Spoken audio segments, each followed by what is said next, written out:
We're going to go ahead and get started with the regular commission meeting at this time. If I can please have a little bit of order, please. If the residents can please let us get started.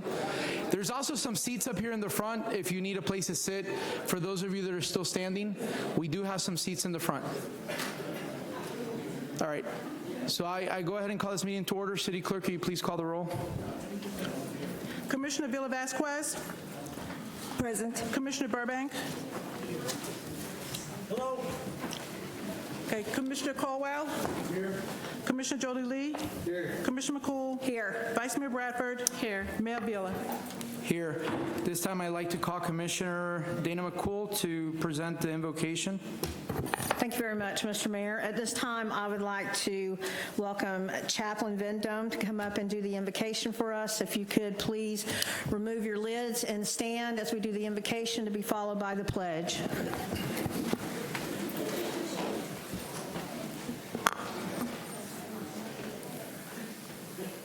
Let us pause for a moment for the invocation.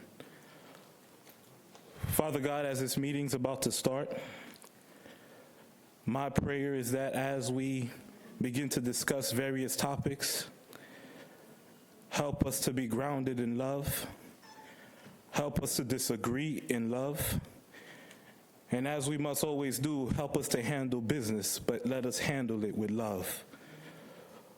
Father God, we know that two things will remain undefeated even in the face of adversity. That is truth, and that is love. So Lord, even as we stand for our convictions, we can do so with compassion for our neighbor, love for our God, love for our people, and love for our community. This world needs you more than ever. Help us not to always pray for others, but this moment we pray for ourselves individually. Help us to be the difference we want to see in this world. And may it start in Deltona, may it creep through Volusia County, and may your light shine even in the darkness that is ever pressing us. Be with us now. Bless all of your children. In Jesus' name I pray. Let all of God's children say, amen. This time I'm going to ask Commissioner Jody Lee to lead us in the pledge. Pledge allegiance to the flag of the United States of America and to the republic for which it stands, one nation under God, indivisible, with liberty and justice for all.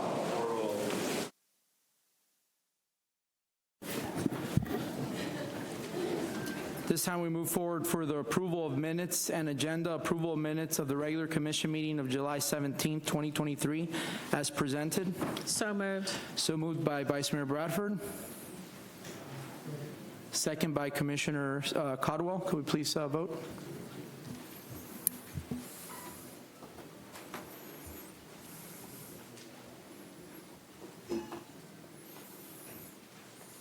Vote passes 7-0.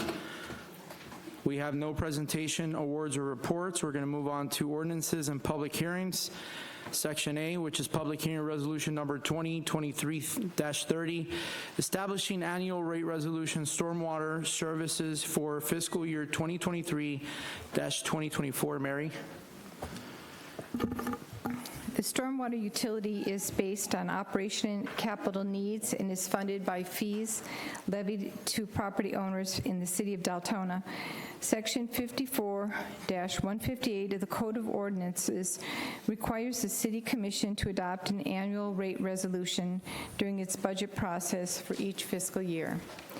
On June 19, 2023, the Commission voted to approve a preliminary rate increase of $160 per equivalent residential unit.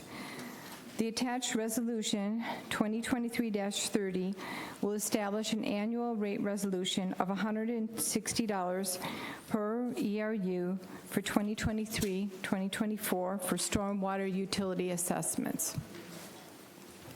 Okay, questions? Commissioner Jody Lee, you have a question? No, I just want to make a comment. Go ahead. No. I don't want to, I want to make a motion to deny it. Deny the resolution number 20-23-30, establish an annual rate resolution. All right. Is there any other comments on here from the dais? No? Do we have any public comment? All right, hold on. There's no second.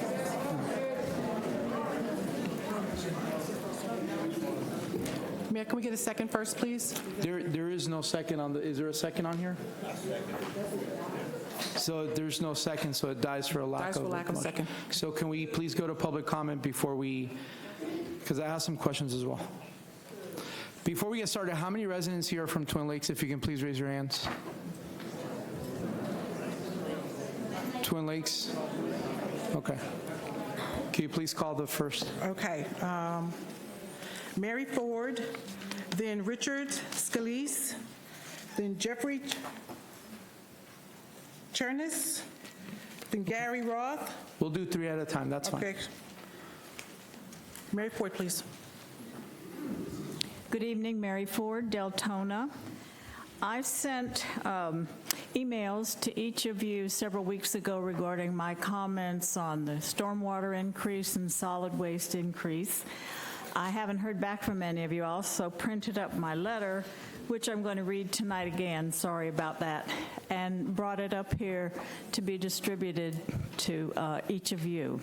So I thank you for the privilege of being here, and I hope that whatever I have to say may reach the hearts of all of you. Dear Deltona Mayor and Commissioners, July 15th, 2023, I sent emails to you regarding solid waste and stormwater assessments. I used the city website for contact. I hope you received my notes. The following is the summary. I'm a 36-year homeowner, retired widow of 21 years. The proposed increases in assessments total $62.35, a very large increase. Our water bills also increase yearly for each year of a 5-year stretch, this being the second 5-year stretch. I wish I had come to those meetings. Our property taxes have increased due to higher valuation. Deltona's property taxes and water bills are considerably higher than most other Volusia cities. I drive a 21-year-old car. I don't travel or cruise. I rarely eat out. Fortunately, my home is paid off. Duke Energy raised our rates. My homeowner insurance increased almost $800, along with increase in auto insurance. I had to buy a new AC unit, and I run it at 80 degrees to save costs. Many of us live on set incomes. Surely these increases from the city could come in smaller units. According to my knowledge, the city gave tax-free benefits to new Amazon businesses on Normandy. Why do the bulk of taxes fall on us, the property owners? There's a considerable amount of new building going on in this area also. Sadly, I think that these hearings amount to PR without really considering the plight of the residents. I surely and sincerely hope that this is not the case. Please listen to your constituents' concerns. Don't let this be just a blanket increase. Sincerely, Mary Ford.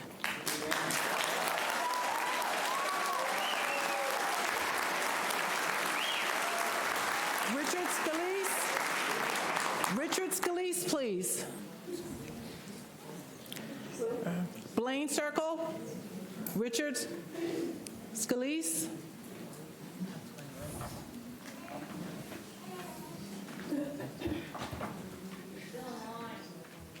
Okay. Can we come back to him, please?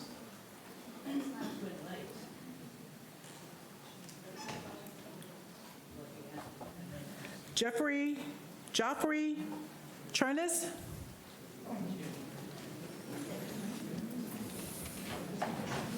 Again, good afternoon. Like the lady said, $32 for some people might don't mean that much, I guess the question is, how many houses do you have in Deltona? Any numbers, just in case? 100? No, 50, 40,000? I don't know, I just question. So when you multiply those numbers, you know, it's like the lady said, it's a lot of money. $32 don't sound that much, but you know, we got a little increase and everybody increased everything. You know, especially moving to the city of Deltona, everybody increased everything. Water, cable, taxes, gas, ain't nobody do nothing about. I mean, you know, I think you guys, since you're the representatives of the city of Deltona, you can do something about. You know, some people, they struggle to survive.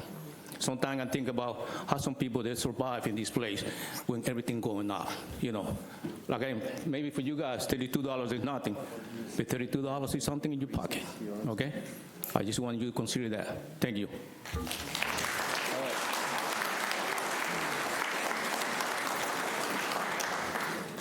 Gary Roth?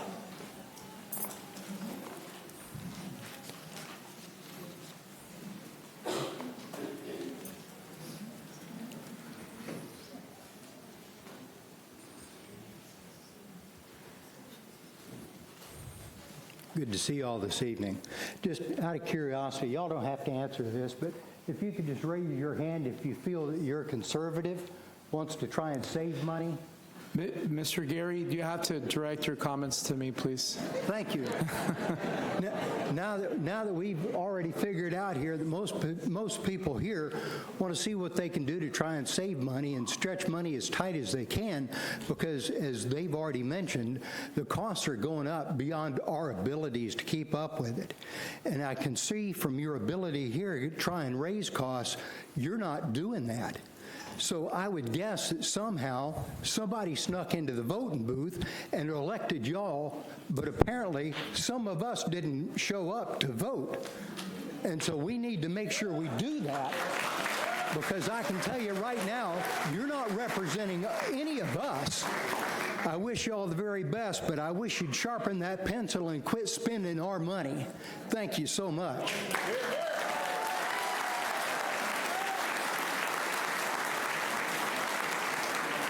Maria Rodriguez? Maria Rodriguez?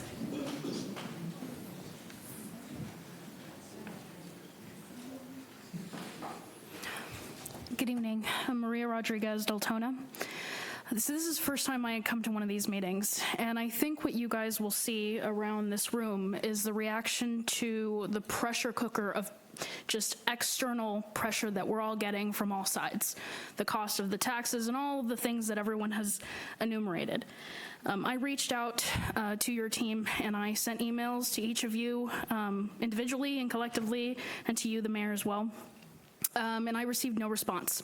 So I'm hoping that that is something that is going to be resolved. Now, I did chat with one of the commissioners, and they mentioned that this is not always the case, that they don't always respond. They just take it in unless asking for a response. I would say that for this issue, with the fact that you guys are seeing that there is such a public engagement because money is tight for everybody, next time you should let everybody know that you've received our emails. That's the only reason that I came in after not receiving a response. So in my letter, I talked to you guys about my personal understanding of why I'm opposed to this. Main kind of portions here is lack of transparency. I had to research how to submit an objection using the websites of other like states, because our website didn't have any resources for somebody wanting to engage in the civil duty process that we're all supposed to be doing.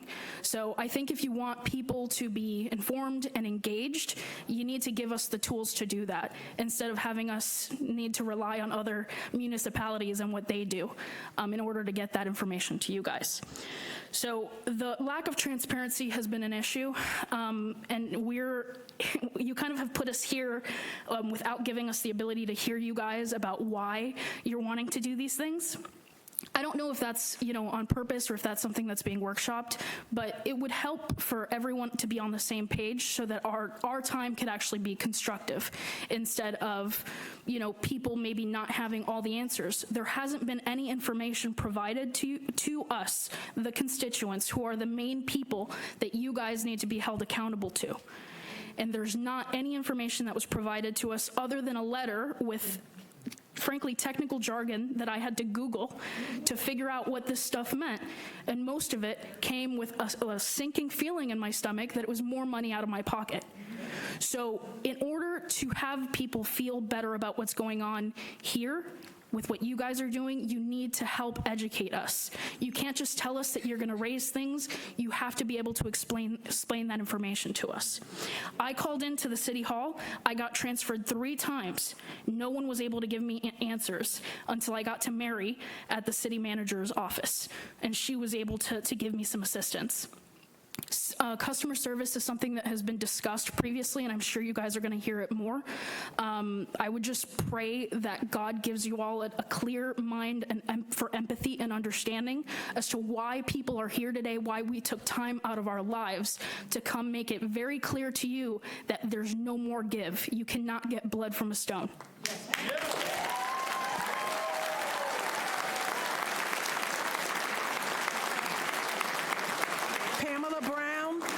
Pamela Brown, please.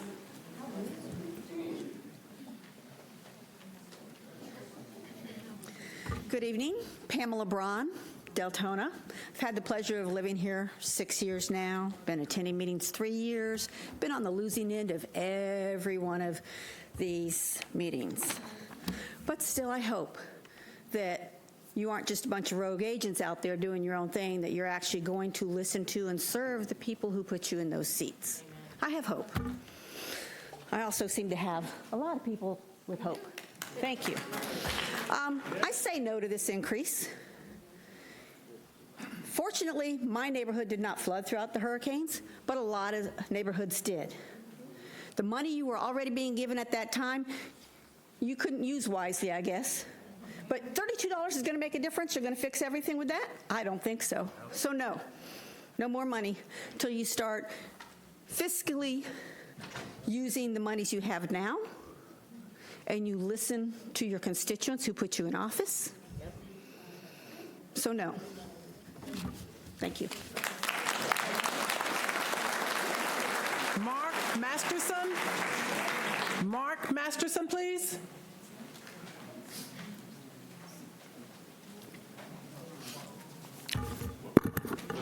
Good evening, Mark Masterson, 1242 East Lombardi Drive, Deltona.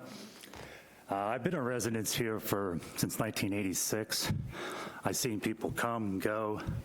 They talk about doing things. They're going to try to make things better in the city. To a degree they do, but most of the time it just falls right under the water, which has no pun intended with the water.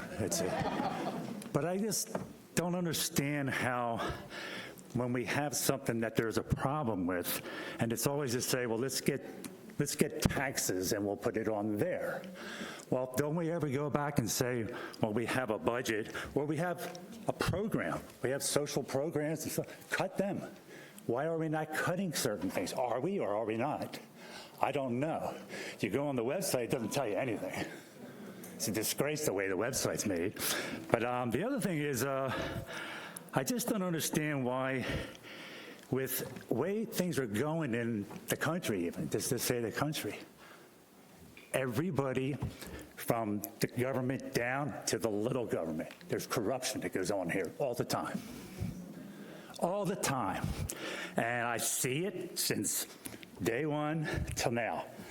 I just think someday we ought to just say we're not going to do these taxes anymore.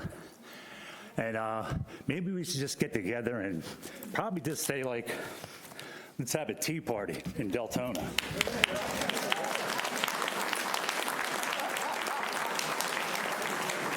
Rod Reisner.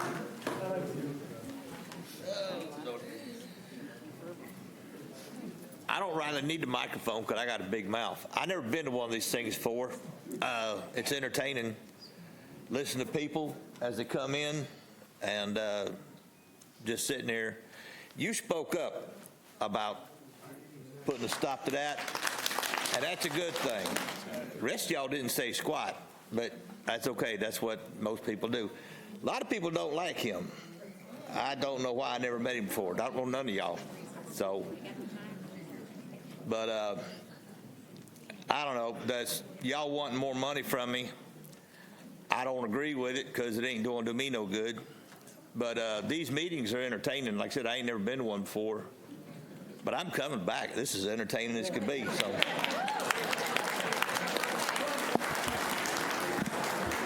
Former Commissioner Sosa?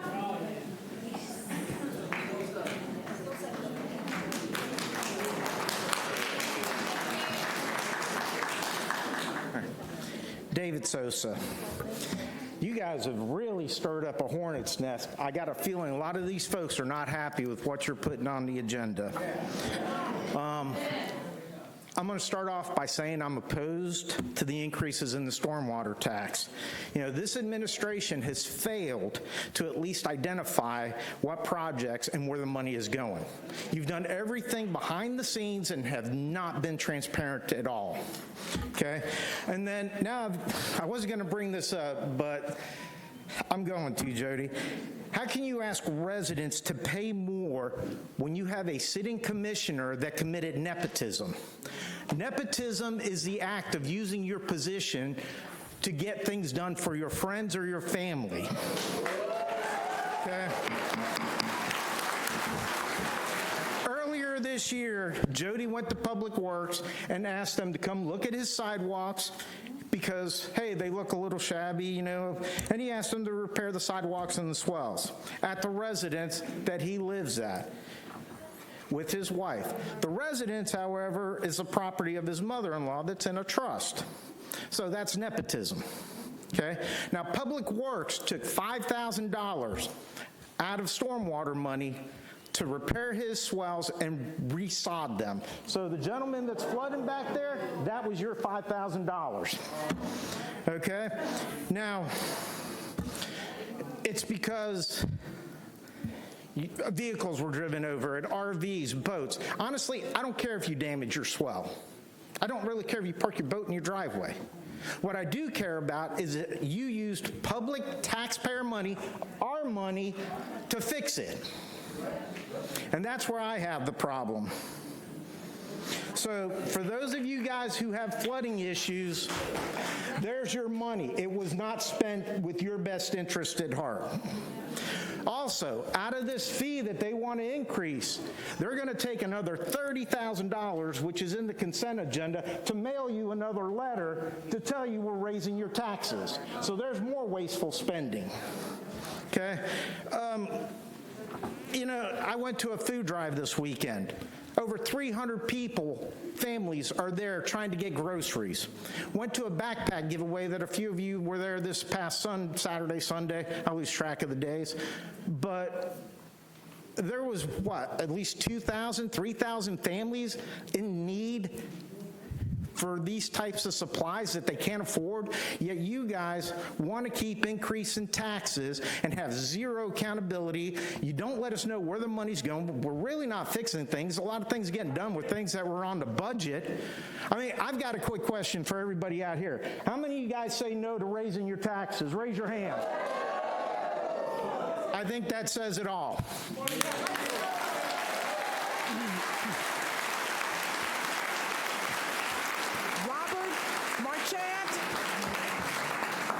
Robert Marchant, please.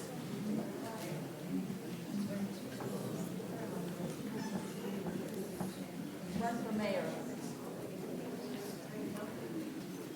I guess my name's Robert Marchant. I've been in Deltona for over 30 years.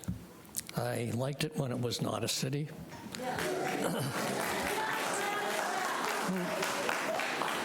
What I did is I went through and I reviewed the budgets for the past 3 years. Apparently, the earlier years are not on the website anymore. But apparently, you guys use fund accounting. I don't understand fund accounting, but I did notice that funds were being transferred from this fund to that fund, and the stormwater fund was decreasing in value. I saw that last year, or the 2022, there was about 7 or 8 projects you worked on stormwater. I saw it in 2022, there were 4 projects that you did and completed, or supposedly completed, in 2022 for stormwater. The stormwater fund went from 6 million or 7 million down to like 600,000. So I don't know where the money went, but with so many, what do you call it? Funds. Use the funds accounting and you transfer money back and forth. That money is basically untraceable. You have the Public Works Department that does something similar to the wastewater,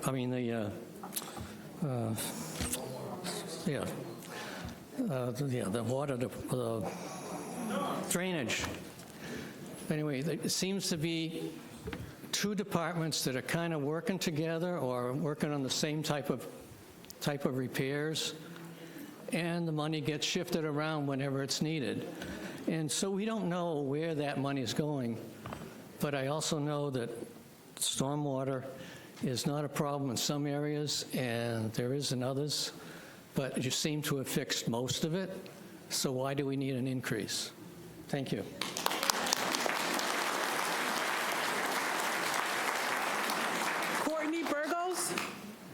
Courtney Burgos? Okay.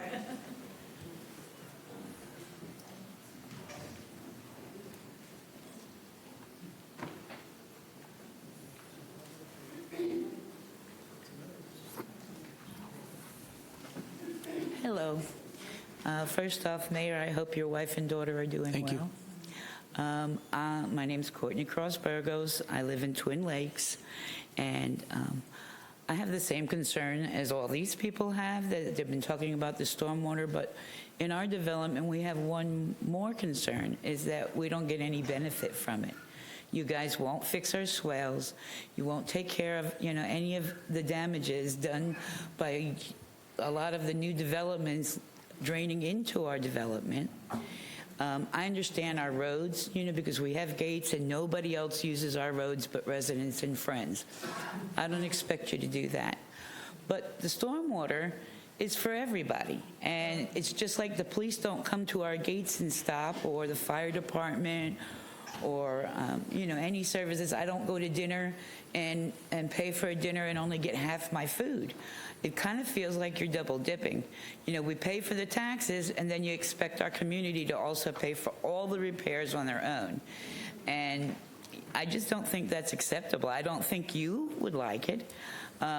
Last year with the flooding, one of the residents had it really bad in their backyard. Maritza was aware of it. You weren't here yet. And it took forever to get anybody to do anything about it. And it was literally a health issue, a safety issue. When it first, right after the storm passed, he took a picture of his wife in a blow-up pool floating around his backyard. That's how bad it was. She was literally floating in the backyard. And our yards are not that big, so it's not like a lake or whatever. You did find a way finally to come out and drain his property to the past, but it's really not our fault that it's getting worse because of the development that Deltona's been doing. And you're getting more taxes from them and more money. I lived in the land for 13, actually more than that, but anyway, the last house 13 years. My property tax was never over $800, and I had an acre of property. My water, I had septic, but my water was $7 a month for my household. My water now, here in Deltona, is over $150 every month for two people. Okay, and that's crazy. My taxes went from $800 in the land to almost $5,000 here in Deltona, and it's still Volusia County. I don't get the big discrepancy, and I know it takes a lot of money to run a city and to get all the things done. Everything's going up. I get that, but like I said, there's got to be, for lack of a better word, more transparency as where all this money is going and why you need more from us all the time. And especially, like I said, we don't even get the services. So I definitely don't want to pay more. If you want me to pay the tax, then I want the service. You call it a utility, but if you're not going to do anything, then I don't want to pay the tax. Anyway, I hope you guys have a great evening.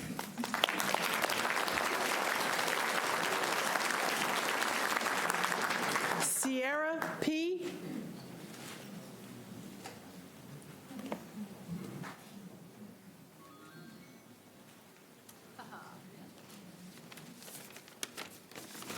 Good evening.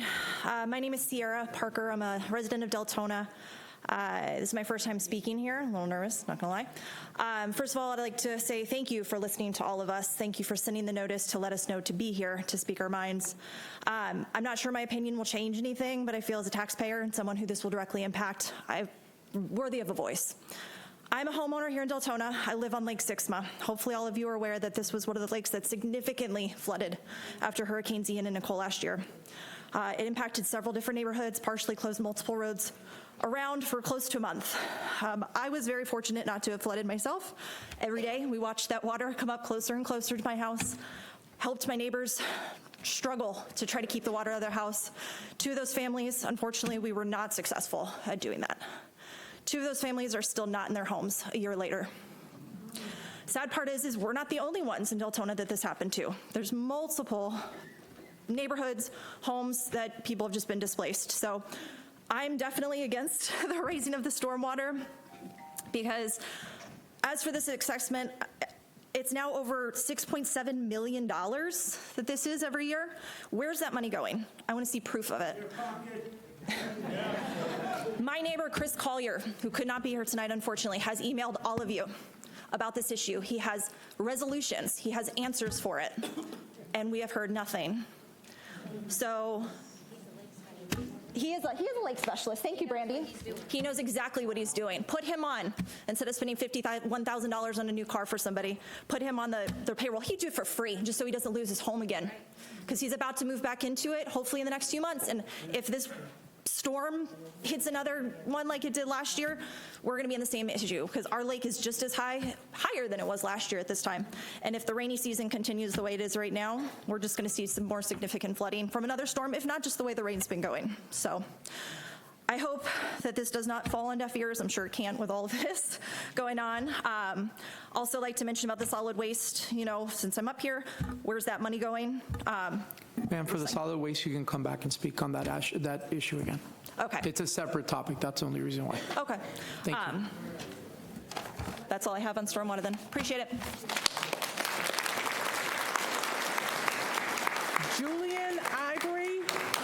Julian Ivory, please.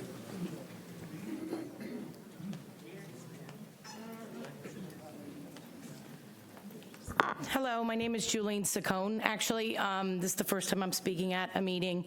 I had a big speech planned, but honestly, everybody's just saying the same thing. And at this point, if you're not listening to the people who put you up there, everybody's saying no. I worked really hard knocking on doors to get one of you up in that seat. I am going to get every single person in here and that I know and knock on doors to get you all out.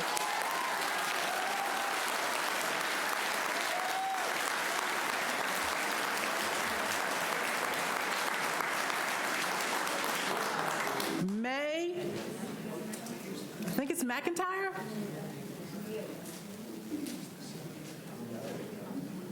Oh, Mary, okay.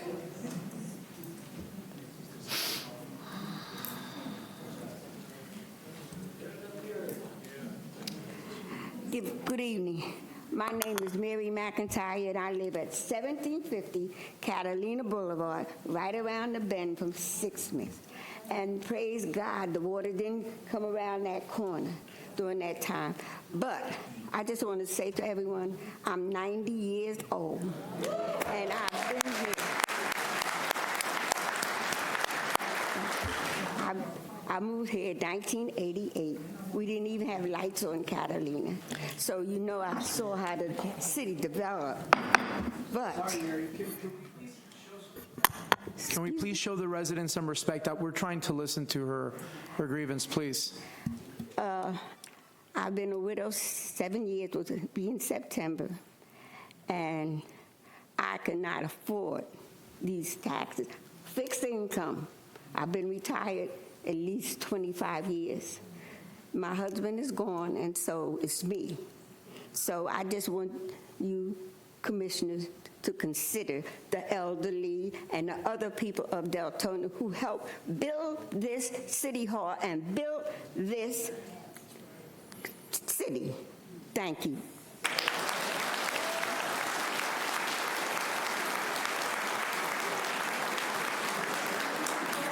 David Job.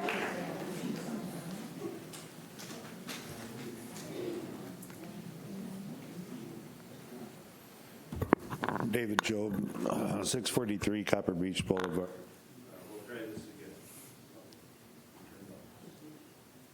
There we go.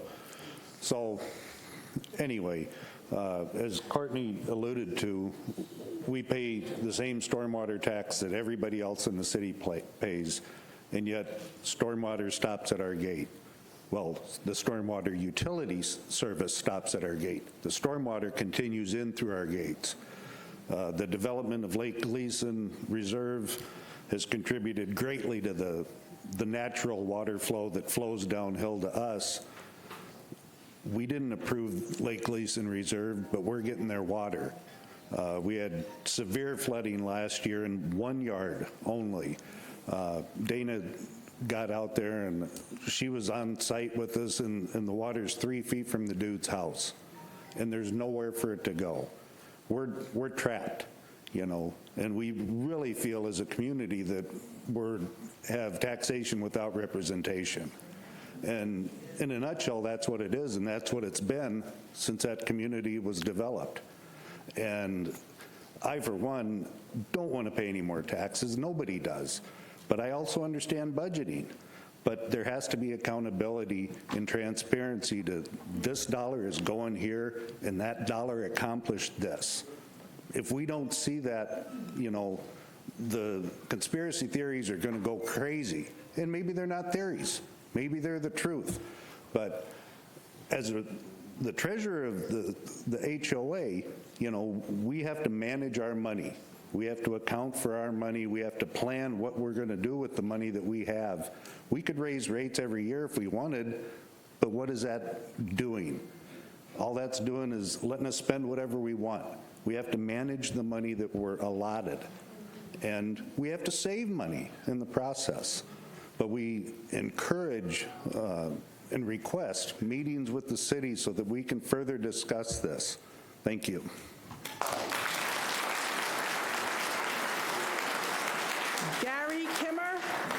Gary Kimmer, please. As the next resident's coming up, if I could please ask all the residents to silence their phones, just so it doesn't interrupt the speaker. I would really appreciate that. Thank you. Thank you. Hi. Last year I had to pay $128 in stormwater tax. I get absolutely nothing for it. I'm a fifth of a mile from the nearest. There's no storm, there's no drains, there's no swales, there's no ditches, there's not even a curb anywhere near me. I'm not connected to the city utilities. So what I see, oh, by the way, I've been here for 63 years, longer than anybody else in this building. And when we bought our place, we didn't buy at the bottom of a swale. We bought, Deltona is a high and dry, sandy place. Now, I don't believe that 98% of the people in this city should have to pay for the 2% of people who decided to buy at the bottom of a swale. It's their problem. They should deal with it, and don't tax the rest of us. What I see happening with the stormwater budget, it doesn't increase my standard of living. It lowers my standard of living. I see ditches, drainage, that's going to turn this city into a blowing Sahara sand at some point. The money that I see spent lowers the water level, it lowers the lake levels, and I've seen bulldozers cut down huge swaths of badly needed green forest to create drying areas for the lake water, and then we get droughts.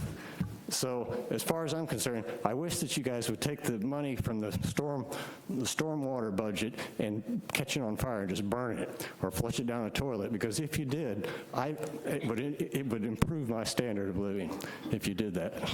And now, instead of $128,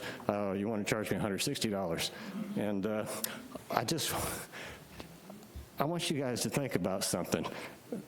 When these government bureaucrats come to you and they tell you that we need to do this, I know you're going to vote for this anyway because your employees told you to vote for it. You are their boss. They are the employees. It's not the other way around. When they tell you they need this money, government employees are always going to tell you that they need something. They need more taxes every year. Every year, the taxes must go up. And it's your responsibility to stand up for yourselves and for us and argue with these bureaucrats because they're always going to tell you every year that they want more money. And I think that's it. Thank you.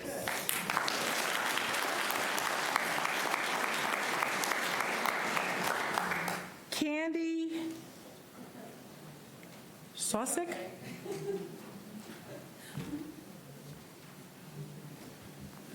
You can hear them. Can PIO please put up the microphone also for the residents, just so we can hear a little bit better? Hi, my name's Candy Suchek. I live on Yorkshire Drive, or I have a house on Yorkshire Drive. Ooh. That's good. We can hear you better, trust me. Okay. I understand being in public service. I really do. For 35 years, I worked at the Orange County Sheriff's Office as a 911 supervisor. I wrote grants asking for money for various things, and they were always for important things, as law enforcement, can tell you.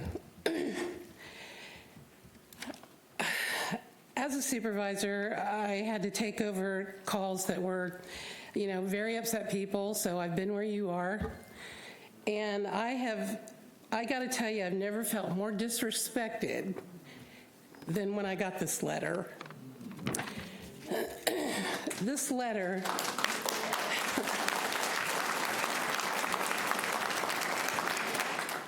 tells me about this meeting. It tells me about it's going to cost me a total of $400 more a year between the wastewater and the solid waste, stormwater and the solid waste. $400 a year on a retiree's paycheck. Then on the back, it threatens me and says they're going to put a lien on my house if I don't pay it.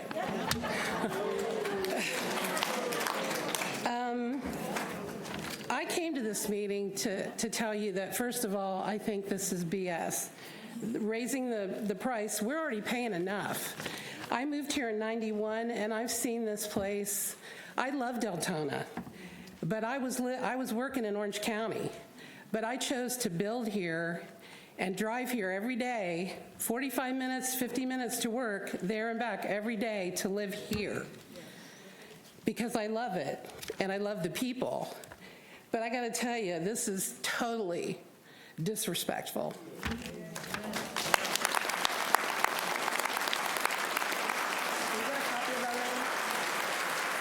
Robert Rosa?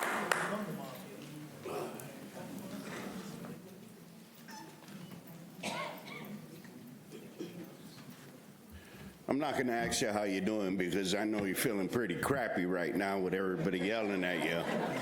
But let me tell you, there's an old saying that your lack of planning doesn't constitute an emergency on my part. And this is what this is. There's federal grants, there's state grants that will allow you to do this without putting it on elderly's backs.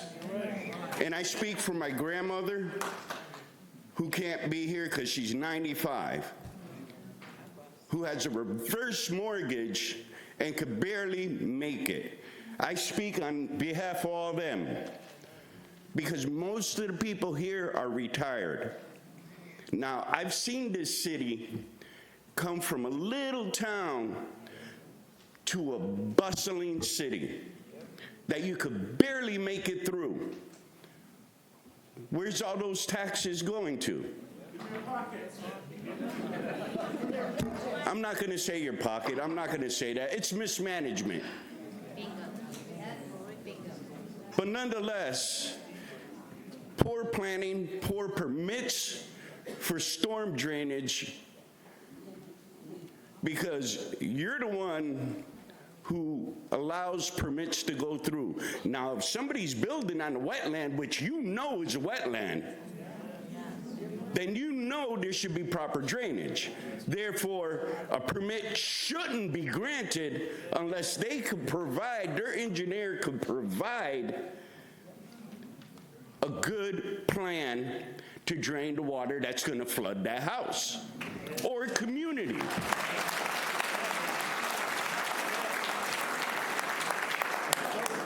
So there's something lacking here, and it's not on our part, and it shouldn't fall on ours.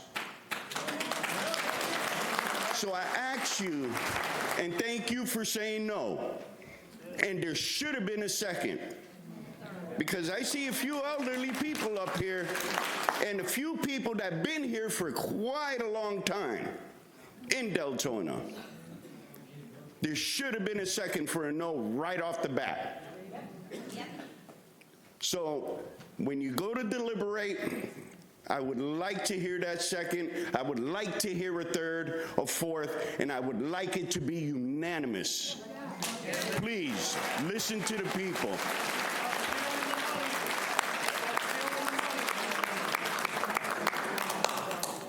Okay, I apologize.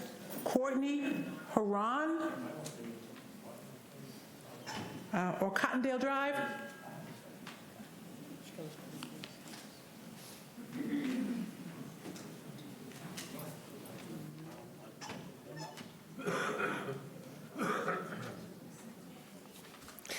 Good evening, members of the Deltona City Commission and fellow residents.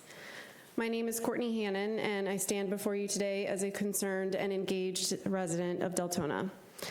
I want to take this moment to thank the City Commission for sending me the notice of the proposed property tax increases. This notice prompted me to look at the budget closer and its implications for our community. Upon receiving the notice in the mail, I felt compelled to express my concerns and share my thoughts with the City Commission formally. I submitted a written complaint expressing my worries about the substantial rises in stormwater control and residential solid waste pickup charges. I want to acknowledge the resilience and determination of our community when it comes to addressing drainage issues. During the flooding last fall, many residents, including myself, took it upon ourselves to clean up the drainage and adjust water flow to mitigate the impact. While we understand the necessity of maintaining proper stormwater control, I believe that if residents are already actively contributing to addressing these matters, the city should demonstrate how it will complement our efforts and justify the proposed tax hike. I was pleased to receive the proposed budget for fiscal year 2023-2024, and I must commend the City Commission for its transparency in providing this information to the residents. I took it upon myself to analyze the budget document and gain an understanding of how our taxpayer dollars will be allocated. As I delved into the budget breakdown, I discovered various surpluses noted in different departments. It occurred to me that reallocating some of these surplus funds could potentially offset the need for significant tax increases. I propose reallocating $500,000 from the Deltona Water and Sewer Fund surplus, $200,000 from the Public Works Fund surplus, and $300,000 from the Culture and Recreation funds to support stormwater and solid waste improvements. In my email to the City Commissioner, I requested a comprehensive report detailing how the surplus funds from the current fiscal year, as noted in the budget, will be utilized. Additionally, I would like to request a thorough breakdown of last year's stormwater and solid waste budget usage, along with the actual results on how these funds were utilized to benefit Deltona property owners. I'm eager to ensure that our taxpayer dollars are being utilized effectively and delivering tangible benefits to the community. Considering the rising cost of living and other economic challenges, the proposed property tax increases will undoubtedly place a heavy burden on Deltona residents. We must take into account the financial well-being of our community members, especially during these uncertain times. I urge the City Commission to consider the impact of these increases on families and individuals who are already facing financial hardships. Furthermore, I would like to be provided with a timeline of project completion and the expected end date for these tax increases. The notice only mentioned that the levy would be collected this and future fiscal years with no specified end date. With inflation on the rise and continuing with no end date, it does not make me as a taxpayer comfortable with a $300 to $400 annual increase in property taxes that has no set end date for coming back down.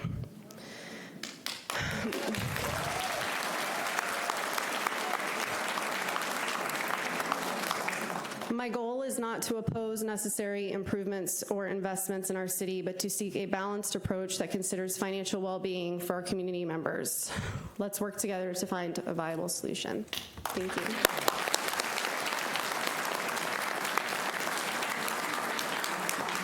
Deborah Abel.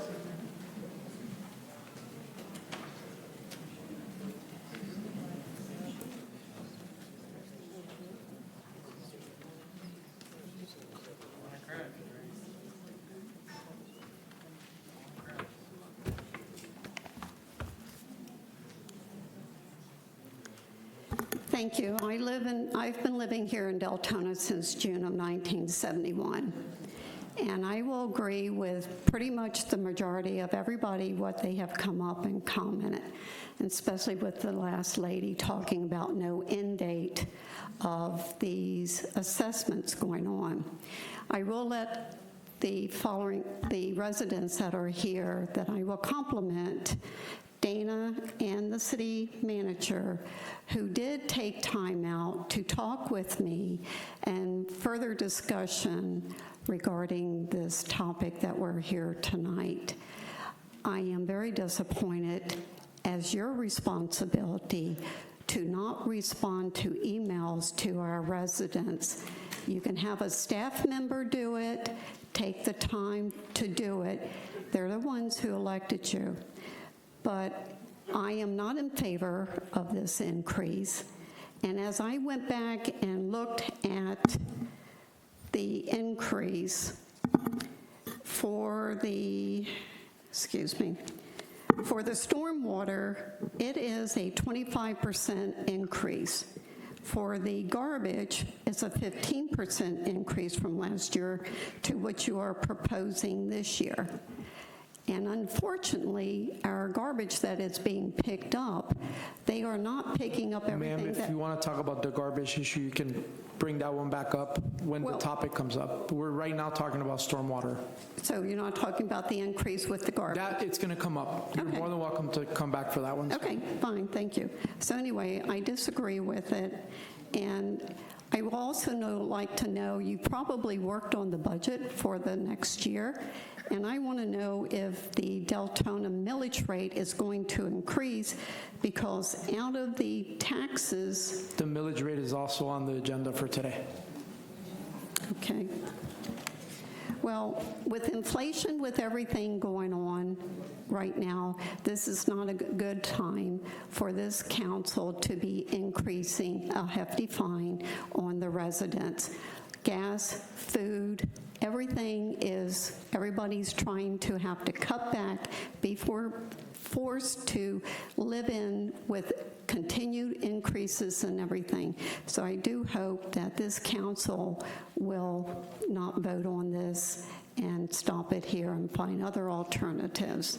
And I will be back up to address the other issues too. Thank you.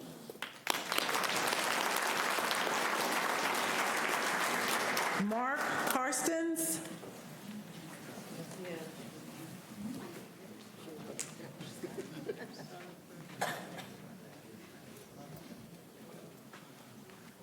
I'll keep this short and sweet.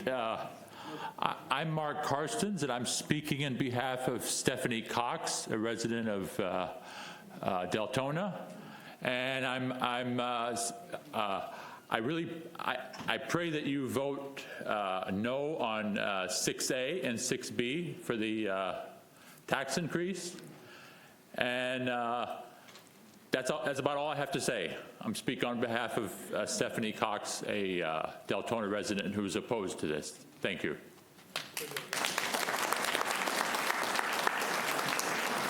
Agnes Sullick.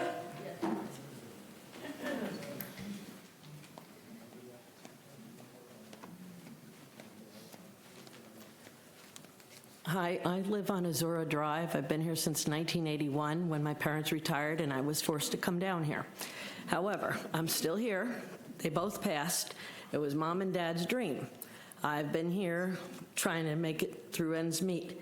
I want you to know that only recently I became full-time after working 7 years and 8 months at my current job. Only recently. I do not have a savings account. Every time I turn around, some other bill is going up. The property tax, the gasoline, the food prices, like the previous people were saying. It's the truth. So we may be little people, but we matter, okay? And I did not win the lottery. I'm not a billionaire. Thank you.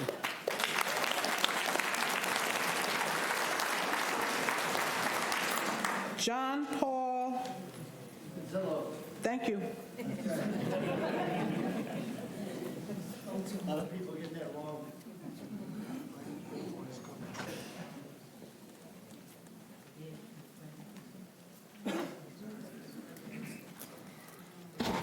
First of all, I want to say great speech, Master Sosa. And I am totally against this tax increase. If you were doing something to make the homes in Deltona like they build City Hall, this is hurricane and tornado proof. Like they build the parks. You guys ever go to the park and see how you ever see the roofs at the parks? Build the homes like that. But you're not doing that. So don't raise the taxes. So I'm totally against that. Another thing I noticed is that when I got a notice in the mail, it said you have 20 days to object to it. I took law at Deltona State. I'm not a lawyer. But I come into City Hall, and the guy's like, don't worry about it. This is all preliminary. And I get worried that if we didn't respond within that 20 days, is it the law that it's going to be raised? Because if there's some deception there, I'm going to get together with all these people, and we're going to do a class action lawsuit. Yeah. Because enough is enough. You know, I've been in my home over 20 years.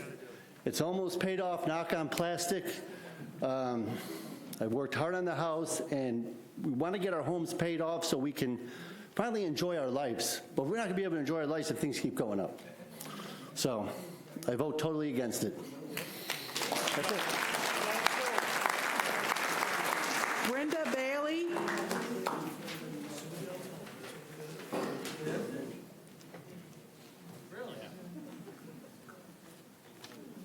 Hi, my name is Brenda Bailey. I live at 895 Gator Lane. I live 3/4 of a mile back a dirt road. My house was not flooded. My shed was flooded, but our road was impassable for 5 months. We had to find an alternate route to get out of, because I live back the dirt road. We don't even have sewers. You know, we live on the backside of the lake behind the Walmart. And I don't know how that, I understand that all the people that have flooded, I feel for them, but you're asking people that aren't going to benefit. Nobody came and fixed my road so that I could get in and out and go to work. My husband went out in a tractor and made the backside so that we could get through. And I am definitely against this.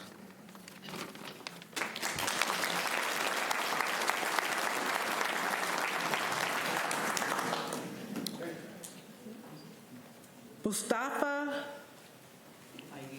Thank you.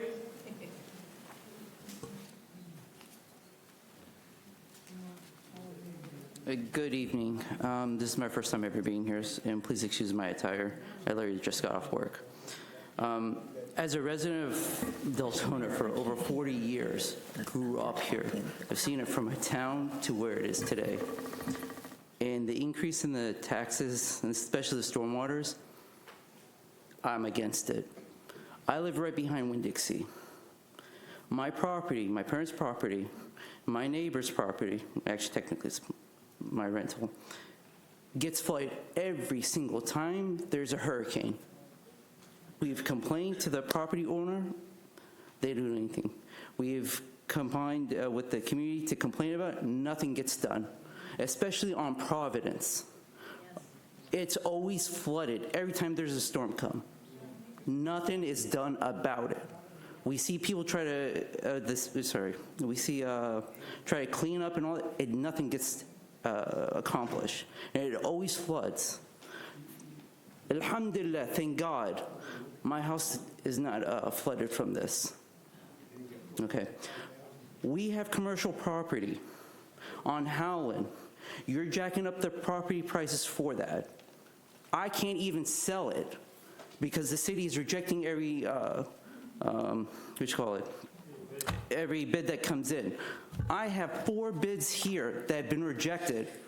I can't sell my property, but yet you want me to pay high top dollar in taxes for a property I can't even sell. How you expect us to live?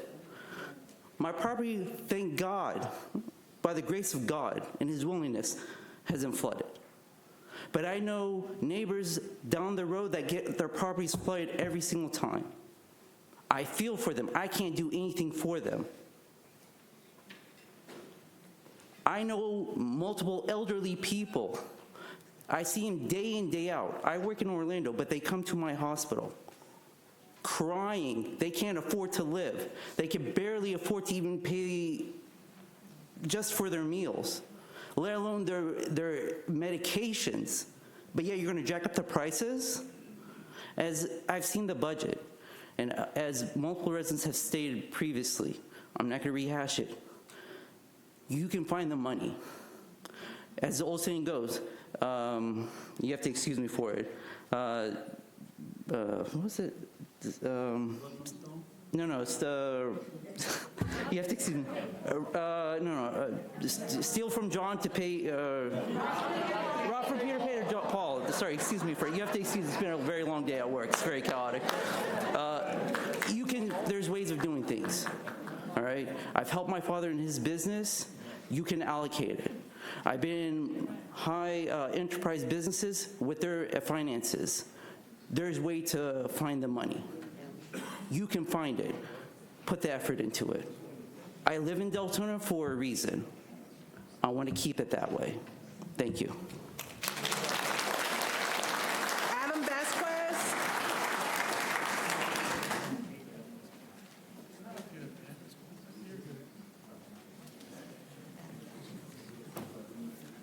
Good evening, Adam Vasquez, Twin Lakes HOA. I'm here tonight to talk about the stormwater tax. So, every time it comes up, we talk about it. Stormwater is a utility. Usually when you pay into a utility, you provide a service, but Twin Lakes sits downstream from the rest of the city of Deltona, in between Deltona and unincorporated Enterprise. And our outflow actually is on the border with Enterprise. They don't take the water. They don't do a good job of keeping the water out of our community, so we have more capacity. And they won't fix the swales. But if we can somehow get our stormwater utility or our stormwater service, we might have enough money to replace our roadway. So I don't know. I was listening to the meeting on the way here. I was trying really hard to get here on time. And I heard somebody else speak about swales that can get done at certain commissioner's house. So I don't know. I have a whole community, 150 homes, that we can get those swales fixed and those 2 drain boxes fixed. We'll pay the stormwater tax. Thank you. John Kearney. John Kearney, please.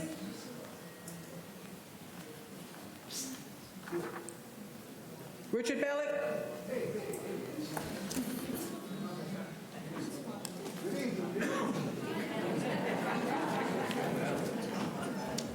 Let's sum this up with a fool and his money soon part, okay? Now, we come in here tonight, we heard Jody Lee make a motion to cancel this, He's gonna save you in taxes and everything. But a little later, Mr. Sosa proved he misappropriated $5,000 to get his mother-in-law's yard fixed. I mean, now come on. If that's not a fool and his money parting, what is? Mr. Bellick, could you please address me directly? You can't talk I didn't even know you were there. You were so quiet. Hello, Mayor. Mr. Bellick, this is a place where you have to be. This is not Facebook. We're not here to make jokes. There's serious people here. You're taking with my serious time. concerns. Listen, I'm not in kindergarten. I say what I want to say when I'm up here. That's for my freedom of speech that you ran on. So what is your grievance?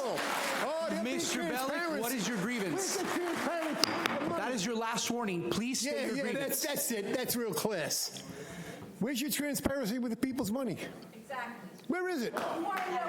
Where is it? Now, I'm here because I heard this guy say he wants to cancel a motion right at the beginning, and nobody backed him up. They didn't know this was going to happen. They didn't know this was going to happen. Believe me, they didn't know. These are all honest people up here. You got check writers, wife beaters, you got everything. Mr. Bellick, have a good day. Sheriff? John Kearney.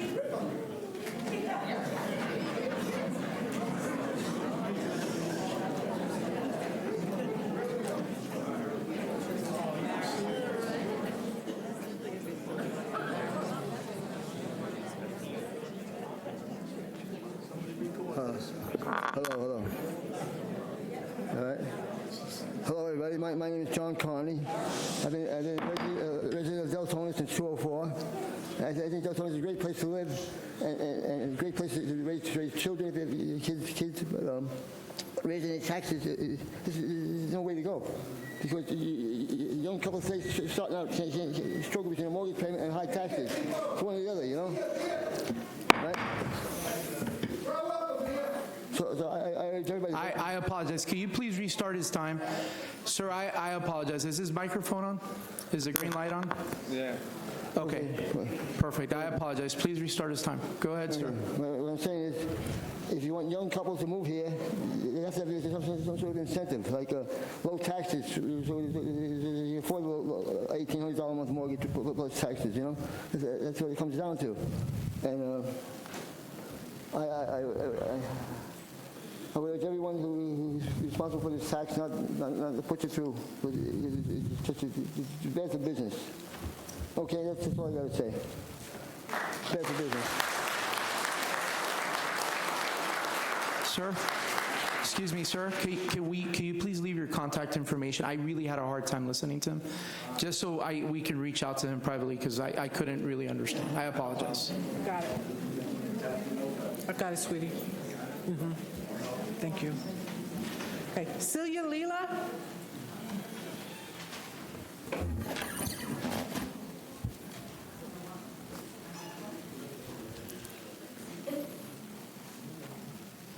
And Mr. Mayor, I'm sorry, but not to stifle anyone's like freedom of speech or whatever, but it's really hard. I want to hear every single word that every single resident says when they come up here to weigh my vote on the issue. And I understand needing to talk, but it's just letting you know it projects up this way. So when we're trying to listen and we hear talking from the audience, it's like distracting, and we can't, and we have the volume up. So please know that, because I really want to hear every word that you say. So please have respect for who's speaking by not carrying on conversations, or if you need to go outside, because I really do want to hear what every single person says. Okay, thank you, Mr. Mayor. It's still just Leela. I didn't plan this out because I actually wasn't even planning on talking when I came. I just wanted to hear what other people had to say. But I remember sitting in this audience when there was room to sit and listening to Chris Nobick tell us that we had to tighten our belts when it came to spending, because the people sitting up there wanted an increase in taxes. Two of y'all were sitting there at the time, and y'all agreed with him and said, yep, we need to tighten our belts. What happened with all that money that y'all took then? Because it didn't get spent the way it should have. Now, I've been doing community service in this community for many years. I've taken money out of my own pocket to help feed people. I can't do that anymore. I literally don't have the funds to be able to do that anymore. Mr. Sosa came up here and told you about going to the food drives and how many people are there, and do y'all know how many food drives we have and how many churches or 501s put them on? I don't think you do. I don't think you actually care. And what really me off is I've been coming here for at least 8 years, and my commissioner's face hasn't changed the entire time. She stares at us with complete disdain. Anita Bradford, I'm tired of it. Pay attention to us and listen to us. We wouldn't be angry if you listened to us. I don't know how else to say that. Thank you.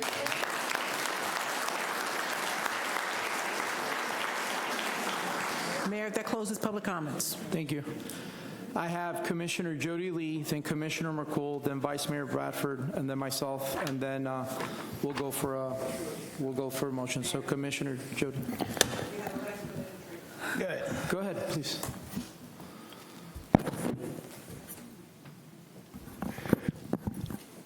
Okay. You know, I really wasn't going to speak on this tonight because I didn't think it was necessary. But, you know, I've been doing this nonstop for 9 years. I haven't missed a regular meeting in 9 years. And I don't think there's anyone up there on that dais that can say that. I've been here every regular meeting for 9 years now. This is the largest crowd I have ever seen. That should actually say something to each and every one of y'all up there. I'm not going to preach to you about the money. I don't need to. They did. I'm not going to preach to you what your job is. They did. What I'm going to do is I'm going to stand here and I'm going to tell you one last time. You represent us. We don't represent you.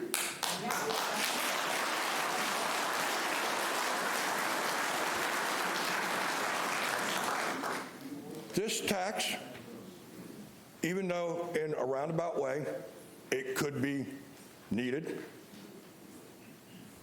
because of all the flooding we had last year. But think about this. I was at the last workshop and was told that it will take us up to 5 years to get FEMA money back. I can tell you right here, right now, that's a bold-faced lie. You know how I know that? Orange City's already got their money. Sanford's got their money. Deland's got their money. All from FEMA. Now, let's think about this.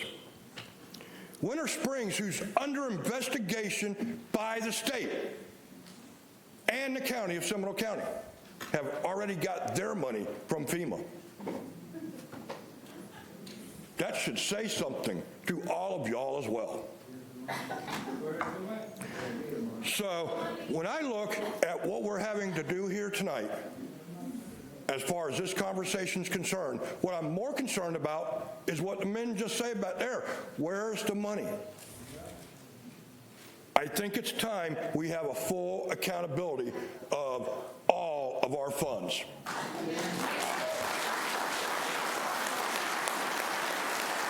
Because the stormwater is not the only one that's missing. You look in the budget that he brought forward, there's no hurricane fund in it. There's no financial disaster fund in it. That's $19 million right there. Unencumbered money, $15 million. That's almost $40 million that is not in the new budget. Where is it?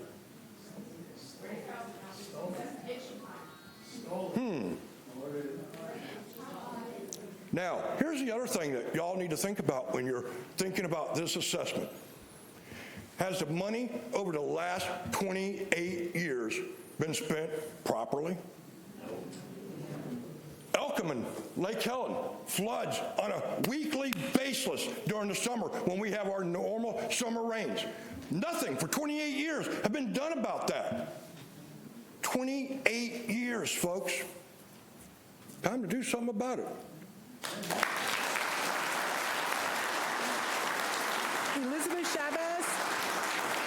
Elizabeth Chavez, please.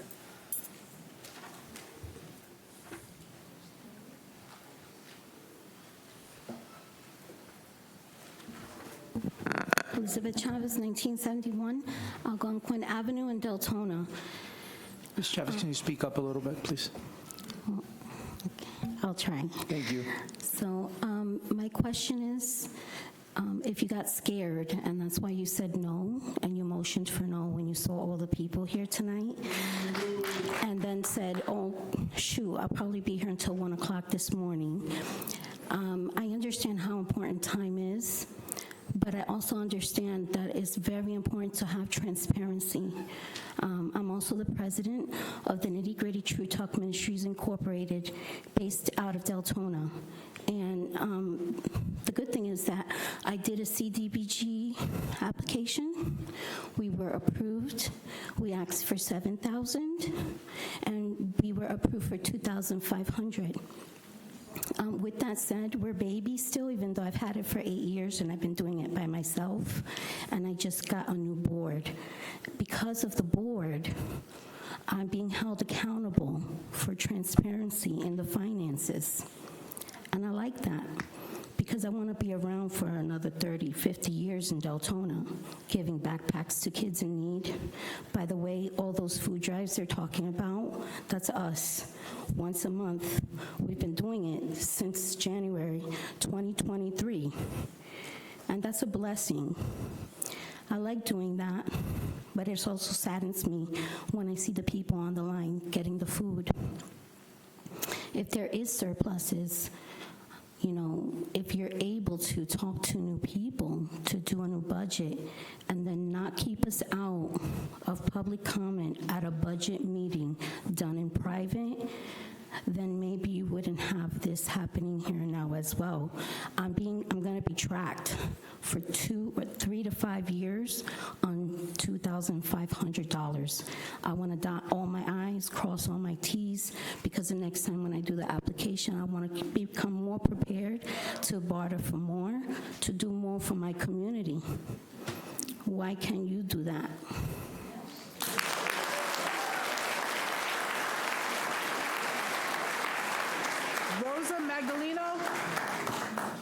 Rosa Magdaleno.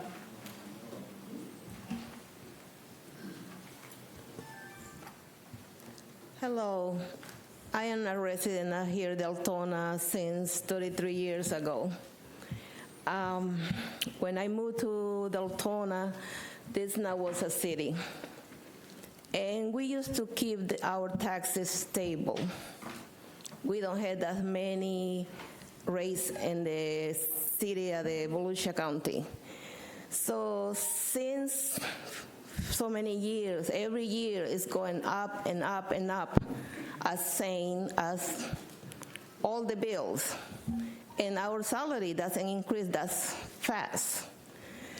All I see, and I am very disappointed, is City Deltona growing up so much, but also I see City of Deltona had the best trucks, new ones, in this area. And guess who paid for this? Our taxes. Sometimes you guys got surplus because the tax is so much. And you hide those surplus, you never say, we're gonna discount next year your taxes because we got so much this year. Al contrary, all is coming up, and I think you have to think about it. We are, few people don't get that much money in this job around Volusia County. So think about it. We are people who need to survive, not to be getting luxury cars like the city got. Even the small employee over here got the best car yearly, new one. So I feel disappointed with this. You can do something about it. I think the whole city gonna be appreciated. Thank you.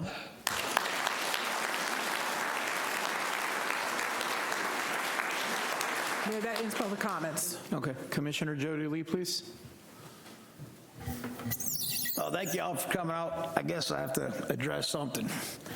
You know, this whole stormwater thing, for one, I don't know where somebody's coming up with stories about all this stuff about fixing my house and all this other stuff, because it's totally a lie. I didn't ask for them to do it, but that's okay. Yep. We're not, guys, we're not going to do this back. But anyway, I understand, Mayor. But someone personally attacked me about bull BS, and I had to say something. But the other thing is, I totally don't agree with this raise of the stormwater. And the simple reason is, if we can spend all this money, there's a thing in a proposed budget for $5 million for land acquisition. The city of Deltona doesn't need to be a landlord. Save some of that money next time. We can use it for the stormwater. We won't have to raise the people's rates. There's one. If you got somebody in City Hall that can get grants and government grants, use them. If they're not doing it, fire them and get somebody that will. We have 3 city managers now. Get rid of one of them and hire a grants person. We don't need 3 city managers. Enough is enough. This is the reason why a lot of us ran, and we all said this about the stuff that goes on in the city. Well, maybe it's time we go back and remember what we said when we ran. Enough is enough.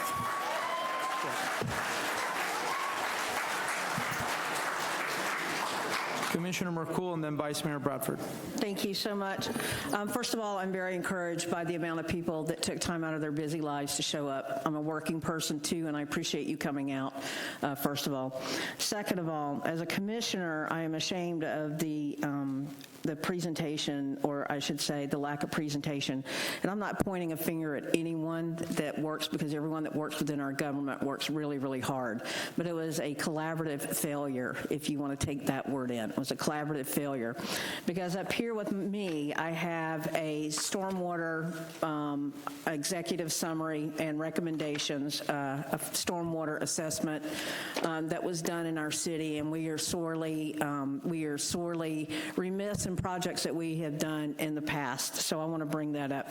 I think that every person sitting in this audience should have this, a copy of this, and if you would like that, I would absolutely encourage our staff to get these for you, okay, first of all. Because as a resident also, I understand that you have to take my money, but I also understand that I need to understand why you're taking my money and what it's being used for. And I've not, as a commissioner, done a good job of explaining that. We've had a relatively short budget process this year, and I would actually love to see all of you showing up for budget workshops when we do this, because you need to understand how the money is budgeted. There are a lot of projects, from my understanding and from my historical time here, a lot of projects that were, for some reason or another, in the past 15 years kind of kicked down the road. And so you're going to have a cumulative effect, whereas a sitting dais is responsible for shoring up the lack of foresight for planning that had happened before. With that being said, the buck does stop here, and it is incumbent upon us to make sure that we're good stewards of your money. And I want to tell you, the stormwater affects every single person that lives in Deltona. It's stormwater, and it affects the quality of life for not only my neighborhood, but your neighborhood as well. And so much like I don't have any children in school, should I still pay school taxes? I don't think I should, but here I am paying school taxes. I'm just saying, follow along that line of logic, you know. And I also want you to know that the notice that you received in the mail, there's verbiage on here that was brought up, and I got that bill, and the verbiage on there that says that could be a lien placed on your property or whatever, that's a statutory requirement for being put. It's not generated from the city. It is a governmental statutory requirement that that verbiage be put on there. So that's not the city threatening you. That is some attorney somewhere sitting up in a federal regulatory system that's telling us that we have to put that on the notice.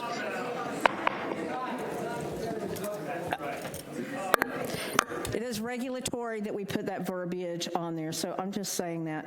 With that being said, I listened to every single one of my residents here on this, and I think that the stormwater assessment needs to be, and the budgetary earmarks for that need to be explained better than what we have done. And I see the amount of people that are in here, and I think that it's incumbent upon me, if you are sitting in my district, to come sit down to talk about that.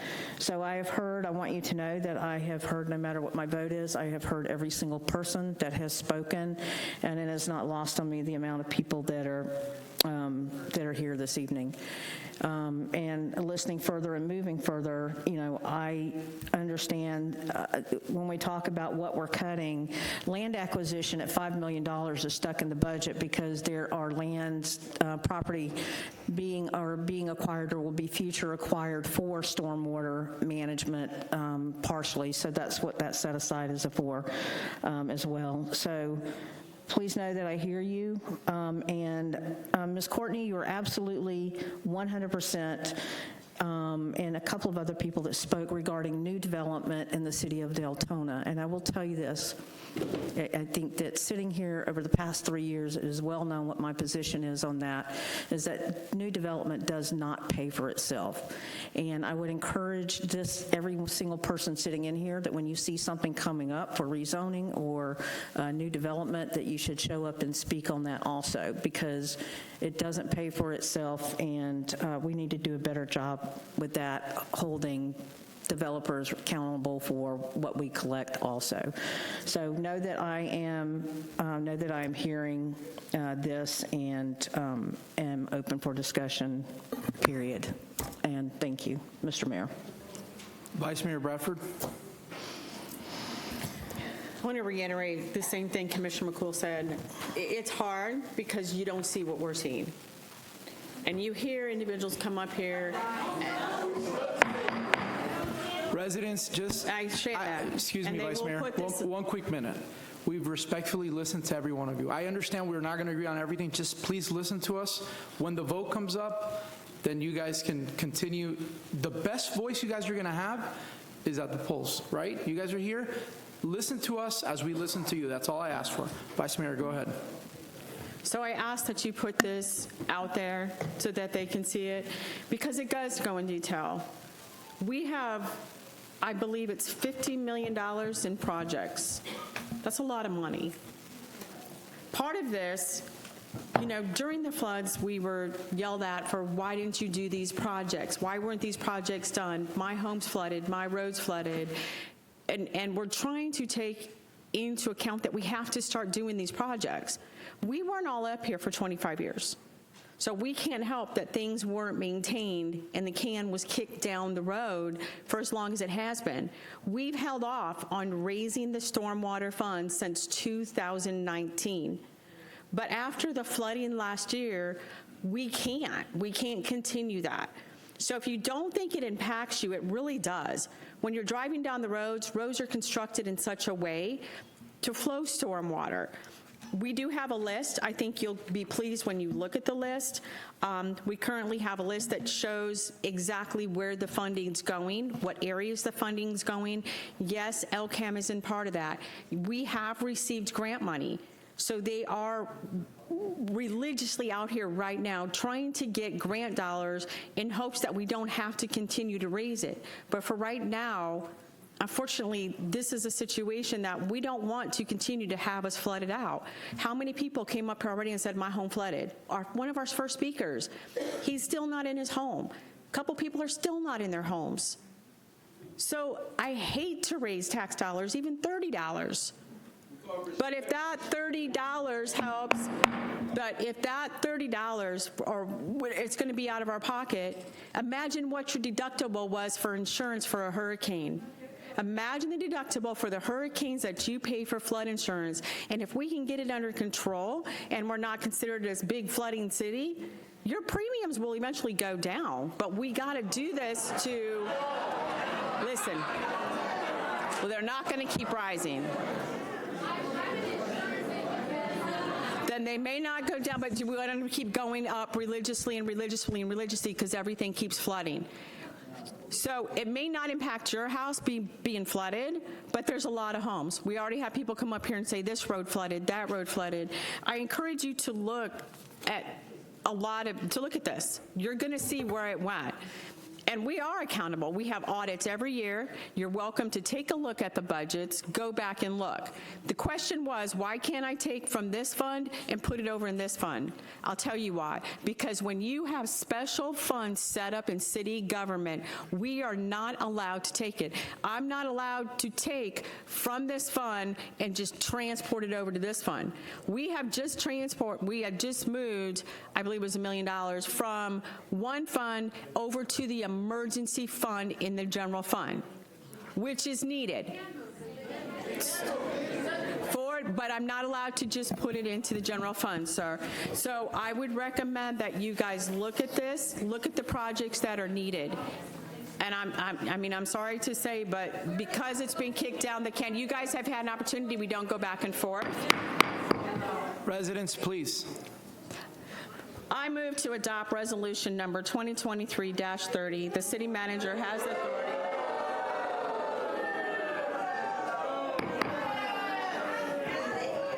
to correct Scrivener errors and the like. All right. Residents, please, hold on. Hold on. We have a motion on the floor by Vice Mayor Bradford. Do we have a second? Is there a second on the floor to approve the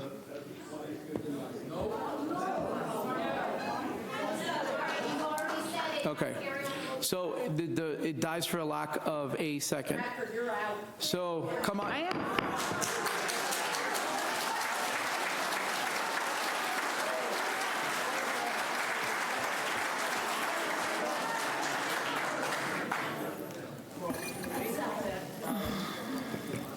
So let me just say a couple words and we'll go to Commissioner McCool, then Commissioner Jody Lee, then Commissioner Avila Vasquez. So first off, I legitimately want to thank every single one of you that are here. I am imploring every single one of you that are here that don't make this a one-time thing. Come to every meeting. I don't care if we don't agree. You're not going to agree with everything I do. I'm telling you right now. And I'm not looking for applauses. I'm not looking for any of that. I want to see more involvement from this community. We work all the time.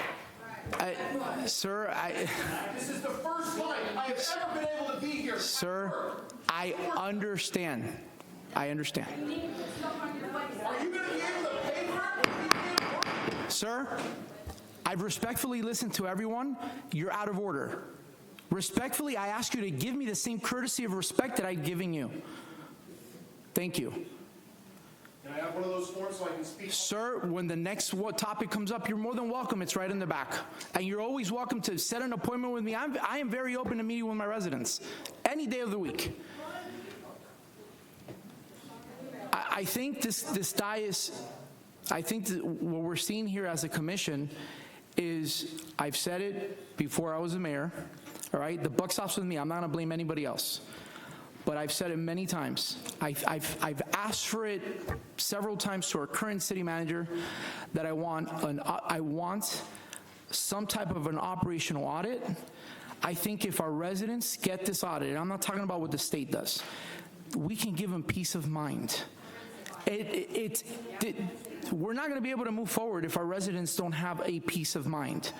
And we can unite as a commission and get this done, because you know what? The can has been kicked down the road. 100%. Everybody's freaking worried about the next election, and they're not going to vote for me if I do this, and they're not going to vote. We need to start caring about the people that are out there. Just like them, how many attacks I've gotten because I'm on a fixed income. I know exactly what they're feeling. I'm sure some of you up here know as well. $2 might not seem like a lot of money. Crap, it is a lot of money for me. So, you know, I'm not going to sit here and argue with my constituents, and I'm not going to act like a hypocrite either, because if we can find somewhere in the budget to get a $51,000 Chevy Tahoe, no offense to anyone, no. then we can find somewhere in the budget to accommodate some of our residents. That's all I'm going to say is let's come together as a commission. Let's be very transparent of what we're doing in this city and finally grow up. And with that, it also means that either Volusia County steps up and starts paying attention to us, or maybe it's time that we unincorporate from Volusia and incorporate with Seminole. I am tired of not being listened to. That road on Lake Helen Osteen Road, that's a county road. What are we going to finally do about it? So Commissioner McCool, then Commissioner Jody Lee. I'm not going to say anything else on the topic. If I need to ask the city manager, Mr. City Manager, when is the deadline that we need to establish this annual rate? Can you answer that? The assessment, is this the deadline?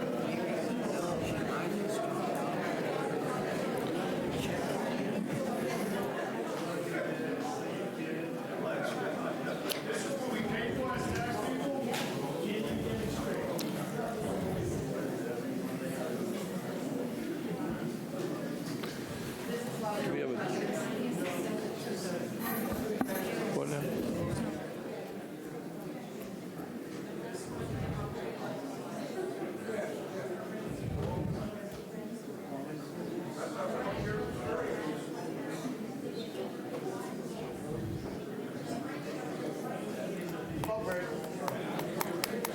I'm not bum one off.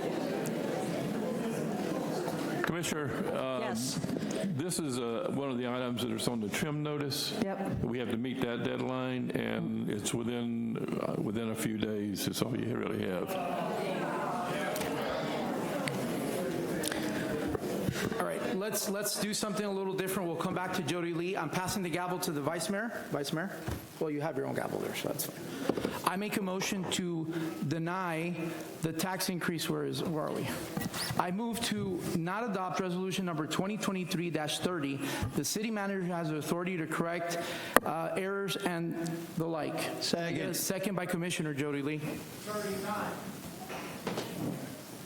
We have a motion by Mayor Avillo and a second.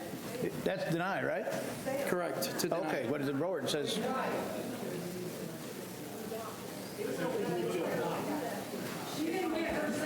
Excuse me, Mr. Mayor. he just made a new motion to deny I it. just made a new motion to deny. Mr. Mayor. Mr. Mayor. Madam, sir? Mr. Mayor. They're going to change the board. The mayor just made a motion to deny it. They're going to change the board right now. Then you'll see. He made a motion to deny it. City Attorney, is this not dead already? No, it's not dead, but It was dead from a lack of approval. you had a motion and a second. Okay, do we not have to approve a trim notice? I need, please, some decorum in this, please. Yeah, We're we trying can't to even get hear. this settled. Give us a minute. A trim notice has to be settled tonight, Yes. whether it's this rate or another rate. And that's, yeah, the trim, this is an I increase. can't hear. Can you guys, I apologize, can we please allow the city attorney to speak? The motion that I understand is to not approve the increase, but you have to still approve what it was before. Because All right. that's what would So, go on the trim notice. I'm going to amend my motion to not adopt the resolution number 2023-30 and revert back to the prior rate. Second. There's a second.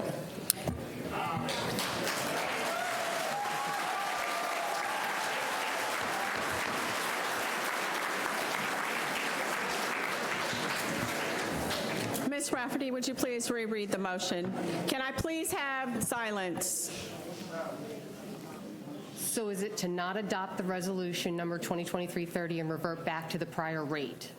Is that? Correct. Okay. We have a motion and a second. May we please vote? Was the second by Commissioner Jody Lee? The second was by Commissioner Jody Lee.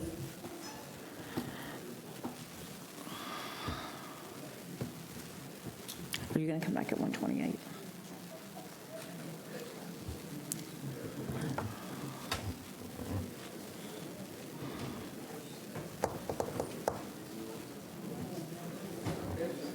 Somebody's not voted. Motion passes. Thank you.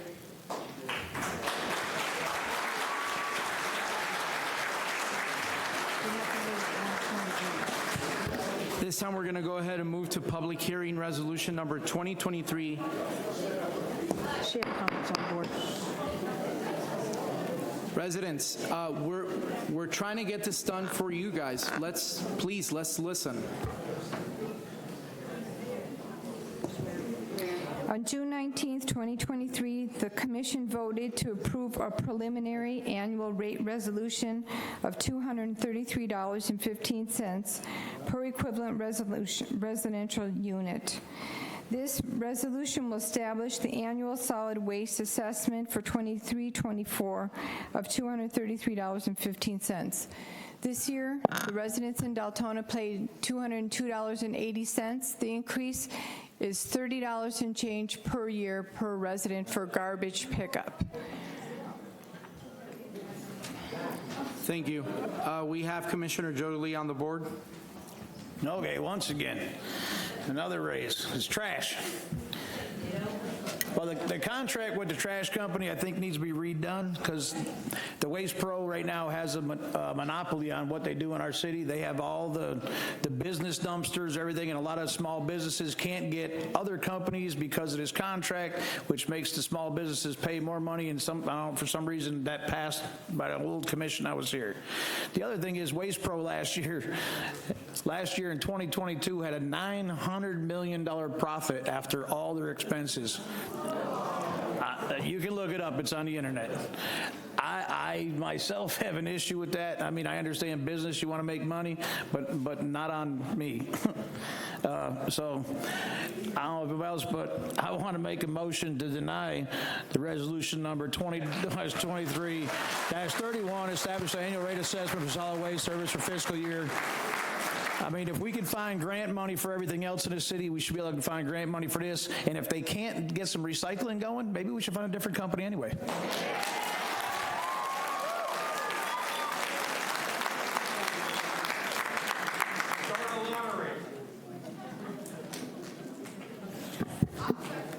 Is there any other commissioner that want to comment?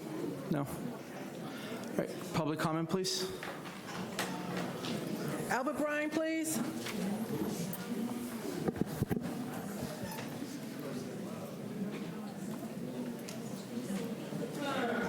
A second. Now, this one actually was going to speak on. Oh, me, oh, my. The weevil web we spleen. Let's see here.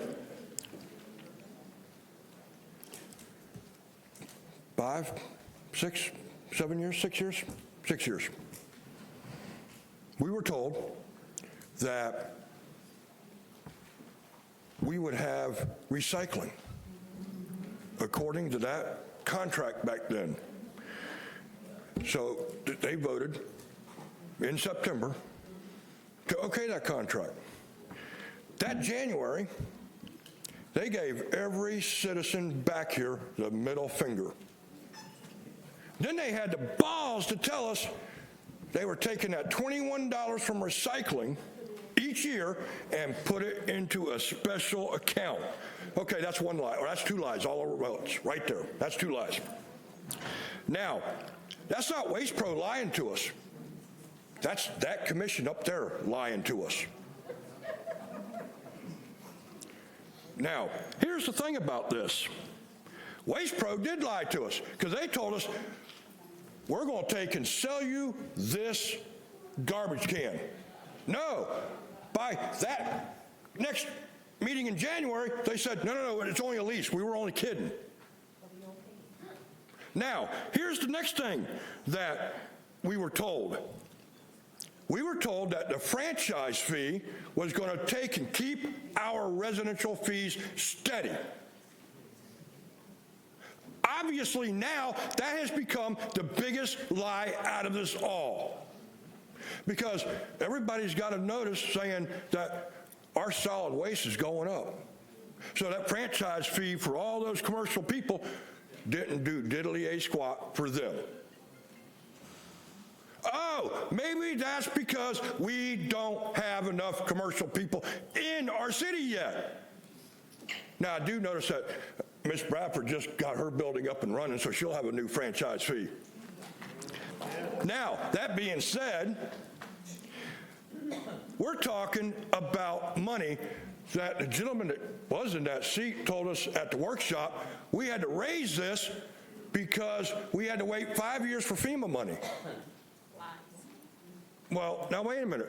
Why are we taking $1 million out of solid waste and putting it into our general fund to pay for FEMA money when we had $7 million in a hurricane disaster fund? That's what he said.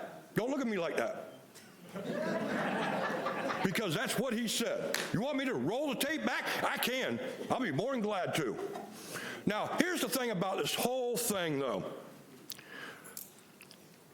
We're not talking about that much money as far as recycling is concerned, because almost every other city in Volusia County still recycles. Isn't that interesting? Now, I also understand that a lot of the stuff that they are recycling is actually going to the dump. So, what do you want? Do you want to lower our cost of actually picking up our garbage and picking up whatever we put on the sidewalk like we were told we were able to, instead of having to wait 2 weeks when we call up and say, hey, we got a bunch of crap out here. Oh, no, you have to wait. That's not what we agreed to. We were agreed to that they would pick it all up. It hasn't been happening lately. We also told that they would clean up their own mess when they made a mess. That hasn't happened either lately. So think about it before you raise this tax.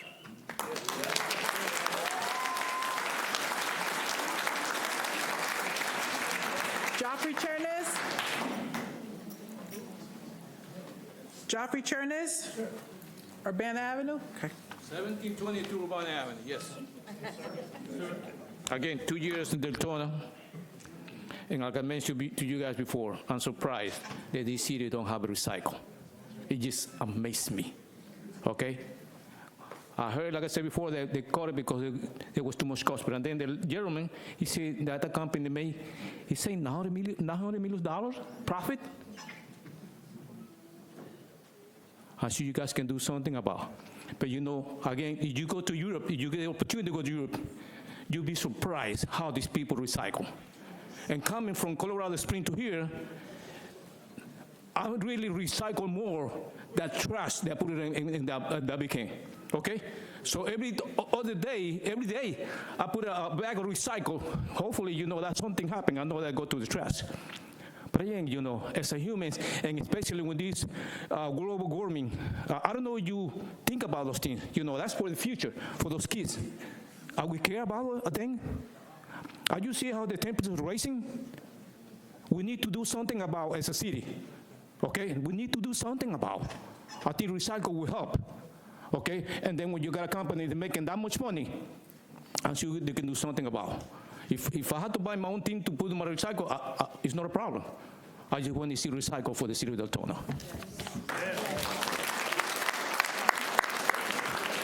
Gary Roth? Gary Roth?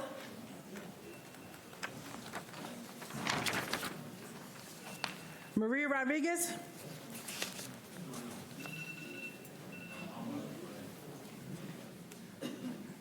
Hello again. So I think that we have to be very mindful of what everyone is saying to you. It mostly comes down to we need to not be the first option for how we're going to come up with funds. And I know that we're saying that, you know, there's grants that are being done. Where is the visibility to these things? I mean, there was a mention to being better stewards of our money and having that be very important to you guys. But if there's no transparency, you guys keep mentioning to look at these different records and these different things. Where is that all being presented? That's a difficulty where it's like, how are we supposed to be informed as we engage with you? If that information, we have to go hunting for it, And those of us that don't have the knowledge, how do we get that information in order to do that, other than to come to these meetings, which I didn't even know the cadence that went, that we did these. But I'm definitely going to be around more often now to make sure that our funds are being allocated and used correctly. But at the end of the day here, I mean, this all comes down to the fact that if there's money somewhere to cut, it shouldn't be that you guys are coming to us for us to foot the bill. You guys need to look at what the money and where it's laid out and what can be done to better allocate it. Or if you're going to ask for someone to give you guys advice on how to do that, like maybe look into that, or being more transparent, and how can you let your city know what is open to them to be able to come talk to you guys. You know, this is something that unless you look for it, you really have to wait till you get a letter in the mail that tells you that, hey, you're gonna have to pay more money. That's not setting the tone for a very nice conversation. That's why you guys are getting really angry people coming up here and telling you what's going on in their lives. I know that you're all human beings, and I know that you all care about Deltona. The people of Deltona are speaking to you, and they're telling you that we just can't give any more than what we've done. So we've reached a point where, you know, there needs to be a lot of transparency for where our money is going. There needs to be a lot of transparency from you guys for the efforts that you're doing to improve the customer service. I know that for me personally, the residential garbage, it's been coming. Ma'am, I don't mean to interrupt you. Ms. Vasquez, could you please keep your voice a little bit lower? Thank you. Continue, please. Will I get more time added? The 5 seconds, please add it back. Go ahead. The garbage has been coming and being picked up later and later. I had to call in at a certain point because my garbage wasn't being picked up, and I was told that these, you know, folks have up to 8 p.m. to pick up the garbage. I mean, it used to be where at the crack of dawn it seemed like the garbage would magically disappear, and I know it doesn't happen by magic, but it's less and less something that you can count on. It's the quality of that process has gone down. So why? If everything is going up and we're paying more money, why is the quality going down? Why is the dependability going down? Why is the accountability going down? That doesn't make any sense. So I plead with you guys to listen to the people who are talking to you and not let the ego of what we're saying to you stand between you and the compassion for the people who are coming up here, who have families, who have pressures that we are all dealing with. I know that I'm, you know, treating you guys with respect. I know you guys are treating us with respect. Everyone is going to stay respectful. However, you need to pay attention to what we're saying, and we just can't do any more than what we've done now. Thanks.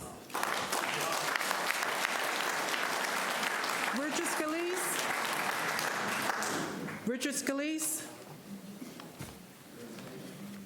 Mary Ford. Mary Ford. Pamela Brown.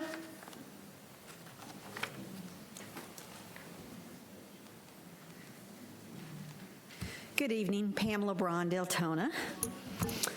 Well, how does it feel to be part of history? Yeah, we're making history tonight. I've lived here 6 years. I've been coming to these meetings 3 years, and I have yet to see one motion that I believed in succeed, and tonight was the first night. Yay!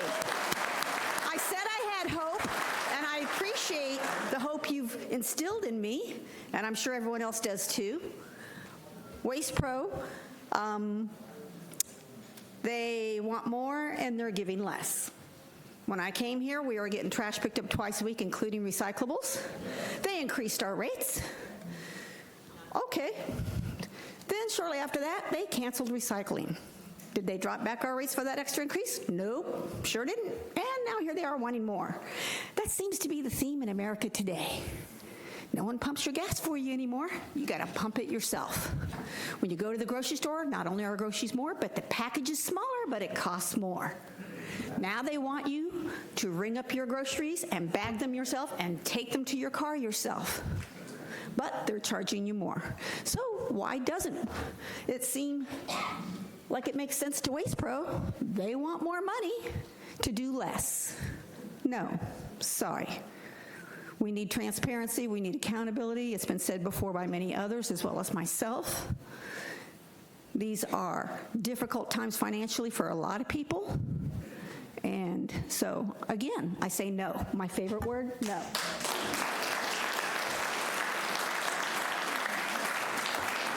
Mark Masterson? I'm done. Okay. Rod Reisner?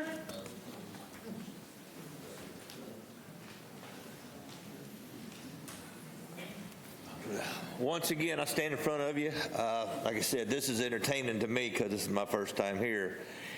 If y'all don't drink, this could start you to drink. I swear to God it could.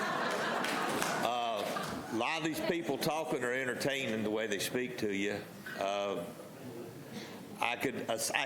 watch people. I like watching people and the way y'all respond to what they say. I'm not going to single anybody out, but anyway, I'll let it be. What they're discussing, I don't agree with. The Waste Pro people, I don't much care for them. Like some folks say, they did do good service in the beginning when I first moved here, like 25 years ago, I think it was. Pretty much sucks now. But like he brought up earlier, and my curiosity is, did y'all consider seeking out other services before you come up with getting more money out of folks here? But I don't know. It's not my job. I'm retired. I don't do stuff no more. But like I said, my opinion is I don't like it, don't want it. I like my money. Thank y'all. Former Commissioner Sosa?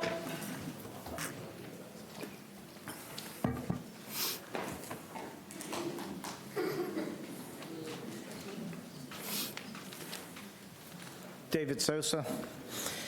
Okay, increase in solid waste funds.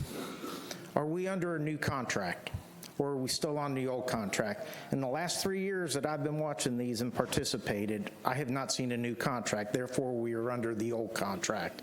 On this agenda, there's no contract listed for us to verify. The same with the stormwater projects. Usually those are listed on here as a link that we can click on and see what's there. It's no longer there. Okay, once again, transparency is diminishing. Okay. Now, if you don't know what the new contract says or what the old contract says about raising rates, then you shouldn't be voting on this today till you find out and do your research. Now, I believe in the last meeting it was stated that the reason we're raising rates is because of the tipping fees at the landfill. But however, if you look at your budget item that everybody had, the rate's almost the same. What did happen, though, was there was an extra $1.1 million generated. Actually, I think it's about 1.5 million generated from this increase. 1.1 of it is actually being transferred where they said they can't transfer money. It's being transferred into the general fund to pay for capital improvement projects. Okay? And then out of that, it's showing that there's an extra almost $500,000 there that is not accounted for. So basically, what they've done is they say, hey, Solid Waste Pro's raising our rates, we got to pass that buck along to you. It's not. They're manipulating the budget to tax you more money. So it's not Waste Pro raising your rates, it's the commission. So this is why that is there, okay? I strongly oppose this increase or any increases here tonight. Now, also, once again, in the consent agenda, you're going to have another item in there saying they're going to raise or they're going to spend $30,000 of this money generated to send you a notice that we raise your solid waste fees. It's going to happen if this passes. So they're taking that money, they're wasting it away in administrative fees. So basically, you know, it's tax us more, give us less, is what's happening. So I strongly disagree with this.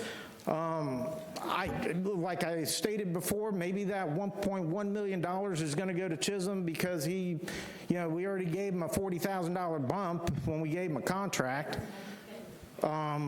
He hired a deputy city manager. Now he's got another one he just promoted. Where's that money coming from? Maybe it's coming out of your trash fees.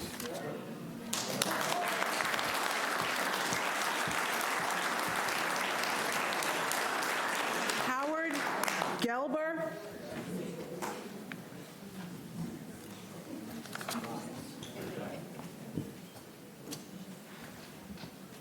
My name's Howard Gelber. I live on Newmark Drive, 2806.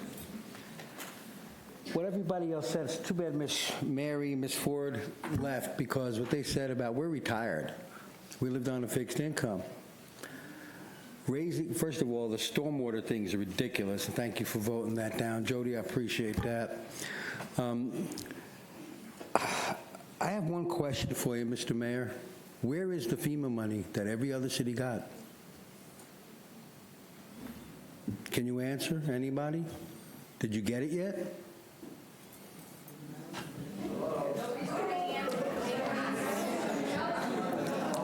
The reason I'm asking is everybody's complaining about, he complained about the stormwater. Well, it's $8.4 million for Waste Pro. $8.4 million. My neighbor across the street just moved in. He can't even get his garbage or waste picked up. I had to call 3 times since January to get my garbage picked up, and I take pictures because it's out at 8 a.m. They don't come till 1 o'clock, but they told us it has to be out by 8. Okay? I have pictures on my phone. It's out at 8 o'clock, and 3 times it hasn't been picked up. My neighbors down the block have the same thing. Exactly the same thing. Now, Mr. Mayor, I know you don't remember me. I'm a very good friend of David's over here, okay? I met you with Mr. Lowry when we voted. You promised me personally that you wanted to save the city and the country. You told me this was not the last administration. It was going to be different. From what I'm hearing tonight, this is one of our first times coming here, my wife and I. It's no different. Now, I took you as a man of your word, as a Christian, and I'm a Christian. And I don't want to get really religious with you, but Jesus Christ, when he told the disciples to go out, he said, if they don't want to hear the message and the truth, dust your feet off and walk away. And you're going to have a whole bunch of people walking away. I hope that doesn't come to that. Thank you.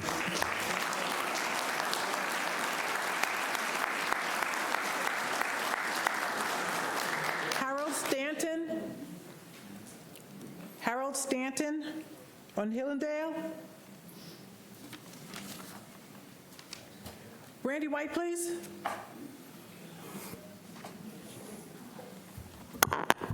Brandy White, Deltona. I really didn't know where to start, but I'll start with the transfer of the $1 million that we talked about. I'm sure if it stayed in there, there would be no need to have an increase. But that's something that we do often. In fact, back when Klinger was the financial advisor, that is the first thing he told me that his concern was the sudden increase of budget transfers. It's the first thing he told me. Look at this book. Look at the transfers. Something ain't right.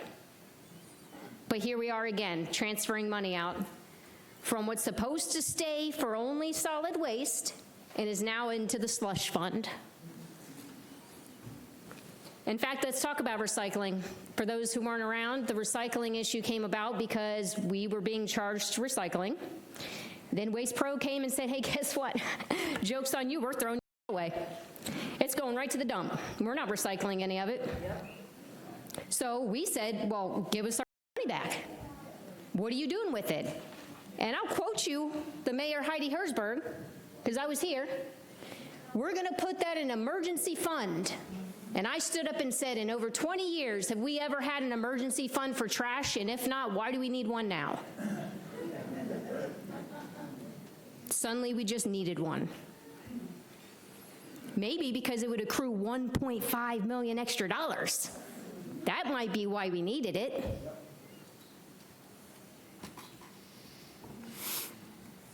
My question that I've never gotten answered all these years is once we realized that they were taking our stuff to the trash, still recharging us recycling, right?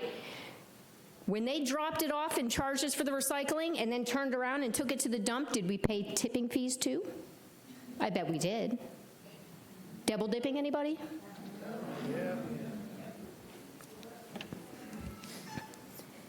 Now, there's a lot to say on this, but most people have already said it, so I'm going to throw something in here as a reminder that Thomas Jefferson enunciated the basic principle of public service.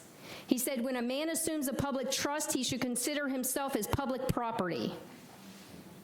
As a condition of public service, you are expected to adhere to the fundamental principles of ethical behavior. Public service is a public trust, requiring you to place loyalty to the Constitution, the laws, and ethical principles above what? Private gain.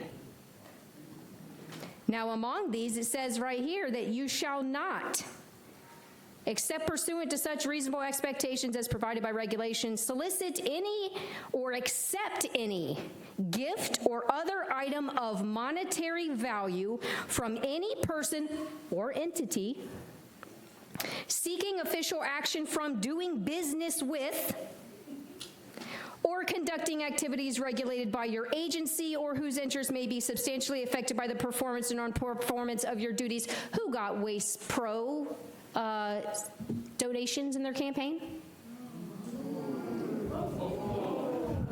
I think we can go back a couple years and see quite a few people. So let that sink in, because it's all coming.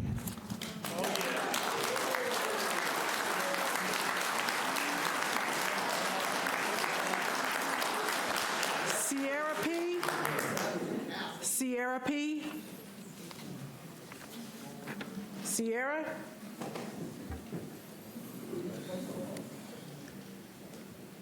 Julian Ivory.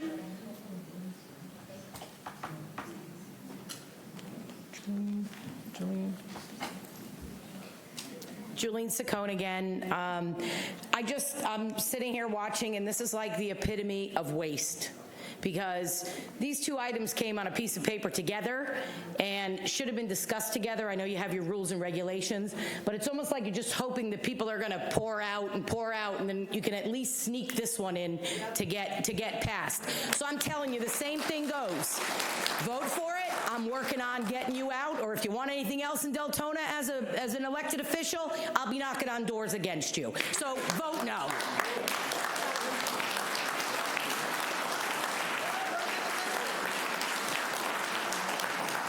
Mary McIntyre. Mary McIntyre. Kathy Bryan.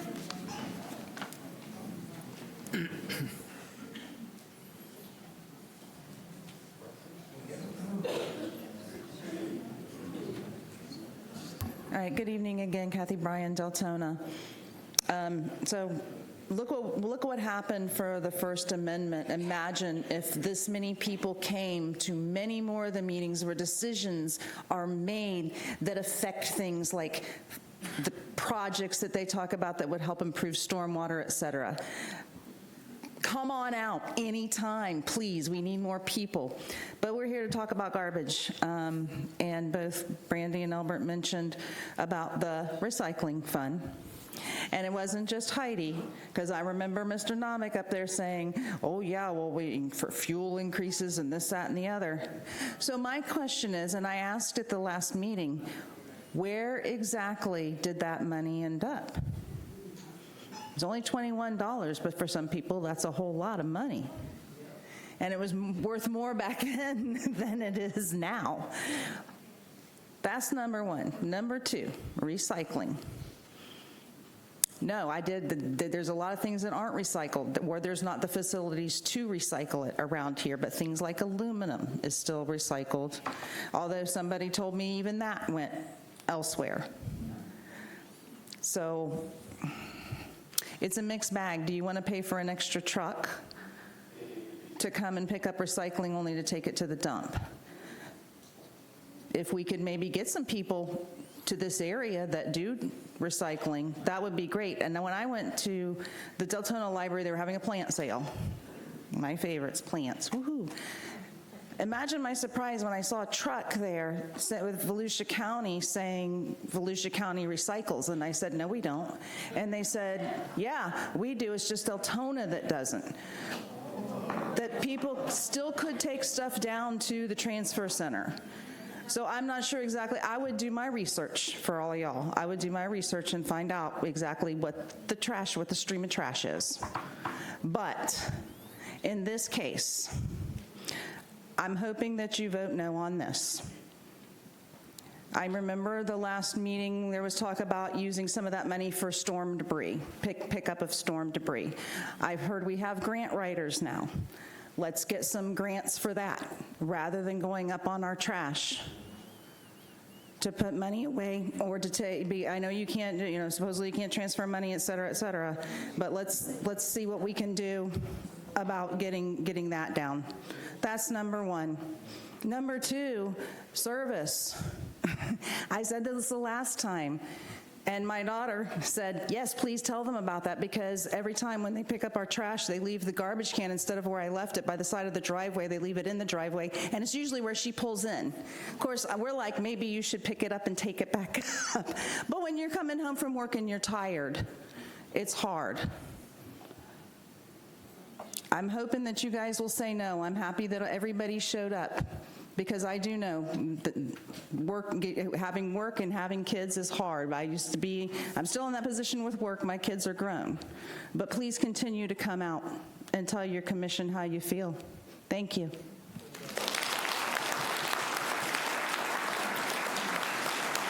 Candy Sosek.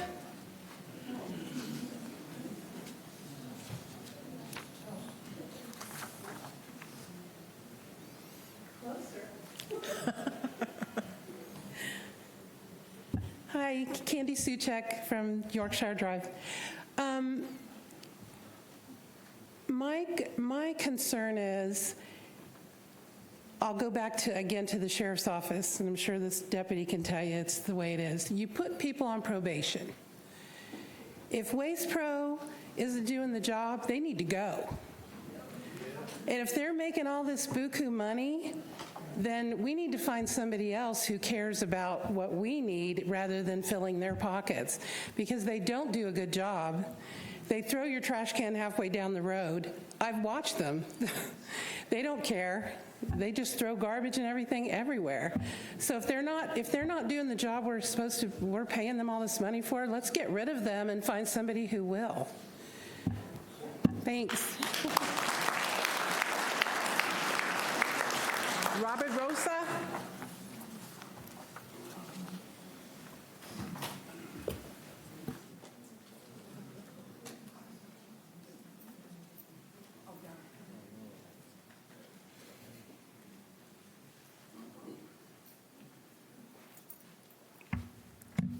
Hi, once again, I'm back here for the elderly, for the disabled, for the retired veterans. Waste Pro's revenues, profit is over $900 million. Yet here we are, want to charge it more to people who can't even afford to go to the store half the time. I live on Normandy, and I've seen more people at that food pantry just down the street at the church than I've ever seen living here. Ever. That's a shame. And it's a shame to make these people pay any more than what they're paying now. And I have to echo everything that they said about the recycling. It's true. I was here for it. And then they brought it back and said, well, you could pay for it if you choose. And what are we going to pay for it? To end up back in the landfill? And not in a recycling place? Poor planning doesn't constitute our emergency. And also, I would like everybody to know that there's a recall process for anybody on that seat up there. So if they're not serving the people, they could get a petition to recall anybody sitting on on any of those chairs up there, or in any position. And all they have to do is get enough signatures to get them recalled and out.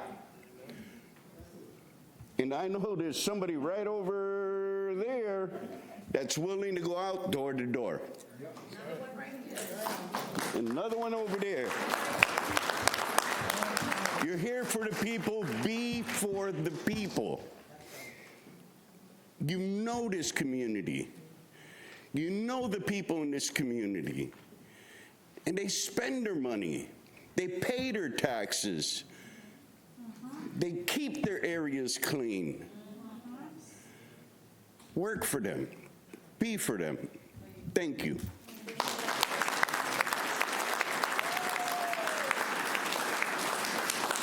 Juan Sepulveda. I apologize. Sepulveda. Oh, yeah.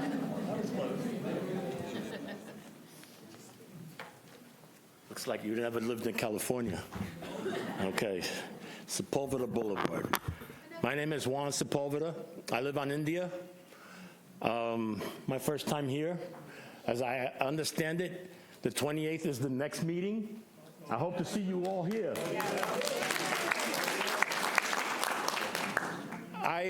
At first I thought this was in reference to my septic tank, and you guys charging me extra money for picking up waste, to realize that it's about Waste Pro. Now, I've been here 14 years. Came from New York, figured I'd get old and get pulled out of that house by a morgue from the house that I'm currently living in. I don't plan on moving out of it. I've noticed in the past several years, and I hope all you have as well, all those vacant lots, right? They're all almost gone. Why aren't we collecting from them? It feels like Bright House, you know, where they give new people the break, but they kick us in the butt. Amazon. You know, you are getting money from them as well. And the crazy part is that you put the big ticket number as the second vote, not the first vote. Because this is a big ticket number. This is $233.15, right? The other one was just $160. But if you add those up and you divide that when somebody's on a budget, that's not good, man. I don't know about you guys. I know I've seen you probably walking by in Publix, and Publix recycles. They recycle their plastic, their foam, and their paper. Why can't we? It's amazing. I agree with Jody. Let's get rid of them. Let's get somebody else. Thank you.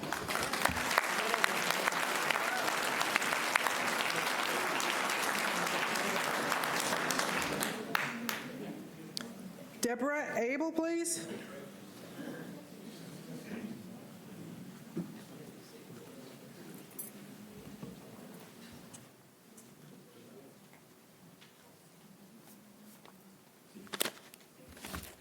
When I came up here originally, you told me I had to wait for the second time. But on this piece of letter that I received, it did not clarify that I couldn't discuss both subjects at the same time. It is a 15% increase for us, and listening to the other residents who have come up and spoke more about it, I hope y'all will vote no on this and go back and look to see renegotiating with the current contractor or to find another one. And I notice in our area weeks up to over a month when people put out old couches or pianos or computer things, they are sitting there constantly and not being picked up. So I really, everybody's on a fixed income. It's a very bad time right now with the way the economy is affecting everybody and the cost is going up. And I believe this board can relook at the budget and keep it rolled back And I guess I still have to wait to talk about the millage rate, correct? Okay. I'll be back.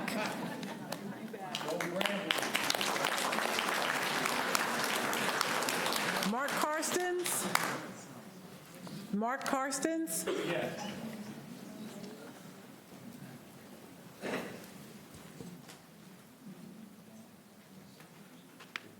Again, I'm here on behalf of Stephanie Cox, who lives in Deltona, who were to oppose the garbage situation. That's what was it, 6B?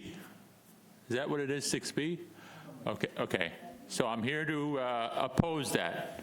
Make America great again. Thank you very much. Agnes Sulik? Agnes Sulik? Brenda Bailey? Brenda Bailey? Mustafa Idelis? Mustafa Idelis? Jason Chaladorf?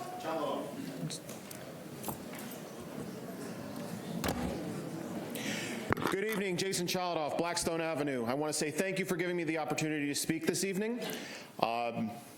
When I received that letter, I did not know that this was for solid waste. I assumed that that was to imbue septic charges or sewage.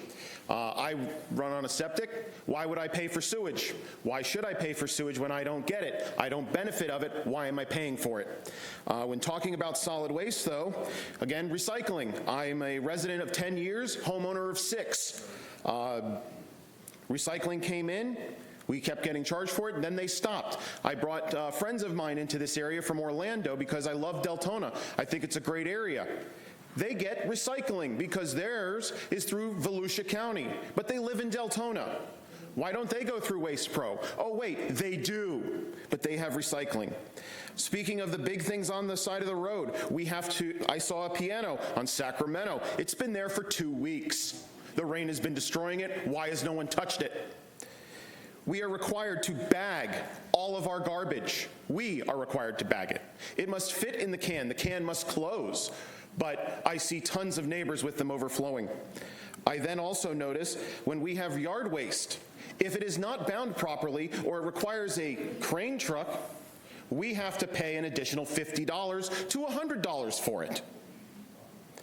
I have gotten several other cans, not from Waste Pro, but on my own, because I asked for an additional can, I was denied.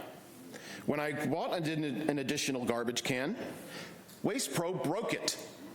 They did not take it, they left it on the side. I have put multiple signs for them to take it, they refuse. They refuse to take my phone calls. So why am I having to pay more when things are not being done? Pay more, do less? Doesn't agree. These meetings, by the way, they're inconvenient for the worker who has to have a 24/7 on-call. I manage 16 people, yet I have to be accountable for them at all times. You are a team of 7. I understand that you are accountable for all of us. Why are you not accountable for us today? What is going on? Why do these meetings and these workshops happen at such odd hours for those of us who work? We cannot attend them when it is so hard because we work every day. And Ms. McCool, I just found out that you are actually my commissioner. I didn't know that. I didn't know that until I looked it up. Why do I not know that? Why is that information not provided to me as a homeowner? I find that very disturbing. And why do I have to do all the work to find out this information? I work in IT.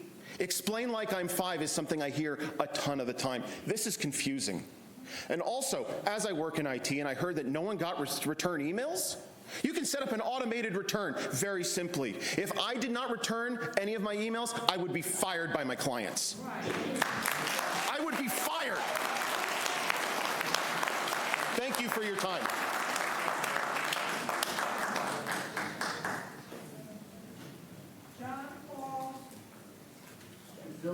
That's it. Cazillo.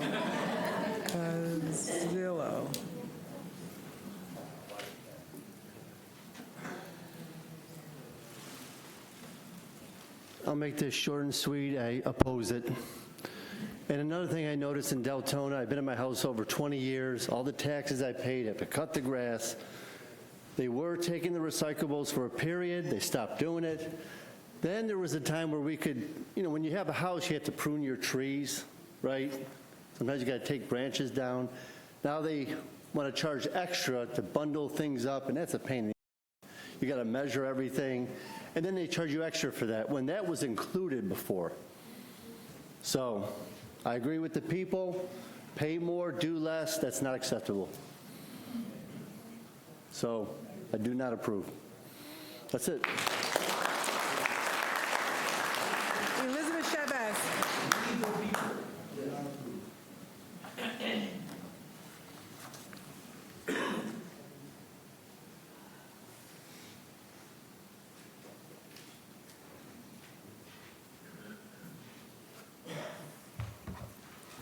Elizabeth Chavez, Algonquin Avenue, Deltona. Somebody today that I met when I was taking care of 2 elderly people. And then after that, I came home and I was packaging some book bags for giveaways for needy children in Deltona. I came here tonight on my birthday because this is a very, very, very important meeting that you guys are having with us tonight. But the gentleman that came to the residence that I was at said, "Oh, you live in Del Rico." And I said, "Really?" I said, "What?" No, I said, "Deltona." And he goes, "Oh, no, we call it Del Rico." And I was wondering does that mean that because of how much we pay in taxes that people think that we're rich? Or if it's because of the RICO law? I don't know. But my question is, why did you stop recycling? I heard because it was too expensive. And I remember, if I'm not mistaken, I had been at a meeting about that, and it was about $33,000 to $35,000 that the city was saving. And I think that's a lot less for a Tahoe today. I thought I had also heard that it was because China was no longer buying our garbage. Right.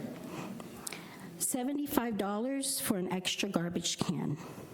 $75 more if I have 2 to 3 items that are larger items that I put outside of my garbage can. If it's more than 3, then the charge goes up. So to the gentleman's questionings on that, maybe it's everybody's saying that they got to pick up garbage after work, after 12 hours of work. What if maybe Waste Pro workers are not getting paid well? Okay, so what we do in our house, I don't have that issue, but we do see little things and we go pick it up in the neighbors' houses. My neighbor does the same thing. My neighbor across the street does the same thing. The other one over there, we take care of each other. We get along, and so that's wonderful. But why can't they do it when maybe they're getting paid very little? I don't know. But we had to pay for an extra garbage can.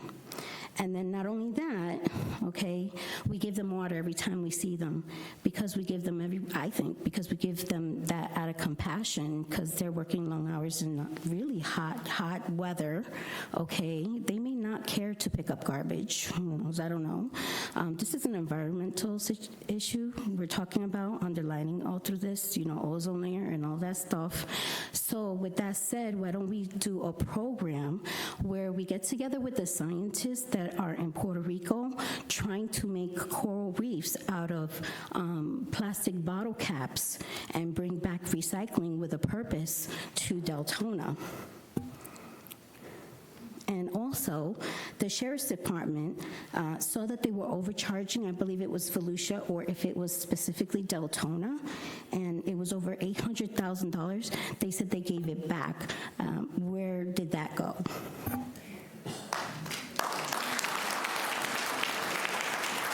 Leela, please. Leela?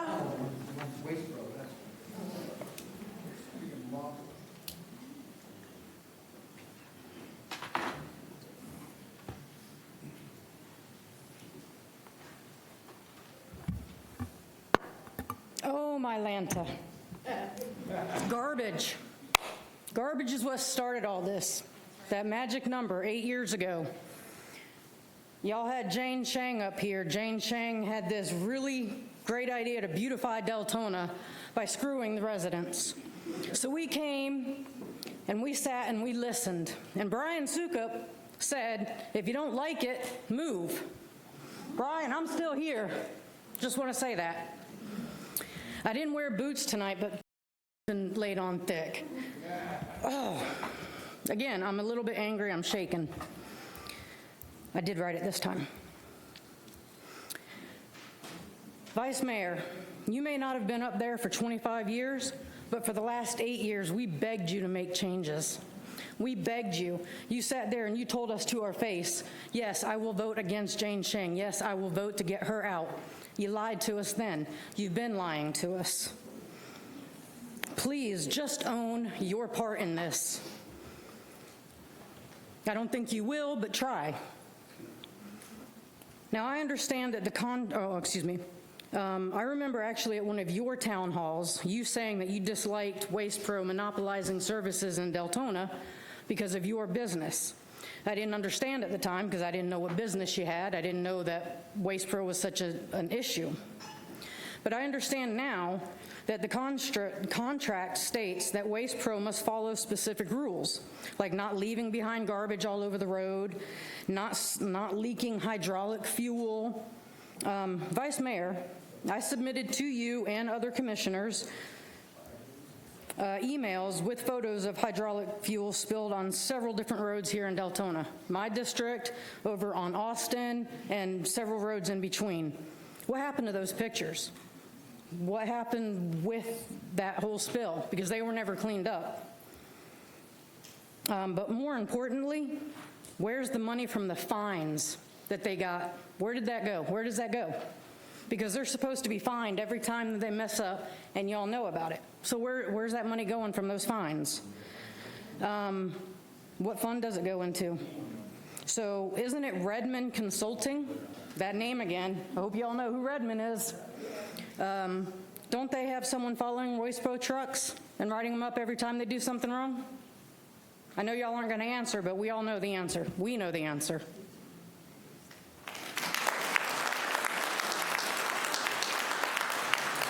Courtney Hannon.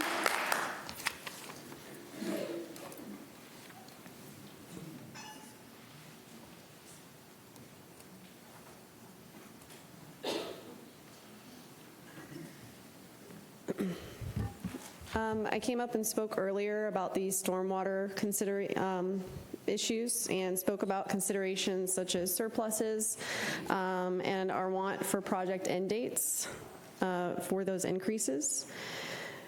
However, one of the things I wanted to discuss with you just in this second motion here is that with solid waste not having as much of an impact as the stormwater proposal or as much of an emergency to it like the other one did, and with the assumption that it's probably 3 days before it needs to be finalized just like the other one, I hope that you guys take the same tactic with this one that you did with the last one in stating that you're going to maintain the existing rate. Thank you. Mayor, that closes public comments. Thank you. Vice Mayor Bradford, then Commissioner McCool, then Commissioner Jody Lee, and then Commissioner Avila Vasquez. So let me answer a question. I was the one who requested Ms. Shang's termination, number one. Number two, when Waste Pro came up, I also was against the companies being forced to use Waste Pro because I believe one of my comments was it was like legalized mafia and a monopoly. I lost the vote. Now, part of the accommodation of what Waste Pro said we were going to get on this, is they're correct, was they were going to be held accountable if we had leaks. They would know what time items were being picked up. So if somebody showed up too early, there was no saying, hey, XYZ company did it, I didn't do this. We knew that it had to be Waste Pro. That's why the commission did a majority vote and they got that exclusive contract. My question is, how much longer do we have on that? Because it was my understanding we have 2 more years. Okay. So, and I know you're new, so you probably don't know all these things yet, but part of the monopoly was we're going to be held accountable. If we're not, we're going to be fined. Yes, that information was passed on. I was told Waste Pro was fined for those incidences.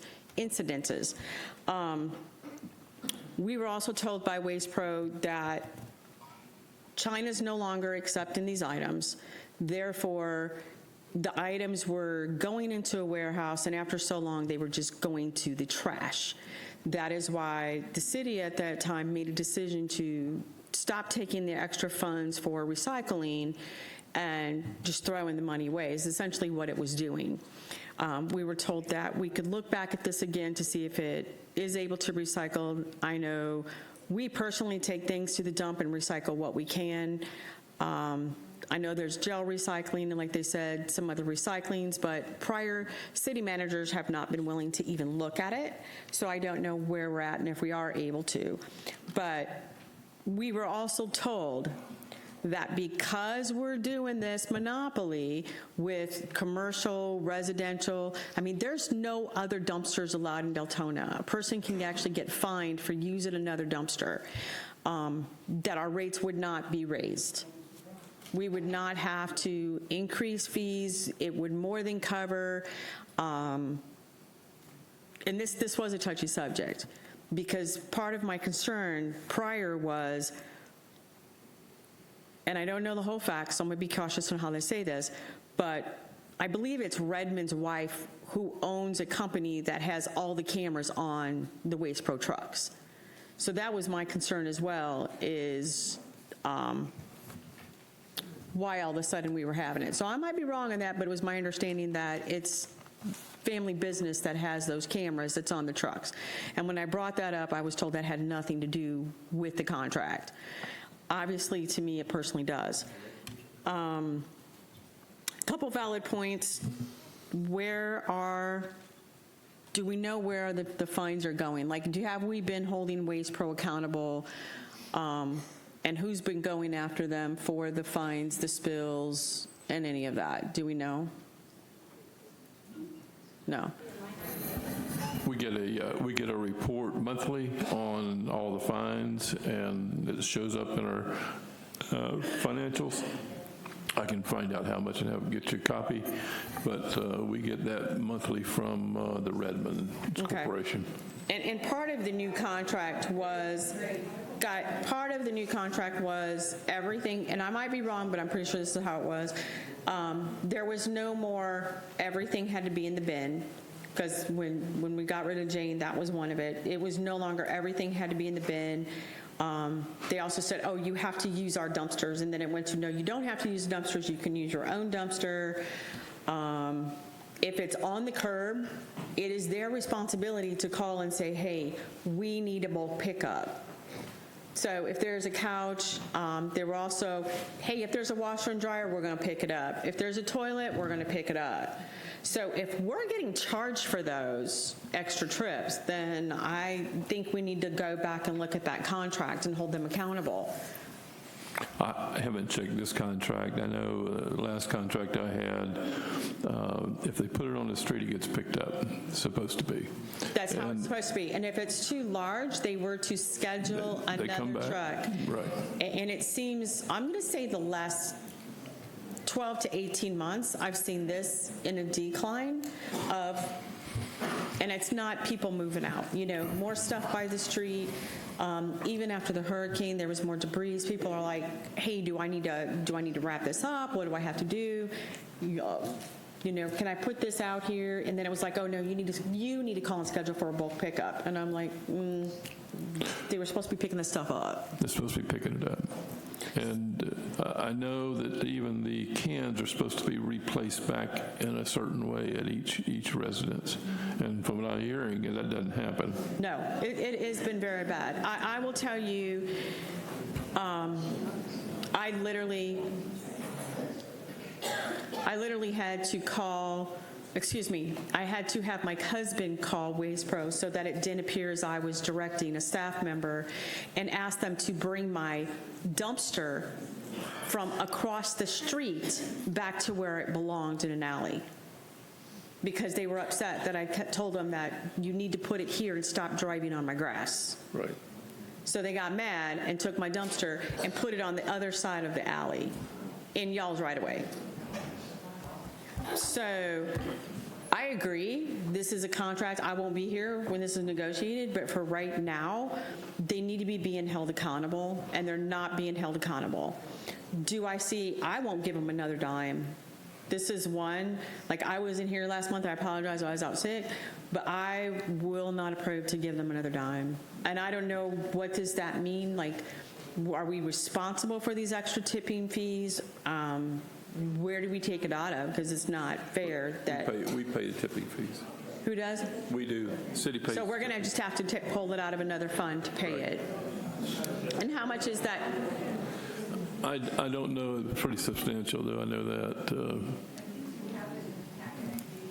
Yeah, I was trying to find it. All right, what part?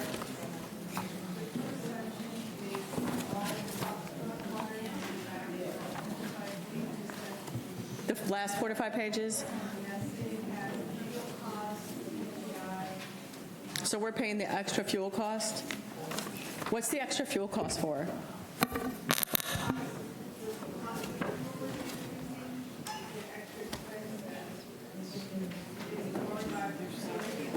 Okay. Guys, I'm so sorry, but I really can't hear. Can we get Mary? So here's my question. If I do a contract with a customer and my fuel cost goes up from me to get to job A to job B, I'm supposed to put that into my estimate and take that into account. So we're paying for extra fuel costs, is that what I'm hearing? So they're saying, hey, it costs us more in fuel, you're going to pay for it? No. It's the fuel adjustments in the contract, and it's adjusted, annually, I believe? Yeah, it's a CPI. It's a CPI. Do we know what they've made?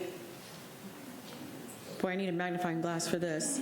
Do we know what they brought in revenue, Jiminy Christmas, based on the commercial base that they've been able to take over in Deltona? I can get that information for you.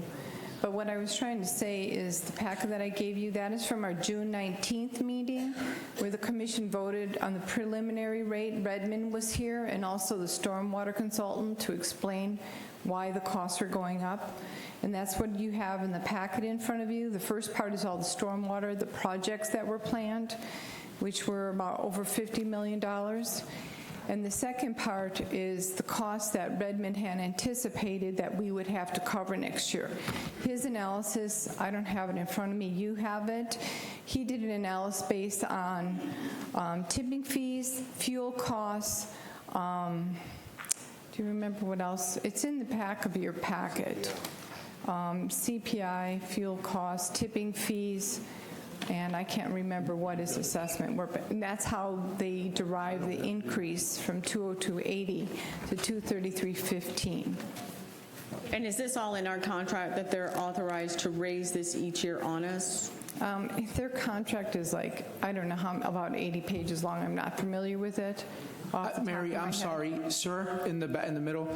We're really trying to listen. We need to make, this is very important to all of you. Please. Thank you. Go ahead. I don't have the contract in front of me. Like you said, it's going to be negotiated in a few years. But yes, they can increase their these fees. This is a contract. I mean, also the tipping fees. That was the other thing that is passed on to us from Volusia County. This is outside of Waste Pro. Yeah. I think it was in the June 19th meeting you had all this information when you voted first time. Tonight's request really doesn't involve Waste Pro as much as it is the fees that have been raised by the county.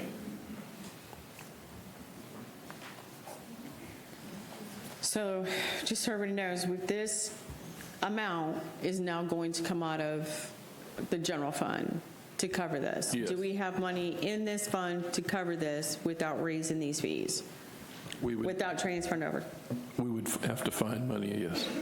And that's what I'm trying to figure out. What's the exact amount we're going to have to try to find? I mean, we've already lost 50,000 in projects, so. I can't tell you right off the top of my head. Yeah. And when can we start the negotiations for the contract? Does it has to be 2 years? And what happens if we terminate the contract early? No, actually, we can propose to negotiate it now or earlier, or if you want to terminate it, that's a different scenario, in that then we would have to negotiate, we would have to bid it out, but we'd have to look at the terms under which the contract is written and whether it's got that provision in it. Well, and that's concerning to me, because I'm going to be honest, when the first contract went out, it went out to bid, and literally we had a event that I had other trash companies tell me that it was basically worthless to even put the bid in because they knew that Waste Pro was going to get it. I'm just telling you what I was told. So, well, it's based, when we go out for procurement, we're required to go with the lowest bid unless there's some other extraneous reason we can bypass that product with the commission approval. We are required by procurement to go with the lowest bid.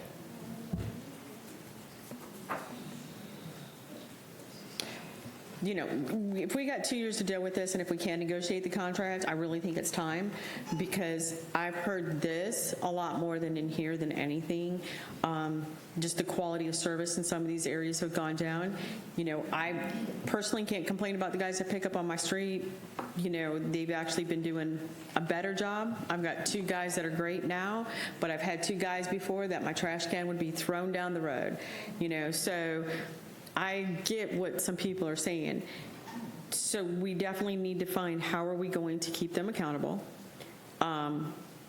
Where's the fees going that we're charging them back for fines, and do we have a whole, what's an easier process, I guess, for residents when they have a concern, since they're saying they call Waste Pro and they're not getting an answer, to file their complaint or their concerns? Can I answer that, Mr. Chisholm? Because I thought we had a hotline. We have a staff person here at City Hall that works specific on solid waste complaints. So you call City Hall, ask to speak with the solid waste staff. They communicate directly with Waste Pro, and also Redmond goes out. They follow trucks behind them. They catch them doing things like you said with their garbage can. They investigate all complaints, and usually they negotiate it, and we are given a refund on our bill. Usually, it can anywhere be from $1,500 to $5,000 a month, a reduction for the incidences that you're speaking about. And I live in Deltona also. I've put couches out. I've put a lot of things out. There's no extra charge for that. Unless it's something that can't be picked up, like, you know, fuel oil, you know, hazardous waste, electronic things they won't pick up. Old TVs they won't pick up. But if you're not sure, call City Hall, call Volusia County Transport, and get the information. So it's they're not available. supposed to be charging more? Because I know of a neighbor who put stuff out and they said a piano probably, because I mean, a piano was, I mean, how can you expect these 2 people to lift a piano? Right, but I think they're supposed to be doing, okay, so they're not actually doing a credit back, they're just doing a reduction on the bill. So if you're going to see a reduction on the bill, you're not going to see a credit, so the credit's not going into some fund, it's just we're supposed to pay X, Y, Z, and we're deducting that from the bill. So there's no fund. Right, but Okay, so that answers one we question. do get franchise fees from the commercial. And that's actually a check that the city receives. And do we know what that account is up to right now? No, not off the top of my head, but I can absolutely research and get back to you. Yeah, so are those franchise fees account, is that something we can utilize to help us out with this fund at this point? Well, it's part of the contract, and I'm not an expert in the Waste Pro contract, but my understanding is once we had an exclusive with the commercial, then we receive a check for the amount of revenue that they, you know, the amount that they gain, we get a portion of that. Okay. And another thing, if we can please look into, we were promised at that meeting, the commercial base, because we had a nice commercial presence for that was upset about having to switch, that don't worry, your rates are going to be less. And I promise you they're not.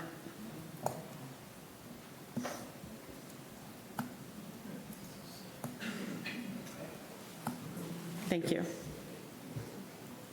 Commissioner McCool, then Commissioner Jody Lee, then Commissioner Avila Vasquez. You good? Commissioner Jody Lee, and then Commissioner Avila Vasquez. A couple things before I even lose track. You said we get between $1,500 and $5,000 back a month from Waste Pro? Yes, but don't quote me on that. Okay, so this contract's been going a couple of years. Have we ever gave any of that money back to the people that live in this city because they screwed up? I'm just asking. I mean, it's just kind of simple. If they give us No. money back, it should go back to the people that pay the No, bill. it goes back to Okay. the city of Deltona. The next thing is, you know why we pay Waste Pro? Here's an advertisement inviting us commissioners to go to a dinner that Waste Pro is throwing. Look, it just so happens I get it. You stop in, it's at the Hilton. What is it? The Hilton in Orlando. Top shelf cocktails, variety. See? Just saying. But look, if they can afford to wine and dine the commission, now you know why they want more money. But here's an easy one. I mean, the guys that pick up my trash are really good. They are. They're young guys. I'm sure they don't make a lot of money. They're out there sweating. I don't know if any of you guys want to do it at 100 degrees. I don't. Driving them trucks, most time no AC, sweating, picking up stuff. It's nasty. It's disgusting. But you know they ain't making the millions of dollars. Ma'am, we're trying to, go ahead, Commissioner. So, you know, the guys that do it, I bought another can, so I get mine. My trash is dumped. I mean, I don't have no problem. The guys actually doing the labor work are doing a good job. The contract, the thing is, if we're getting $1,500 to $5,000 a month, we have a dedicated employee answering the complaints. If we have to pay an employee just to answer complaints of Waste Pro, isn't that a sign that maybe we shouldn't have Waste Pro? I mean, it's kind of. I mean, I owned a business, and if a bartender had a problem and she was always getting complaints, usually I got rid of her. I mean, I'm just saying, if money came up missing, I got rid of her. It cost too much, I got rid of her. It's kind of common sense. We should be doing the same thing in our city. Again, I want to make the motion to deny the resolution 2023-31 establishing annual rate assessment for solid waste services for fiscal year 23-24. Got a motion by Commissioner Jody Lee. Is there a second? Second by Commissioner Caldwell. Before we go to a vote, I'd like to allow Commissioner Avila Vasquez to please. Can I ask a question regarding that motion? Go ahead. Can you say that motion one more time? Did that motion put us on the existing rate, or did you just totally deny the? I want to deny their increase and stick with their existing rate that we have. So you want to amend your motion? I want to amend the motion to deny the rate increase, the annual rate of the assessment for solid waste for fiscal year 23-24, and keep the one from 2022 and 23. Okay. Is there a motion for that? Trying to get a new contract too? I have to go on this one first. Now, Commissioner comments and consent items, then we can ask the city manager to go after something a little bit better for Commissioner us. Jody Lee has a motion on the floor and a second by Commissioner Caldwell. At this time, can we please have Commissioner Avila Vasquez? She was on. Thank you, Mayor. I just want to have some questions because a lot of this stuff probably happened before I came on board, but I sort of heard about them. So I understand the recycle was done away with because, you know, it was already explained. Some of the residents also explained the reason why. I know that we used to have single men in the trucks, right? Because they drove the new trucks and they didn't need two people. Because we had the new garbage bins that they automatically pick up on the truck, they empty and they come back down. It was also brought complaints from residents that they didn't like the idea of having a one-man truck because garbage was being spilled, things were being left behind. So it's my understanding that Waste Pro went back to a two-man truck and that's why the price increased, because they had to add. And I'm not agreeing with none of this. I'm just stating what I've heard and what I know. So the 2 men, bringing 1 man back is, I think, one of the reasons why they increased the prices. I was also told that Waste Pro, like Mary said, was the lowest bidder when we put out to quite a few contractors. So it was my understanding that Waste Pro was the lowest. It was also my understanding that letters went out to commercials, letting them know when their contract with their current garbage business was, and that they needed to come to the city and voice their opinion. And it's my understanding, if any, none showed up or none responded to the letter. Only when their contract expired and they wound up realizing that Waste Pro was taking over, and I guess maybe their prices went up. Again, I'm not saying that this is something I agree on. This is what I understand happened with Waste Pro. The bundling of your waste being put outside, this is the first I hear that you have to measure, because when my residents call me, I tell them put it out and call City Hall. Sometimes when a resident call me and they tell me they call Waste Pro and they call the city, they get 2 different answers. Waste Pro will tell them, well, if it's this amount, you're going to get charged for this. If they call City Hall, they'll tell them, just put it out there in a nice pile and they will get picked up. So it depends who you're calling, but I know for a fact that when I call my residents back, they tell me their garbage or whatever was picked up, and they didn't have to pay any extra. Again, it depends who you call. They give you different information. We had a recycle program that was trying to bring recycle back, and it was put a stop. Going back, I think they used to meet once a month, and it was stopped by prior management. Can we look and see how this can be brought back? And if so, how much of a difference it would be in price?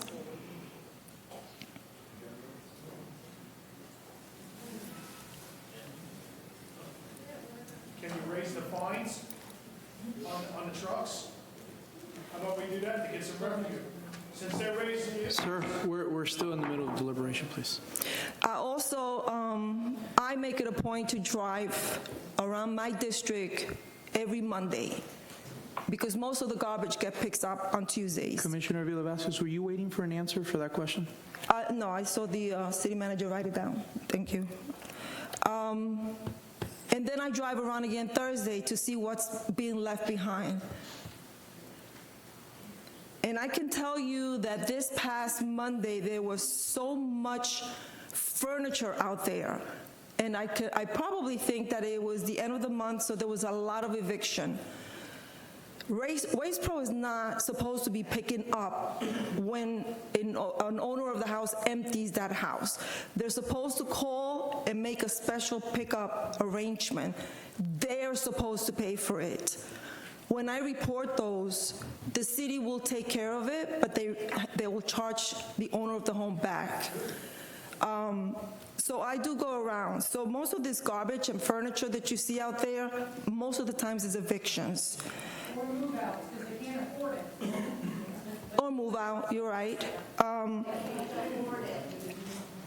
So these are the questions that I had about Waste Pro. Is it true that because they had to go to a 2-man truck, was that the reason? Prior increases in the recycle, and let's see what else. Are we going to be able to go back to recycle? Let's see. And then, like some of the commissioners here also mentioned, to find out about the contract renewal. Thank you, Mayor. All right, before I go to Commissioner McCall, I want to say a couple of things just because I haven't had a chance. So if I recall correctly, I believe no one on this specific commission got donations during their campaigns. But the prior one, there was 2 commissioners that did, or 3, sorry. This is the problem that we have when we allow this type of things. You pretty much disenfranchise our residents over a $500 donation. I'm not going to question anybody's thought process on that, but I think when the moment comes during special requests, this is where we can act and rectify whatever was messed up. There's a lot of things that we're cleaning up from prior leadership, whatever. Well, now we're here, let's get this fixed so we don't continue to have these issues with our residents. And to Jody Lee's point, I'm glad he brought it up because I thought I was gonna be the one that was gonna probably catch some heat from them for it, but it's true. Why are we all getting invited to Orlando to wine and dine? I mean, at least have the courtesy to have it here in Deltona so we can invite all the residents, you know? We're using their money to do it. That's all I'm saying. So that's my 2 cents. Commissioner McCool. Thank you, Mr. Mayor. I would encourage all the residents to please write into your commissioners regarding recycling. I will tell you this as a private resident also. A couple of years ago when recycling was ended before I was elected and shortly thereafter, there was a company that came into Deltona and I paid for that recycling service as some of you others did, right? It was a private company. They came and spoke. They offered recycling. I recycled with them. It was a short tenure. It was less than 6 months, and they pulled out of Deltona because they said they could not get enough participation. So there was a company that came in. So the way to be heard is doing what you're doing, and please follow up and follow through is really, really important, not only for us as commissioners, but for our residents as well when you are seeking lasting change. So every one of you that is now lobbying for recycling, please take a moment to write in because this is how we create public record. This is how we create change. This is how we create consensus moving forward doing this. So if you are in favor of recycling, please, I beg of you to follow up this way because it is rare in this chamber that we have a receptive audience when we're talking about actually making change and moving forward. And this is how we did it. You've already done it once tonight, but we need sustaining participation because we make decisions based on resident input, believe it or not. When you are absent of resident input, you are left to try to make the best decision that you can from your people without input. So please follow up by writing and asking us about recycling, okay? Because I would like to see that brought back. I'm a recycler, I haul my stuff, and I try to reduce, reuse also.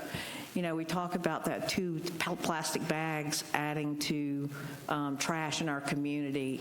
I would like to see, I know that statewide there's fights about it, but I'd like to see us do away with all plastic single-use bags in the city of Deltona. I know that I take my recycle bags with me when I shop, but so let's talk about things like that also. Please, please write to us and provide your input regarding recycling because I would like to see it brought back also. Thank you, Mr. Mayor. All right, we have a motion on the floor along with a second. Can we please go for a vote?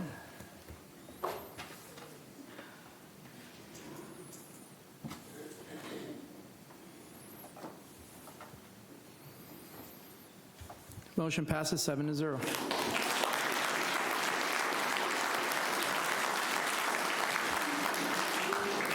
This time we move to subject C, public hearing resolution number 2023-32, establishing the annual rate resolution street lighting services for fiscal year 2023-2024. Mary? Okay, the commission voted on June 19th to approve this special assessment for the street lighting district. Just to refresh your memory, this is a community that has voted to have their own upgraded lighting. It's a pass-through cost. And if the resolution lists all the different neighborhoods and the cost that's passed on to each homeowner. Yeah, let's take a quick 5-minute recess just so I see there's people leaving. So just so, we can all, 5 minutes.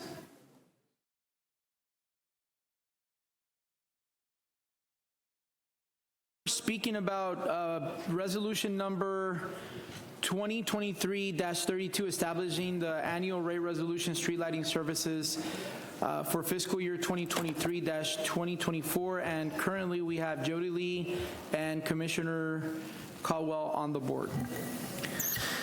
On this one, it's easy. I mean, I can see approving it for streetlights, but at the same time, can we check for another year? I mean, it's $200,000 a year for this lighting or whatever. That's what it is on there now. What's that? The residents, these are the residents from that district, they want this. Well, I get that, but who's paying the bill? They are. Well, again, but can't we get them to, listen, hear me out before you interrupt me again, please. It's the HOA. I get it. But I'm saying is, I'm going to go for it, but let me finish. Nowadays, we have a modern thing called solar lights. Can we start getting some of these around? Forget it. If they're paying for it and they want lights, let's use common sense. Solar lights are coming into play now. They can put solar lights in, so they won't even have to spend the $200,000 a year. Anyway, go ahead. Commissioner Caldwell. I would like a motion to approve C, D, and E and move right on to F. This is not the consent agenda item. This is just for C. Just, okay. Yeah, we always go Senate. Okay. So if you go on your iPad and click on that section, it'll tell you the motion right there. Make a motion. Go ahead. Can I make a motion? I want to make a motion for Resolution 20-23-32, establishing the annual rate resolution, street lighting services for fiscal year 2023 and 2024. Second. There's a motion by Commissioner Jody Lee and a second by Commissioner Burbank. Would please vote. Oh, sorry. Is there any public comment on this? No, sir. No. Can we vote on it, please?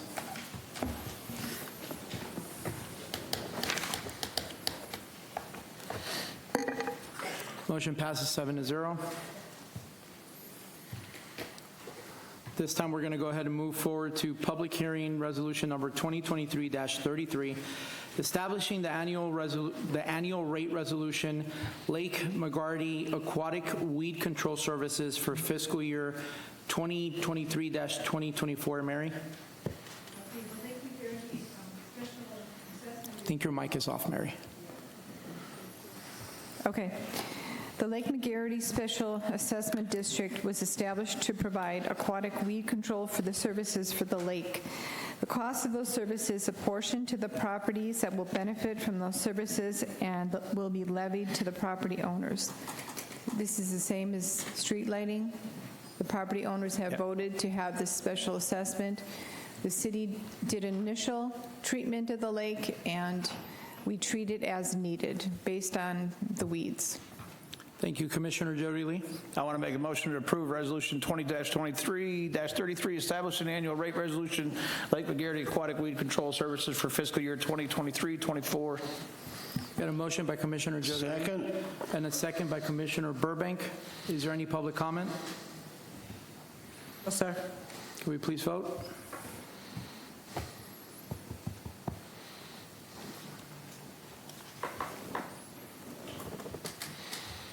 Motion passes 7-0. This time, we're going to go into section E, which is public hearing resolution number 2023-34, establishing the annual rate resolution and nuisance abatement services for fiscal year 2023-2024. Mary. The nuisance abatement assessment was established in 2018 for the collection of unpaid costs and expenses incurred by the city for nuisance and lot cleanup. On June 6, 2022, the Commission, by unanimous vote, recommended the city include $1,527.30 as a non-ad valorem levy for 179 Citation Avenue for a period of 10 years. There's a second assessment this year. It's in the resolution. The address is for 930 Radcliffe Street. The dollar amount is $1,706.64. Once the commission votes, this is sent to the property appraiser and is assessed on the property tax bill as a non-ad valorem. Thank you, Mary. Commissioner Jody Lee. I'll make a motion to approve Resolution 2023-34, establishing an annual rate resolution, nuisance abatement services for fiscal year 2023-2024. There's a motion by Commissioner Jody Lee and a second by Commissioner Burbank. Is there any public comment? No, sir. Can we please vote? The motion passes 7-0. Before we continue to the next one, does somebody want to go ahead, just so we don't run out of time, and extend the meeting? Can you get a motion for that? I'll make a motion to extend the meeting 45 minutes. That's how long it's going to take. Look at the agenda. Okay. We got a motion to extend the meeting 45 minutes if we pass the 10 o'clock mark. And there's a second by Burbank.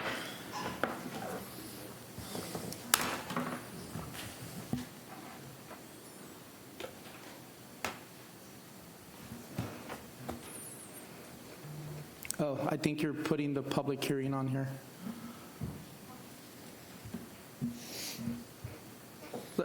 Simple vote. Can we extend it? Everybody approve? Say yes? Yes. Yes? Okay, perfect. Any not in favor, say no? Okay, so we're going to extend it 45 minutes if we need to. This time we're going to go to section F, public hearing resolution number 2023-35, a resolution of the City of Deltona, Florida, vacating the utility easements on property located at 2032 Golden Arm Road, described as the east half of Lot 45 and Lot 44 and west half of Lot 43, Block A of the Tree Shore Development Subdivision as recorded in Plat Book 32, page 7, providing for conflict, severability, and an effective date. Joseph. Good evening, Mayor, City Commission, respected members of the public. Joe Ruiz, Plan and Development Services. As is relayed in the request from the resolution, this is a request to vacate or abandon easements on such property, and specifically the side utility easements, side yard utility easements. Just some background, the property at 2032 Golden Arm is part of the Tree Shore Development Subdivision, which was platted in 1973, pre-city incorporation. The house that exists on the property was also issued a permit pre-city incorporation, and the issuance of the permit created conflicts with the certain side yard utility easements. As you can see, based on the property description, there was not a replat of this. They kind of just built the houses on halves of lots and part and whole, essentially. And so at this time, the applicant has submitted an application to vacate such easements.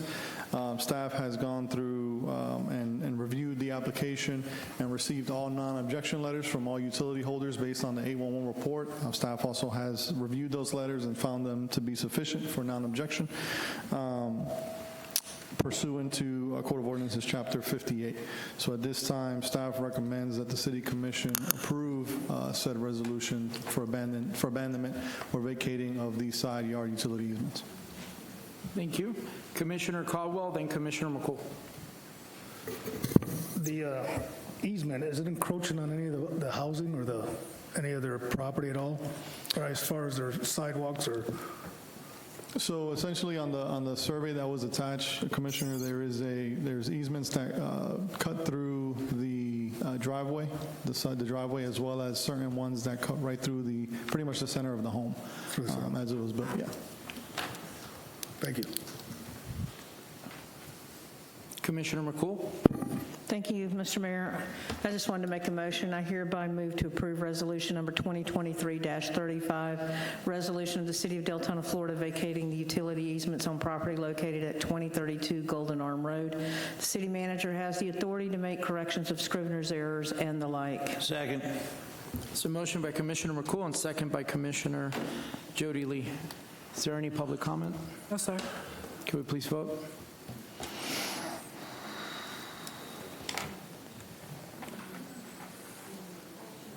Motion passes 7-0. There is no old business, so we're going to move on to section 8A, which is a request approval and execution of the proposed city attorney contract. Marcia Siegel.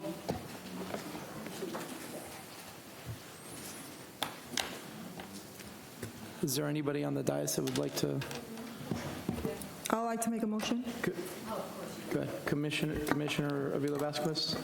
Thank you. I move to approve the city attorney contract which reflects the terms of the proposal previously approved by the commission on March 6, 2023, and direct the city manager to execute the contract. Got a motion by Commissioner Avila Vasquez. Second. And a second by Vice Mayor Bradford. And we have, do we have any public comment? Go ahead, and then after public comment, Commissioner Burbank, I will call upon you. Thank you, Mr. Mayor. Do we have to have a contract? Yes.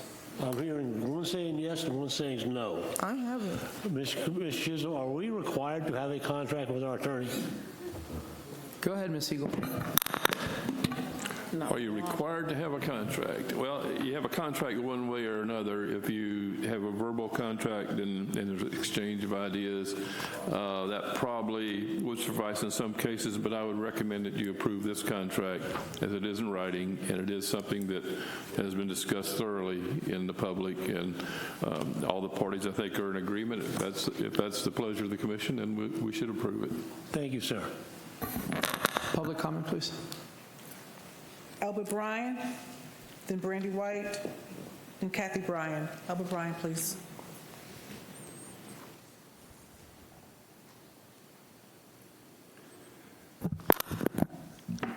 Wow. First thing I got to ask, have any of y'all actually read that contract? Because the person that made the motion and the person that seconded obviously just don't understand what the contract says. Because at the very bottom, there's a line for who to sign. Oh, that's right, her. There's another line for somebody else to sign. Who is that? Oh, that's right, him. There's no sign anywhere on there for the mayor to sign it. So it's an illegal contract right off the bat. That contract is not with the manager. That contract is with you, the commission. That's the very first thing y'all should have noticed. But no, once again, y'all are derelict in your job. Think about it. She serves you, not him. So therefore, having him on there makes it an illegal contract, period, full stop.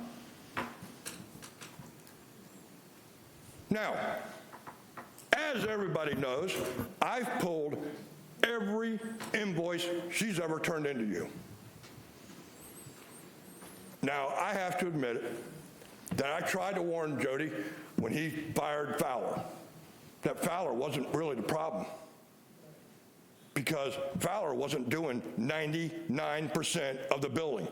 She was. So all that false billing came from who? Oh, that's right, her. I've got a stack this tall of all the invoices from Fowler, all the invoices from her. I can connect every single dot, and it's continuing from then to now. And y'all want to accept this? Really? She calls herself a firm. What firm? Really? What firm? Now, here's the other thing. I also noticed her son was going to P&Z meetings. Her son? Really? Conflict of interest there? Anybody say that? No, I guess not. I guess nothing's a conflict of interest for y'all. I get it. Y'all don't want to read the stuff. Y'all don't care. Just a yes vote will pass it unless we have 100 people out here. I get it. I really do. I feel pitiful for y'all. But if you actually put your name to that contract tonight, you are acting as an illegal commission at that point in time, because there's no place on that contract at all for you to sign, Mr. Mayor. Now think about this. You have a guy that is suing you right now because she said it wasn't signed. By who? Oh, that's right, Heidi. So, if that is true, then why would you actually give it a second? Oh, that's because you don't remember what you said back then, do you? Oh, that's right. He had 2 contracts, you said. Neither one of them were signed. Hello? That should be your first freaking clue.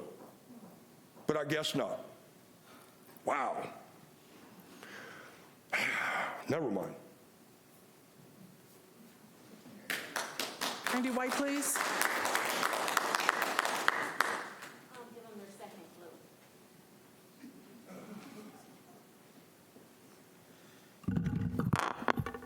Oh, Marcia. The reasons why we should say no.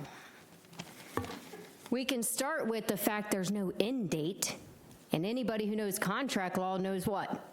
You should put an end date, right? No end date. It's forever. Also, I'm a little confused. If they're both charter officers, why do they have no benefits here, free car here, nothing over here? Aren't they both charter officers? So why is the packages different? Oh, because they're charter officers, not city employees who deserve all those extras. It's in their pay already, the hundreds of thousands of dollars. Now, moving on. Let's hit a few examples. I'll just go through this contract real quick since you guys didn't. It's astonishing you didn't, to be honest, because it's so important. But it says here, the very first thing that blows my mind that you guys haven't brought up, other than the fact there's no date, is this first line right here. Whereas Marcia Siegel George, PA, is competent and qualified to furnish the services to the city. I disagree. Let's start with some examples, shall we? Other than we know what happened with the hearings where, I was told I had to swear in, but I didn't really have to. Okay, besides that, though, let's talk about just this little car faux pas, shall we? Because she should have been advising you as somebody who protects the city about these things, but it was asked in Fort Myers to their city attorney about personal use of municipal automobiles. And the summary says real clearly right here, anybody can read it. You don't have to bill me hours, it's okay. It says, a municipality may not allow city employees to use city-owned automobiles for personal purposes. Why? Because it's very clear in the law that you aren't allowed to spend public funds for anything other than municipality purposes. That's interesting. You guys have been in violation for quite a long time on our dime.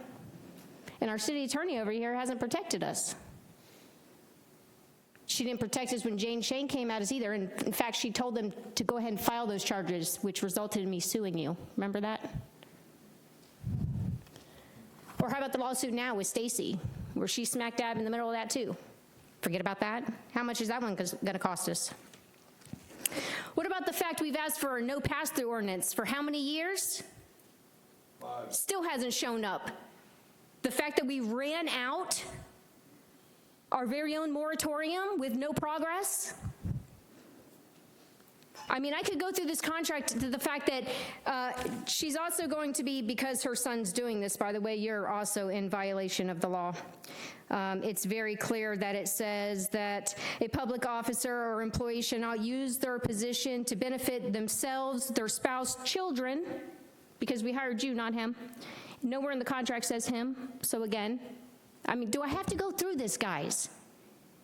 I could sit here for 45 minutes and go through all the reasons why this should not happen tonight, and you should go back to the drawing board with this contract, or you're going to find yourself in a whole lot of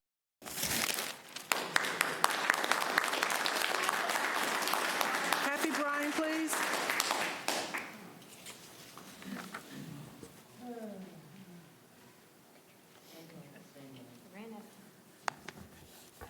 Hopefully I can make this short. Kathy Bryan, Deltona. Albert covered most of the things. One of my concerns was the signature, because I clearly remember the exact same thing with the ex-city manager.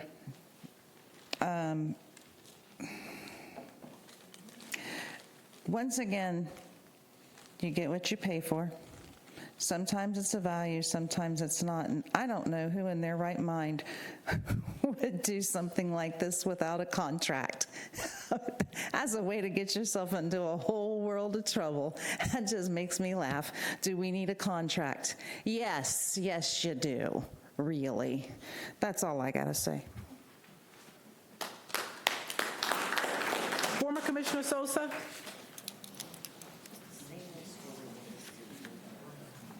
Nothing changes, ever.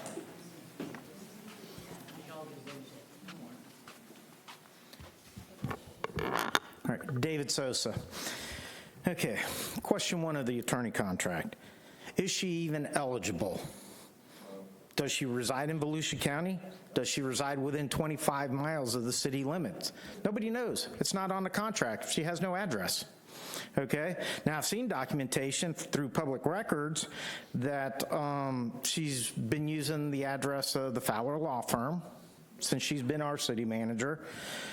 She's used a P.O. box in Oviedo on Sunbiz. Is that 25 miles? I don't know. Does that count as an actual office, a P.O. box? She's using a mailing address in Claremont. That's not her house to have a paycheck delivered. I mean, these are all red flags. So why do we have her here? This is not a good contract for many reasons. One, I didn't know that her son is representing us on the P&Z board. That's the first I've heard about that. Do you know why her son got removed from the Fowler Law Firm? He was representing the city. He lost a case for the city, and he forgot to tell us that we owe this resident money. So guess what happened to the city? The city was held in contempt. This was under John Peters. I went to John Peters and said, what the hell? And, you know, basically, he went to Fowler and said, we do not want her son representing the city. And he was terminated from the city. Why is she bringing him back? Okay? So why is that happening? Are you saying your son did not get the city in contempt of court? Yes, I am saying that. That is not Marcia, true. we're I not will doing pull a up back the and forth. documentation. I'm sure that Mr. We're not Peters doing, told you Marcia, that. we're not doing a back and forth. It's okay. All right, and she's also billing us 150 an hour for 280 hours a month. What's the math on that, Jody? 150 times 280 equals 42,000 a month. Okay, do that times 12 months. What's the total, Jody? 504,000. Go by her average billing. She's billing about 48,000. Rounded up to 50. Do 50 times 12. That's 600,000 a year. You assured me that she was going to be held at $300,000. You're not holding her accountable. How is she working? If you look at her billing statement, she works 7 days a week, every day of the month, between 6 and 16 hours. And actually, who has asked her to look into the decorum policy? Did you guys ask her? Who's asked her to review all these changes to the decorum policy, how to have public comment? If you guys aren't doing it, why are we paying her? Okay? I mean, she is supposed to be here to protect you, right? And she's not doing a very good job at it. Let's look at, a couple of the things. Stacy Kiflow's name was brought up. Marcia's hand is in 3 lawsuits that are currently active. She's involved in the John Peters termination, the Stacy Kiflow termination, and she's also involved in Stone Island. She's got her hands dirty in all 3 of them. Jody, you and I went through a series of texts when this was made up to bring her back. Do you remember what my last comment was? Why not to bring her back? Because she's incompetent. And you told me she's a bargain at $300,000. She's not getting $300,000. She's getting way more than $300,000. Okay? And another thing, there was a couple things Albert pointed out I have here I'm not going to bring up again, but why is she reporting to Chisholm and not you? They're both charter officers. Thank you, sir. Dave Munoz, please.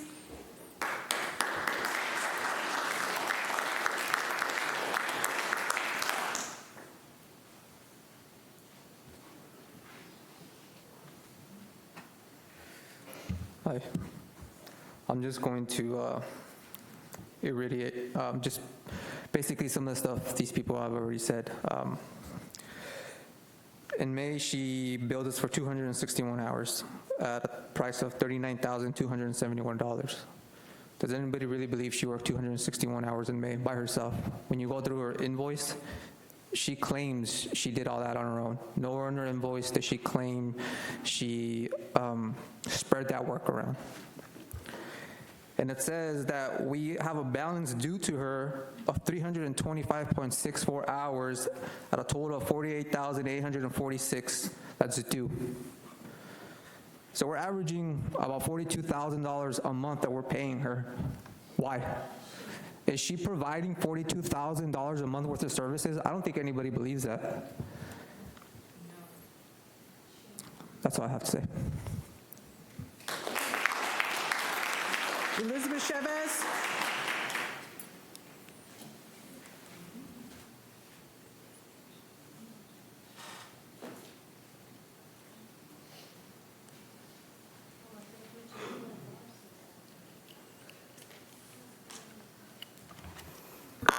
Elizabeth Chavez, Deltona. I was doing the same thing. I was doing numbers. I am not good in math, but I was really blown away at that she's getting more than $400,000 a year, and I don't know. I don't see her, advocating for residents. I don't see her. I see her here, and I see her that she helps you guys to understand how to do motions or when to do them. That's so many lawsuits. We've lost so many city managers, and this is an interim manager, Fowler, I believe, if I'm not mistaken. Now, one Fowler is not here. I thought that there was a town meeting where we were discussing that she had been fired. I'm confused. So for tonight, I think there's a lot of motions for a lot of things. The millage rate, I know this is not that part, but just maybe just amending a motion to leave it at a certain current rate needs to be changed and reduced, or do another amendment motion after that, and do a new thing to say, hey, let's lower this. How about her pay? We're talking specifically about How about her pay? How about we go and reduce that, and we save some money, and we give it back into the city to something that's purposeful, right? I remember here being at a meeting where taxes were raised. We said no to $10 million on a contract from 50 years ago, and we were charging them for the same rates at that time, and then we're losing $10 million. A lot of stuff going on with money, a lot of stuff going on with budgets, and then there's clearly a conflict of interest. Right now, I'm thinking of firing my own husband from being the vice president of my nonprofit, because I think that's a conflict of interest.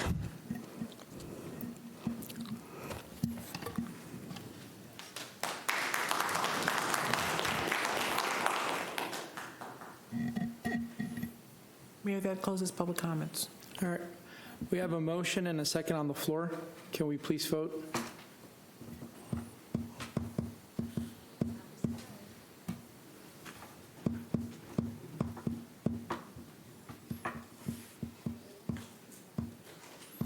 Motion fails 5-2.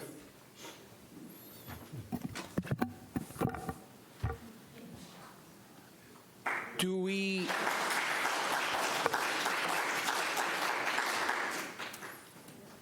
Mr. Chisholm, if we can revisit that and respectfully make sure that, I'm not an attorney, right? I don't know, respectfully.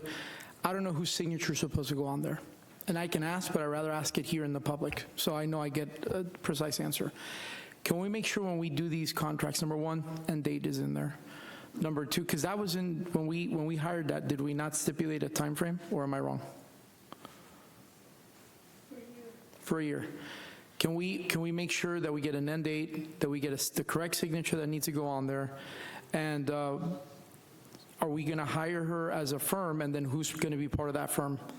Or are we hiring her as an individual? Those are important things to know. So, all right. We're going to move to comments on consent items.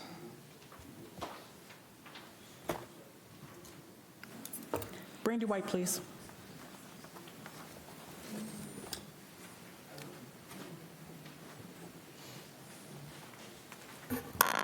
You need to pull F. I already explained why. That's an open checkbook. You're taking away your only checks and balances you even have. All you did with taking off that car and then approving this is telling him he can go do it behind your back and behind ours. That's literally what you're doing. You're taking off the cap. That's ignorant. Nobody would do that. I don't even know why it's coming before you. But I'll remind this, that the breach of public trust, whether it's either willful or habitual neglect, or refusal to perform the duties of the office, or using the position, powers, or privileges of the office or any public property to serve a private interest rather than a public interest, will be sought. You have a duty. Fiduciary duty. This is the one thing you have that saves your ass from him just going on a spinning spree, or anybody in that position. You got to remember, he's not always going to be here. There'll be someone else. You really want to take off the cap? Are you insane? I feel 25 is too high, but I understand why, so hey, I concede. But to take it off? How did this get on the agenda? How did this ever come up for a discussion to even be an idea? Those are the things I want to know. Because it would help me to understand if I need to look at it at a voting aspect or a staffing issue. But we don't know these things because everything's in the dark. But these are very important things for us to know before we go to a voting booth. That's for sure.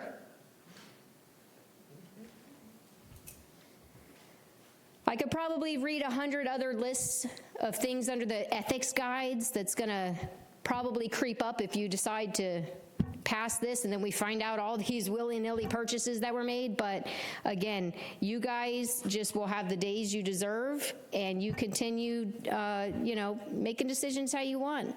But I think you noticed today that people are going to start paying attention now. They're done. Way done. I don't know how many stopped me outside and said, we're leaving, but we're watching at home, and we'll be back at the next one. Because let me tell you, if we don't continue to fill this room, you'll go right back to what you were doing before. This was mind-blowing. Tonight was like setting records. So I applaud you guys for actually listening and saying, oh, okay, we need to do something different this time. I hope it's real. I mean, we'll see.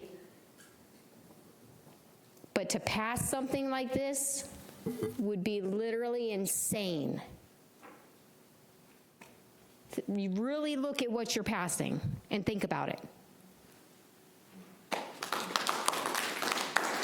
Kathy Bryan.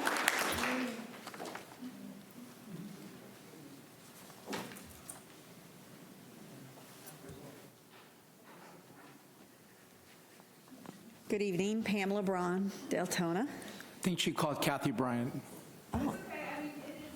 Okay. I misunderstood. Go ahead, it's okay. Sorry. Okay. The blonde in the room. Okay, so listen. I have not much more to add because Brandy was pretty succinct. I agree wholeheartedly with what she said. No, we're not giving him a blank check. This is our money that we work hard for. And we need to, as I said before, have fiscal responsibility. I don't think he should be allowed to just go out and decide by himself without us having input, and you as well. That's what you're elected for. That's what we look to you for. That's why we're here tonight.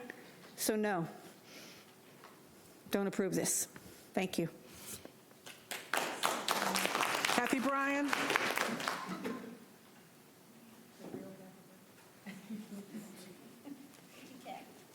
Fine. Good evening, Kathy Bryan, Deltona. Wanted to comment on, well, both E and F. I think E's got a budget they can pull from. I don't know that we need to put more money to that on F. I realize that it says in there that has already been approved through the budget process by the commission. But I still feel like Randy said, you're losing some checks and balances there. I don't think you should give anybody the ability to spend money without additional oversight. And I feel like this is lifting some of that oversight. And I don't approve. And the other thing is that you're giving a lot of free rein in this, but there is no accountability. And neither of your charter officers in their charters, or their contracts rather, have any accountability built in. Think about that. Thank you. Dave Muniz?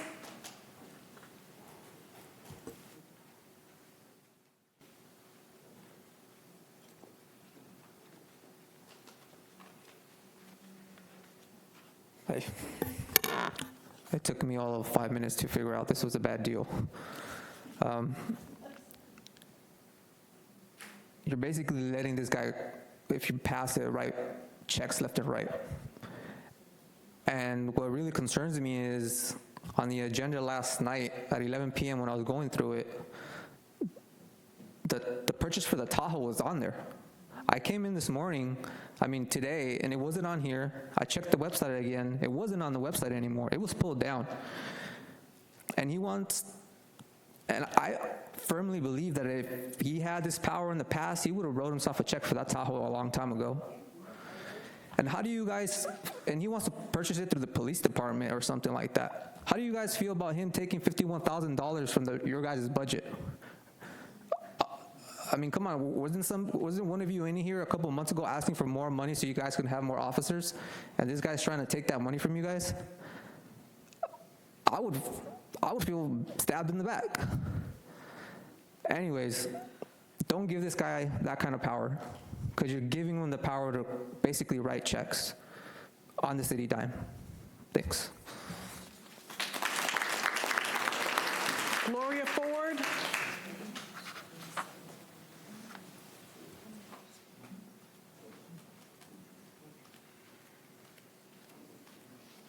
Good evening, Glory Ford, Deltona.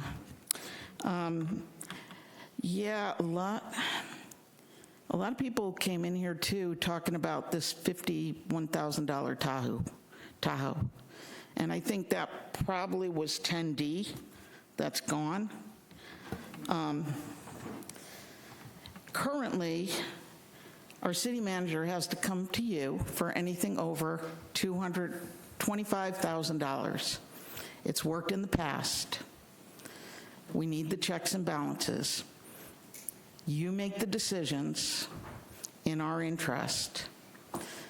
I don't know as a taxpayer how much we're actually paying him. I know his salary is somewhere around $200,000 a year, but then there's medical for him and his wife, unheard of in any job situation. So that's an unknown, because we don't know, and dental, and eyes. There's also insurance for this vehicle, or any vehicles that they drive, or he drives. I don't know who else can drive those vehicles. Then there's insurance, you add that in.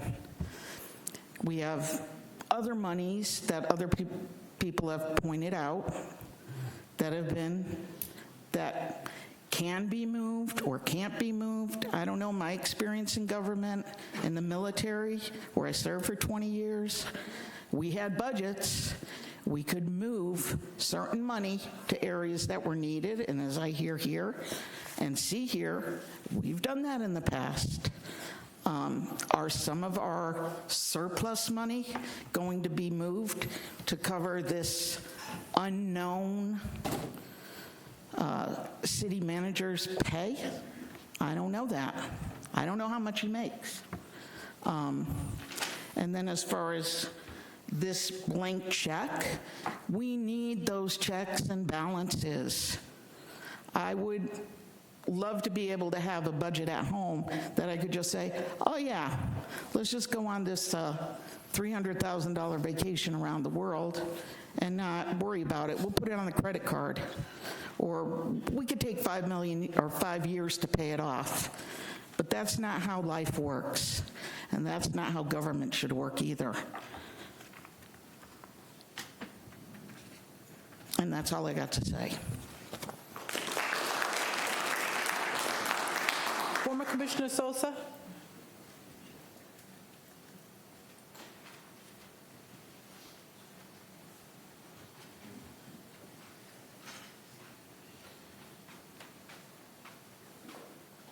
Okay. This policy came into place, why? Because Jane Shang rang amok. I remember, Anita, you did vote to try and get rid of her. However, this guy is Jane Shang on steroids. Okay? I mean, we'll say it what it is. It is what it is. Okay, there's a reason why John Peters came in and put a cap of $25,000 to come to the commission, so that there would be accountability, so that there would be transparency with the residents, that it would be brought before the commission, everybody could see it. Taking this out removes that transparency. It does. I mean, I don't know what else to say there. You know, basically what he wants to do is remove you guys from any type of oversight. So if you read these agendas, and if you read them, I don't know, he doesn't want to have any information in there. If he wants to spend $60,000 on a Tahoe, he'll go do it. If he wants to get one for his new deputy city manager. Oh, by the way, none of you guys answered. Did you guys know you had a second deputy city manager before I made that announcement? If you didn't, that is all the reason in the world why you should vote no to this change in this policy. Okay. Another thing, when it comes to transparency, on consent agenda, there used to be price tags with each item. If you look at this agenda that we're given, there's no price tags. In the motions, there used to be a dollar amount of how much was going to be spent. There were limitations. That is open. That is no longer there.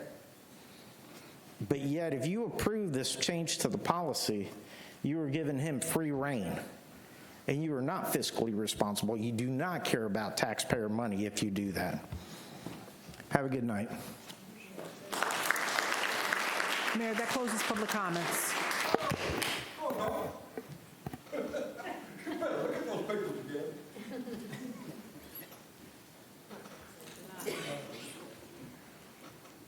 Hey, that's all right. I don't need your paper. I know I turned it into you. Anyhow, you know, I'm going to take and actually come up here and say almost the same thing as everybody else, except for my way. Because you know what? I lived through Jane Shang. And I could even go further back than that, because I was here under Mulder. And I remember the shenanigans that the manager under Mulder really did. Maybe he's the one that taught Jane, and maybe Jane's taught him now. Oh, no, that's right. He learned over in Daytona Beach. That's right. Now, let's think about this. There's a reason why y'all are there to do a job. There's a reason why anything over $25,000 has to come before you. Now, if y'all haven't figured out, we're all talking about this procedure in this consent agenda. Now, for all of y'all that are sleeping up there and don't actually read through this, what this actually does for him is if you vote on a actual budget that y'all don't read probably, because it's funny, I've seen only one budget workshop this year. And I didn't hear that many questions about that budget. So how do you know what's actually in the budget? His budget is a very generalized budget. And there's $40 million missing out of it right off the bat. And that was just a glance at it.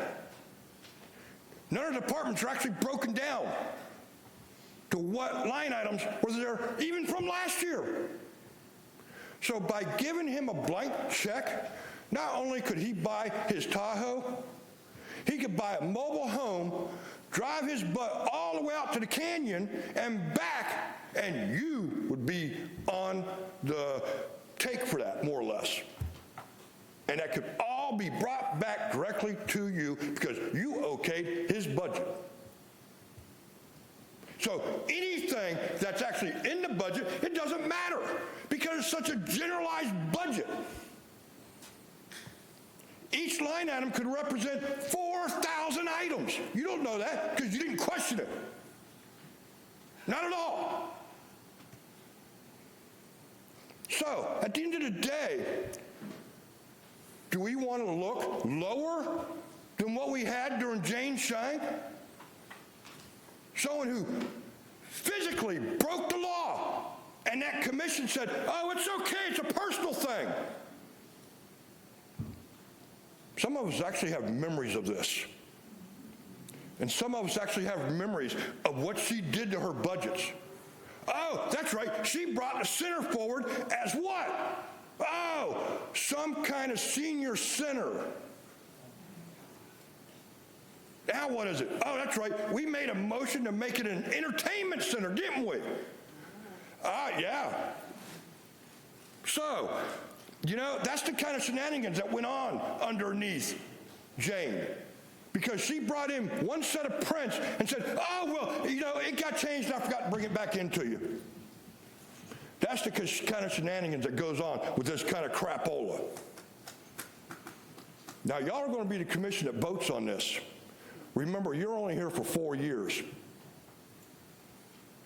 Don't let me come back in 30 years. You won't like it, because I'm already 60 now. Mayor, that closes public comments. All right, Section 10, consent agenda. The consent agenda contains items that have been determined to be routine and non-controversial. If discussion is desired by any member of the City Commission, that item must be removed from the consent agenda and considered separately. All other matters included under the consent agenda will be approved by one motion. Citizens with concerns should address those concerns by filling out a public participation slip, giving it to the Deputy City Clerk prior to consent agenda items being pulled. I got a couple people on the board, and before I call somebody on the board, I do want to make sure we get pulled B, E, and F. Commissioner McCool, then Vice Mayor Bradford. Do you make a motion, or I was just going to have to make sure F was pulled? Gets the motion to, well, I can't make a motion. Well, no, that's what I'm saying. Are we okay to talk about, since you just pulled these items? You pulled which ones? B, E, and F. Okay. B.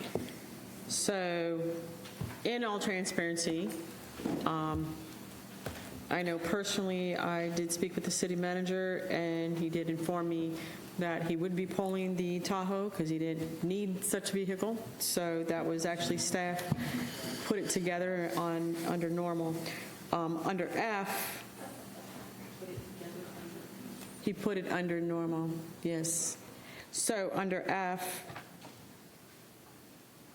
as was discussed, I was under the Jane Chang. Peters, Cooper,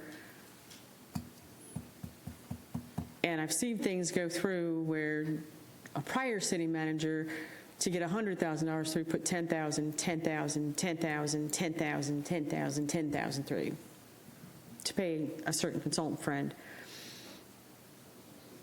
So I don't approve and I don't agree with more than 25,000.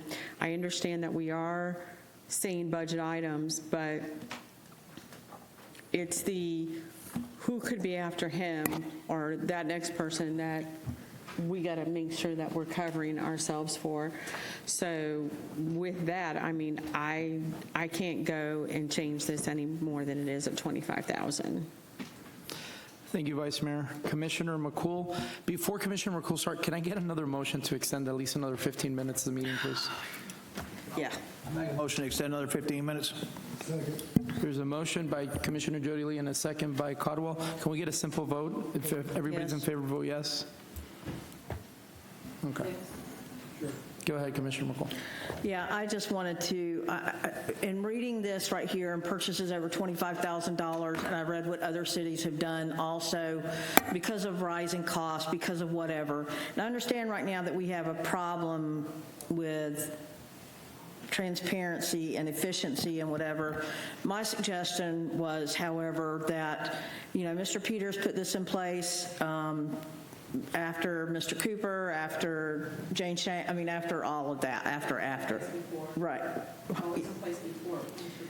Well, no, but what I'm saying is that he just brought it back up to the whatever. My problem, I don't have a problem if something is in the budget, right? I would rather see a quarterly budget report to know that we're on track, period. Right, as opposed to, it's $25,000, I understand that, but I have seen the same thing as far as if something's going to be passed through, we're going to see it. So in the purchasing guidelines, it talks about in Section C, purchases over $25,000 must have been approved in the budget. So my problem is redundancy, right, in bringing back something that's already been approved through the budget process. And I understand our budget process as far as what we're labeling or what we're buying. And I referred back to the previous and the previous budgets, but to me, this is redundancy that could be controlled by having a quarterly overall budget report rather than this. This takes up it takes up time that could be covered in a budget process. So to me, I understand where we're going and we're desperately trying to provide transparency. There's a lot more that needs to be done than just this right here. But I don't have a problem with the city manager, if something's already been approved in the budget, to approve it. I would like to also ask if anybody else had been told why another vehicle was being purchased, because a vehicle that the city manager is currently driving needed to be returned to another department for an engineer. So when I talked earlier in the earlier comments that I made about other stuff, is just that the forward-facing information that we're getting to residents isn't getting through. The process has to be so much more transparent and pushing forth information to the residents, like the stormwater assessment that is had here, like the budget process, because that's where, in the absence of good information or voluminous information, you can run with it either way, especially if there's any type of agitation going on between an administration and residents. So we need to do better at that. But fundamentally, if something has already been processed and approved in the budget, I don't have a problem with this needing with the city manager approving over $25,000. So I just wanted, listen, I'm sorry, I don't do dialogue back and forth, but what I'm saying is the budget process, when I looked at the budget process, the budget this year, and the year before, and the year before, and gone through the line item stuff, I just am looking at some of the things that we're purchasing for over $25,000 coming back that have been approved in the budget process, some of the vehicles or equipment, and that's where I'm going with that. I'm not trying to avoid transparency. I am trying to avoid redundancy. Thank you. Commissioner Jody Lee. Yeah, I want to make a motion to approve consent items minus B, D, and F. You mean B, E, and F? Is that what you said originally? B, D? B, E, and F. B, E. And F. B. And not F. No. You said B? B is in boy. E is in Edward. F is in Frank. That's what he pulled. That's what I pulled. So you just want to approve item A. I say B, D, and F because I don't care about getting a treadmill for them guys to exercise. That's the one Okay, that we D, you're right. D's been out. I just want to make sure. But the B, I don't care about the treadmill, but B and F. B and F. I made a motion for B and F to be pulled. They were already pulled, Commissioner Jody. B, E, and F were pulled. They were pulled. So you want to make a motion to approve A. A, That's it. Everything else but G, H, I, J. Do you want to redo the motion? I want to make a motion to approve the consent items minus them two.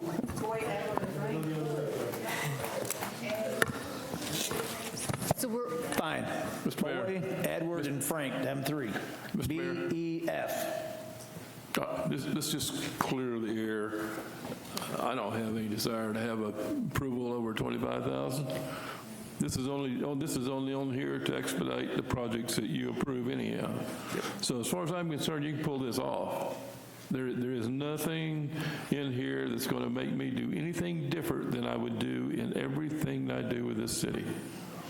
You're going to know about it. I'm not going to sneak something by like somebody suggests. I'm not going to take a $52,000 vehicle and break it into $25,000 increments and go buy it. I am not going to buy it at all. And I could really give a darn if it stays in here or not. And I'm tired of listening to people argue about how unprofessional I am and how stupid I am and how stupid you are because of what we're trying to do with this city. We're trying to go forward. They don't want to go forward, that's their business. But I've had it up to here, and if I would like for you to consider taking this off of the agenda, period. B, D, B, E, and F. Just like she said. That's it. So you want us to vote on going ahead and approving the A, D, and G, correct? Well, you got J, I, H. You're going to approve A, C, D, G, H, I, and J on consent. You're pulling B, E, and F. 10-4. And we got a second on that? There's a motion by Commissioner Jody Lee and a second by Commissioner Caldwell.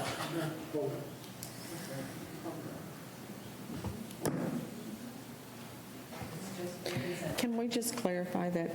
Are we going to talk about B next? Yeah. Okay.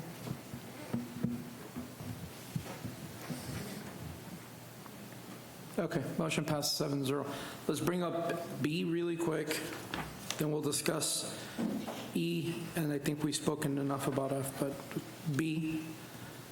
So the reason I asked for it to be pulled, and I think the vice, you want to, okay, is now that the stormwater and the wastewater assessment fees have not been passed, do we still need that fund to send something out? I just want to be 100% sure. Probably. Because then that would mean that we don't even, Probably do. go ahead, Mayor. Could you please turn on your mic? Okay. Originally, when you voted for the first preliminary vote for stormwater and solid waste that was on June 19th, by ordinance, we had like 25 days to send a letter to all the residents. That's why they all showed up today. So we had to get 4 different versions of the letter together from a database from Volusia County, send it to a printer, and pay postage. So they were received it by June 12th. So this was not a budgeted expense last year because it wasn't contemplated. So by charter, if we change the budget, it requires approval by the commission. So I'm bringing to you this budget amendment because there was no time to get it out by ordinance. So this is part of our charter regulations to have a budget amendment done. So this was already mailed, this was already used? This is to pay for the mailing. We're trying to make the budget right. Got it. Vice Mayor Bradford. Thank you, Mary. Mayor, I was just going to have you clarify that. Thank you very much. Okay, thank you Because it for is allowing me to. required. We don't have a choice on this. Okay, Commissioner Jody Lee. Well, I guess it's required and all, but I'm just wondering, if we mail out water bills every month, couldn't we just slid it in there and saved a few dollars? I mean, we own printers. I'm just saying. I get it. I get it's an ordinance and it has to be put out, but at the same time, we spend all this money on water bills, just throw a piece of paper in there. That's a great idea. However, not everybody gets that water bill, and there's a lot of people, anybody who's on county water, they don't get that water bill. I do not get a city bill. I get it, but as you can see, there was 50, 60 people here tonight. We got 95, 97,000 people in the city. It's more than obvious everybody didn't get that letter, because there'd have been a hell of a lot more people here.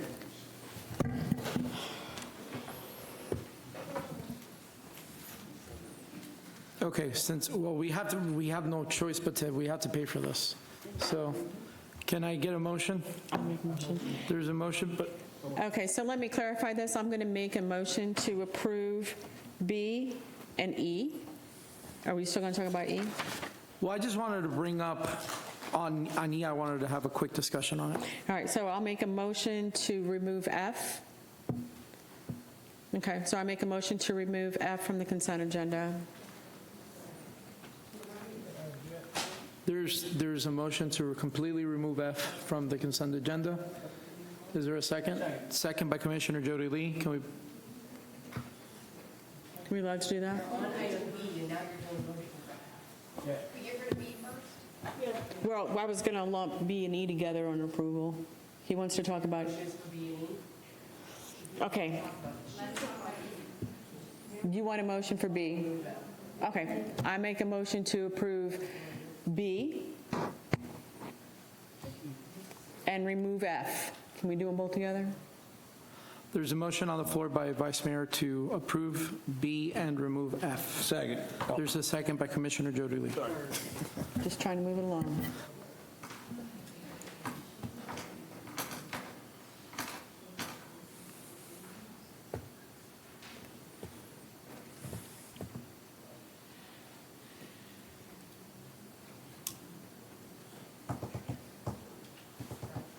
Oh, they're waiting for you, Ms. Bradford. Oh, bad. Motion passes 7-0. On section E, my question is, because I don't see, and maybe I missed something, is this that we're putting something out for a bid? Is that what it is? I think it already went out for bid. Because I didn't see a price or anything like that. Push your finger. It was on there. Is that B? No. Go to the third one down. Yes, Mr. Mayor, it already went out for a bid. Okay. We had 5 companies bid on the contract. The Lloyd's exercise equipment, which is out of Port Orange, was actually the second lowest bid. I just now saw it. Okay. You got it? My concern, Chief, the only reason I pulled that, right, is I've driven around a couple of our fire stations. You know, we have a couple of them that are a little bit older, and some of the building on the outside, they don't look up to standard. So my train of thought when I saw this was, can we spend maybe some money instead of on the equipment to kind of revamp our buildings, because... Well, we do have also in next year's, we've been in the process of working on painting all of our stations over the last couple of years. This year, we've painted 2 of them, Station 61 on Providence and Station 64 on Fort Smith. Next year, we've got in for 2 more stations to paint the inside of the stations, and we've also got a renovation for Station 63. So we are working on the buildings, yes, Okay. sir. I just want to make sure that that gets prioritized before anything else. That was my only concern. Yes, sir. Okay? Yep. All right, I have no other issues with that. Do you have anybody on the board? I'm on the board. So I can entertain a motion now. I'll make a motion. I'm on the board. To approve Commissioner. item E. There's Hey, a I make motion by to Vice approve Mayor item E. and a second by Commissioner Avila Vasquez.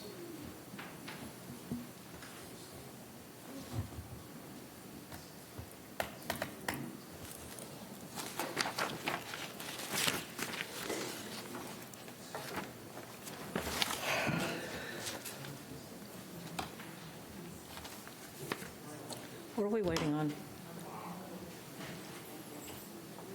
Motion passes 7-0. Perfect. All right, at this time, we're going to go ahead and move to City Commission special reports and requests. Yes. And we're going to go ahead and we'll start with Commissioner Burbank. Special reports are, I'm a big believer in recycling also. I do whatever I can, and for those of you that don't know it, the only place I know of right now nearby that will take our cardboard is the fire station down across the street from Stone Island. Other than that, do the best you can while we sort this out. Thank you, Mayor. Thank you. Commissioner Avila Vasquez, any special reports or requests? No, Mayor. Commissioner Dana McCool. Absolutely. I just wanted to bring it up that I have asked Commissioner, I will be doing a special event fund, and I'm asking for a special request because of this. There will be other commissioners involved, and I just want to put that out there. I'm doing a fundraiser for cancer on September 29th. There will be an event. It does not need to be approved by the commission because it is a private but open event, but I have asked for a couple of commissioners' help in listing and the mayor to get the word out regarding this event, and so I'm just putting that out there for the public to know that I will be also asking for public participation at this event as we move forth. So I just wanted that brought out into the light. If you see heads bent down, I want you to know, because I already asked Commissioner Vasquez to do that. Okay, so just so you guys know. So you're That's not it. asking for city sponsorship on I am this? not asking for city sponsorship on this. I do not, no, I am not. At this time, we are collecting for private sponsorship. I would, however, like and encourage the city to be involved. This will be a fundraiser just so that the public knows where all of the monies will be accounted for by a CPA in Orange City, and only because I know the CPA, so you will be watching that. There will be a nonprofit that will be administering this, and all of the funds that go from this event will go back to local cancer support nonprofits that directly impact our residents in Volusia County, small nonprofits, so please know that. So that's all I have. Thank you, Mr. City Manager. Also, there's a special surprise, but I want to let you know it's a fundraiser also, so I'll be bringing that up in the next coming weeks as well. So thank you. Commissioner Stephen Caldwell, do you have any special reports or requests? Commissioner Jody Lee. Okay, y'all ready, right? I got to ask, did we ever stop the city manager search? I don't believe we started it. Okay. I want to know if we could answer, please. I'm just talking about this because I want to know if we still do it or we should do it. Because I had a conversation with one of the assistants the last week or so, and they informed me if Mr. Chisholm leaves, they're leaving too. Well, what's the point of having an assistant if he's going to leave if the manager leaves? I mean, the whole thing about getting Mr. Chisholm, which with all his experience and knowledge and doing the stuff he's doing, to get us a city manager that can take over if he retires. That was what we all talked about. But yet, our assistant city manager that's sitting right over here informed me right to my face that if Chisholm leaves, he's leaving too. Well, guess what? That don't help us. I know it's a topic nobody wants to discuss, but I think we need to. I mean, if this guy's going to quit when Mr. Chisholm retires, what's the point of him being here in the beginning, besides taking our money? Just saying, I guess it's a topic we're not supposed to discuss. Anything? Anybody? Could I get a consent to get the city manager's search going again? Sir, can we get a simple consent? I'm not trying to fire Mr. Chisholm. That's not what I'm trying to do. We need to get it search started that we can get somebody in case something's going down, because... Well, his contract is up in March, so we should have been doing this. Well, can we get a consent to get the search going? Can we make sure that we have consent? Give timelines. How about we start it tomorrow? I mean, get the search going. That's all I'm saying. I'm not saying fire nobody. I'm just saying let's get the search going. So, Jody, hold on. Everyone, there's too many people talking. This man is getting lambasted by everybody. He's going to get annoyed. He's going to get tired. He's not 20 years old. He's going to get mad. If he gets mad and quits, what happens? Can we get a search going? That's all I'm asking for. I think there's a lot of stuff he's doing and getting done. Am I happy with everything? No, but guess what? I'm not happy with everything everybody does. But overall, he's doing a good job. But if we have an assistant that's going to quit, if he leaves, we're going to be stuck. He told me right to my face that if Chisholm leaves, he's leaving too. All right. Can we get just a consent to get the search going? So for the search to start tomorrow, to be concluded by when, Commissioner Jody? 3 months? 2 months before his contract is up? Yeah. Okay. First of all, how are you going to do a search when you don't even have the criteria put together? We can use what we put before. You need to schedule a workshop. You're going to do a search. You don't even have input from them. What are we looking for? What do you want? You don't just throw a search out there and say, oh, there we go, our search is out. So generally what we do is we put together a workshop, we gain resident input, and then we put the criteria together to put the search out. So that's usually the way it's done. So if you'd like to have a workshop on doing the search manager, I'm okay with that, but I'm not okay with let's just throw out there and see what sticks on the wall as a city manager search. Okay. There's a couple people up here that have been up here for... guys as political right now. There's a few people that have been up here for a few years. You've said what you wanted in the city manager search before. Why don't we just take the criteria that you guys put forward before and use that? Instead of taking another workshop, another month, making a decision, arguing, being condescending, let's just do it. Okay, so yeah, let's put the search together that we used to get Jane Chang. That's a great idea. All right. Guys, seriously, listen. We need to work on it. The guy's doing a good job, but if he gets tired and gets frustrated, he's going to walk away.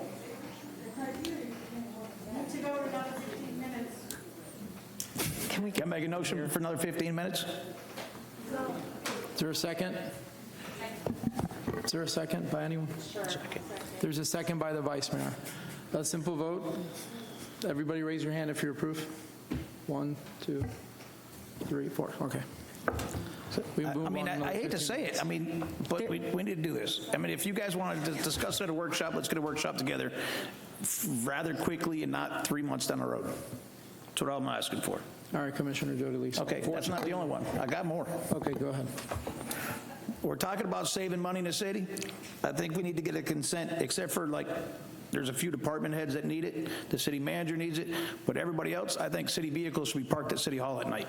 No more everybody and their brother taking our trucks all over the damn place. Commissioner Caldwell has seen trucks out of the town in different times. I think what everybody talking about the price of gas and saving money and everything else, if you're not a few of the different department heads, you need to start, and emergency services, of course, there's an area, we need to start parking our city vehicles at home. I mean, one man just quit our city, and we had to go to his house to pick up the vehicle. I mean, vehicles should be parked at City Hall. No more free reign. Please go to Walmart, go shopping at Publix. You live in Port Orange, you take the truck home. I mean, get the whole thing. I mean, there's a couple department heads that are here tonight. They have vehicles. That's fine. The city manager has one.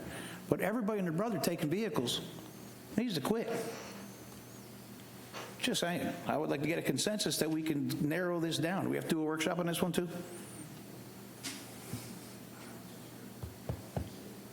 No. Is there a consensus? Is there consent? Anybody want to? Jody Lee. We're talking about saving money, and nobody, it's all small and stupid stuff, but. All right. It does. Go ahead, Commissioner Jolie. Is there any other requests? No, I'm good. I'm done. All right. Vice Mayor Bradford?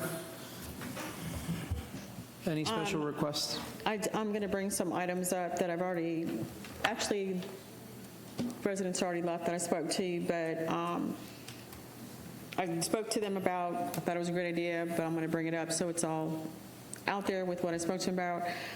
There was questions on the notices of when a road is being resurfaced, notifying residents that that road or that area is being resurfaced so that they have adequate time to prepare.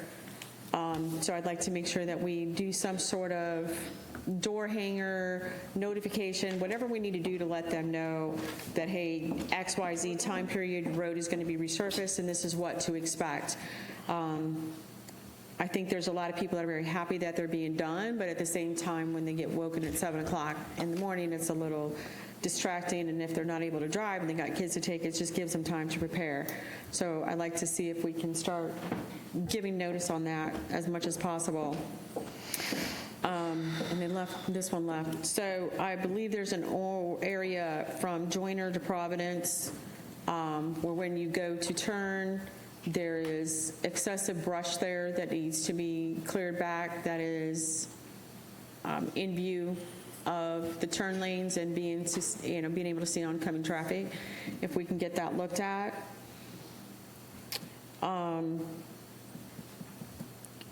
Can you update me, Mr. Chisholm, and the council on where are we at with the land use code, the strategic plan, and where are we at with the consultant on that? We selected a consultant, and we're in the process now of scoping and making sure we're getting through the process. Great. So we have selected the consultant now. Wonderful. And do we have an anticipated time frame on? Are we going to get resident input on that? Is that consultant going to be working to set those workshops up with the residents? There'll be a complete plan, including workshops and everything with the residents as well as the commission. Okay. When I first started as a commission, one of the things we had was many boards. Sometimes those boards were like, holy cow, roll eyes, nobody's showing up. We had an ordinance review board, we had a CBIA, we had this board. There were so many initials, I was like, ooh, my head was spinning. They were having a lack of attendance on some of these boards, and I think there was some staff concerns of getting people to participate, and then a lot of the questions were, is it because we're doing 4 o'clock in the afternoon when individuals couldn't become a part of those boards? And we actually let a lot of these boards go. And, like the ordinance review board, I just think that they had a lack of instruction. We have a lot of ordinances that need review, that are redundant and duplicated, and they really need reviewed. So there's a few committees I'd like us to go back. We also had like the building industry. I mean, there was so many great boards. And also through COVID, it was like nobody's there. So I'd like us to do an analysis of some of these boards and see if we can't rehash some of them and bring some back and get some, of the residents' review. This one's kind of dear. There's a dog on Howland and Tab. I think it's Tab. There, Brock, his name's the dog. What's his name? Brock. Brock? Okay. I'm surprised he hasn't been kidnapped yet. I think had residents been able to, they probably would. And this is the city commission's fault. I believe we have an ordinance. We went very strong on tethering, which means there's zero tolerance on tethering. But what we didn't cover is a dog being kept outside 24/7 in a cage. And if we need to bring that back so we can get Brock help. Is it Brock or Broad? I believe it's Brock. Barack. If we can get dogs like Barack help, I mean, we're looking at 3-digit temps outside, and I'm sorry, being a little metal cage with a roof does not constitute shelter. And we need to do this immediately. There's over 40 complaints on this same animal. Residents are really, somebody's going to get shot because somebody's going to go try and rescue this dog. I mean, the owner's been offered money to please let him take care of this dog because it's like nonstop. I was actually part of a protest in front of our house because of it, so yes. So can we bring back, or can somebody give me in our ordinance right now, what is stopping us? Is it that we don't have an ordinance that allows us to do that? Because what I think I've heard is that code enforcement says it's covered and they've got food and water. We are working on a revision that hopefully will solve that problem. How fast can we get that? They're working on it as of the time you and I talked today. Okay, so you already started it? Yes. Okay, so when you guys do that, does it have to come back before us 2 times? Have to come back for amendment to the code, yes. So we're still looking at this dog's going to be out there the whole month of August and possibly part of September. Can we done by resolution? Or is it an ordinance? What can we do? 2 meetings. It'll take 2 meetings to do it. 2 weeks? 2 meetings. 2 meetings. Right, so we're talking, we gotta, So Vice Mayor, we can have We're 2 bringing emergency September. meetings, one after the other. We can do that. I'm not allowed to talk in the audience, guys. We just need to make sure we have time to advertise as well. We'll work on a plan to see if we can get it back here. So can the sheriff get involved? Pardon me? I'm not actually allowed, and I know everybody out there wants me to, but we're not allowed to go back and forth with the audience, and I'm trying really hard to stay in policy. So, Okay. I don't know what they're talking about. I know what we're trying to do. Please. We'll try to come back with a legal way that we can handle this as quick as possible. okay, That's all so I if we can can tell you. ask the sheriff if there's anything, which is what I think they're yelling at us, like they're throwing a statute out there. I mean, anything we can do, because I believe there's actually a couple of them out there right now that are being stuck inside of a cage. I personally have driven by a couple homes and still see dogs being tethered. And to my knowledge, we have a 30-minute rule of dogs being tethered, and they cannot be unoccupied. What do we have to do to get that out? Free these dogs that are fighting dogs. They're tied up. It'd be horrible if somebody yelled the statute out again.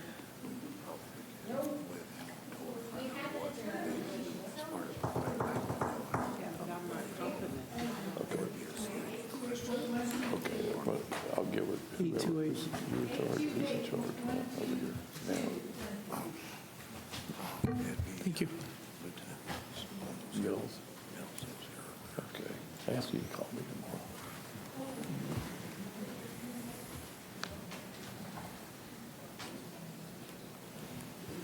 Okay, we're working on it. They're working on it, Vice Mayor. Okay, so there's rumors of 828.122. All right, so what do we have to do to also start enforcing this tethering law?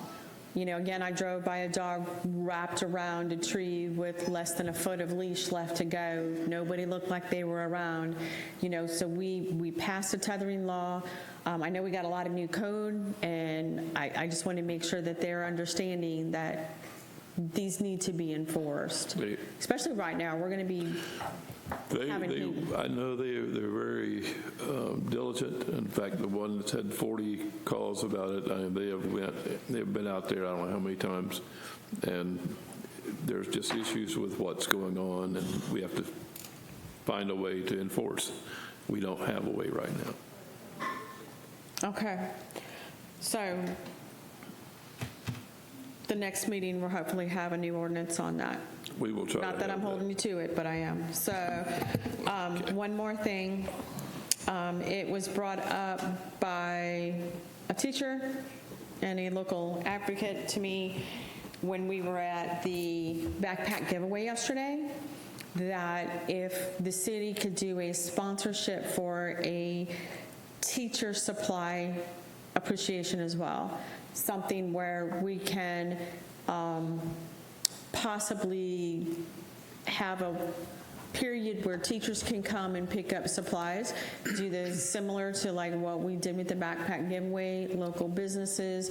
I'm sure our firefighters union would love to participate in this one as well. They do such a great job on the backpack giveaway, but we have so many teachers right now struggling with getting supplies for their classrooms. If we could do something to assist them, maybe a couple weeks prior to, so they can start getting the classrooms ready, I think it's a great idea. A lot of counties and cities do it.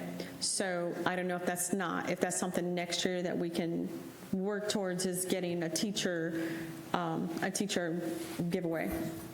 Not a teacher giveaway, that sounds bad. A teacher supply giveaway. Teacher supplies. Right. Classroom supplies. Classroom supplies for teachers, yeah. right?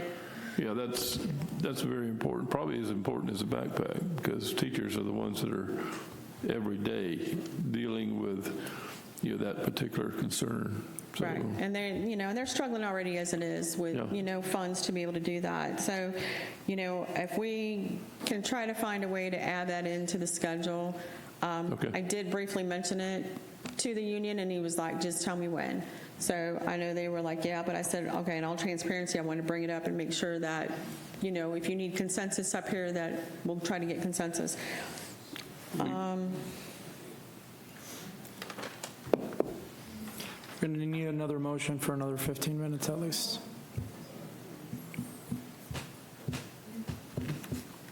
Can I make a motion to extend the meeting another 15 minutes, please? Motion by Vice Mayor Bradford.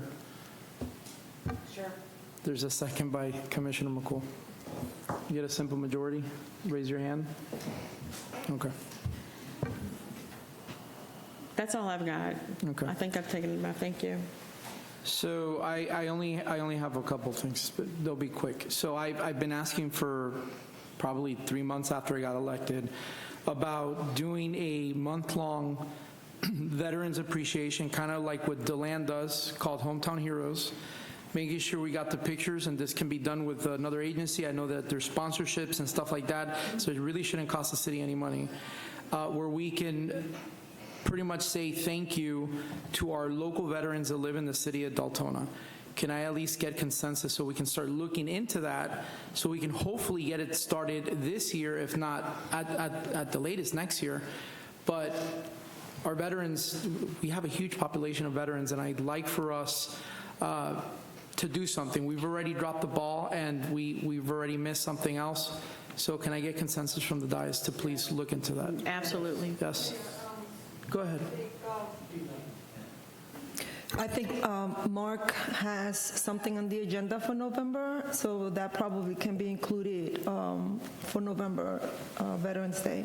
Okay, perfect. So you have direction, Mr. Chisholm, to please look into that. Yes, sir. I know we've been talking a lot about it, but now you have an official directive. Number 2, can we get consensus for a workshop so we could start the city manager search? I'm not trying to say anything negative, but your contract is up in March. I want to make sure we don't get in a situation where we're rushing into anything. So can we get a workshop as soon as we can, to make sure that we start getting the criteria for the city manager search. No? Consensus? Yeah. Everybody else, yes? Okay, so we have consensus. So the next workshop that we can do, so we have the criteria, and then you can kind of teach them the ropes. The Vice Mayor already spoke about the land use code and strategic plan that was on here, and then that's pretty much it. You had one more thing to ask. I did, and as far as the city manager search goes, I spoke about that with the city manager today also, and I have a whole drawer full of the search firms that we were talking about, and we have a whole drawer of, I still have a whole drawer of a file of potential candidates that we interviewed before, with one of them being still somebody that all 7 at the time agreed on. So right? we can talk about That's that what I'm during saying, the yeah. workshop, sure. But I'm saying, and I'm just trying to avoid duplication. We have some information already. I don't know if anybody else kept it filed away. You were here. You were here. So we have some of that information still in drawers. And also, what I forgot, I'm sorry, got lost at my notes here. I know that we had a resident, we were getting the new meters installed, right? And can we get an update at our next meeting on the status of the software? Were we having software issues getting that going? Because I know that one of the residents had a problem. We booted up and we could see where the water usage is. And can we get a report on how soon, you know what I mean? Are we getting that straightened out? Is it a software issue? Because we still have glitchy water bills, and it's hard on the residents when we're talking about this money. That's, kind of my thing, and I just want to make sure that we're getting that solved as soon as possible. So that's my only special reports and requests. And this last thing here, because I'm not going to have any comments under Let's just wait for your comments because we're running out of time. Okay, go ahead. So the Vice Mayor one last time, then we'll go to City Attorney comments. Sorry, one more thing. We received an email, and I've seen some other recent posts about the water bill. Thank you for reminding me. I don't know if you've seen it. There was an individual who said his water bill was extremely low, and then a couple months later, whatever, it went back up. So I thought that I was told by a prior city manager that there was checks and balances, and I just want to verify that we do have those, where it guarantees the meters are being read every month. So I was told before that they specifically had to put in the reading into a meter when they put it in there, and there's no way to bypass it. But then this email that just recently came in, and with a couple of the residents, I know one that I'm specifically talking to in that email, they basically showed that, no, this is my actual water bill. Like, I will pay this rather than you hit me with a double water bill next month. Do we have those checks and balances, and how can that happen? I think with the new system, you probably have somewhat of a checks and balance program, but I'm not familiar with the old system, whether it has that capacity or not. Okay, yeah, because we had all had a meeting at one time, and we were told there was. Yeah. So with this specific instance, and I don't know if it was just one bad person can give a whole department a really bad reputation. And when an individual goes out and takes a picture of their meter and it clearly shows this number is drastically higher than the other one, and like he's saying, bill me for this now, because I'd rather have it now than have it 3 times as much when you give me an actual billing. So those are some major concerns. If you can give me a name or an address. I'll forward you that as well. Thank you. There's actually 2, so I will forward those both over to you. Thank you. We're going to go ahead and move to City Attorney comments, City Manager comments. No comments. And then I'm going to go down the line again. Commissioner Burbank, do you have any commissioner comments? Commissioner Avila Vasquez? Yeah, thank you, Mayor. Just want to give a shout out to the back to school event that was took over on Sunday. It was unbelievable. I know Parks and Recs ran out of stuff after 500 or 600 items that they gave out. Some other people said they gave out almost 2,000 items and they ran out. So thank you to the Hispanic Association, Emma Santiago, our fire department, who's always says here, our vendors, and everyone who showed up to help. And I just also want to remind everyone, school starting. If you're driving, please be cautious of how you drive, and just be careful with our students and our crossing guards. And I just have to throw this out there, really. We had a few workshops. We had a few budget workshops here, down there,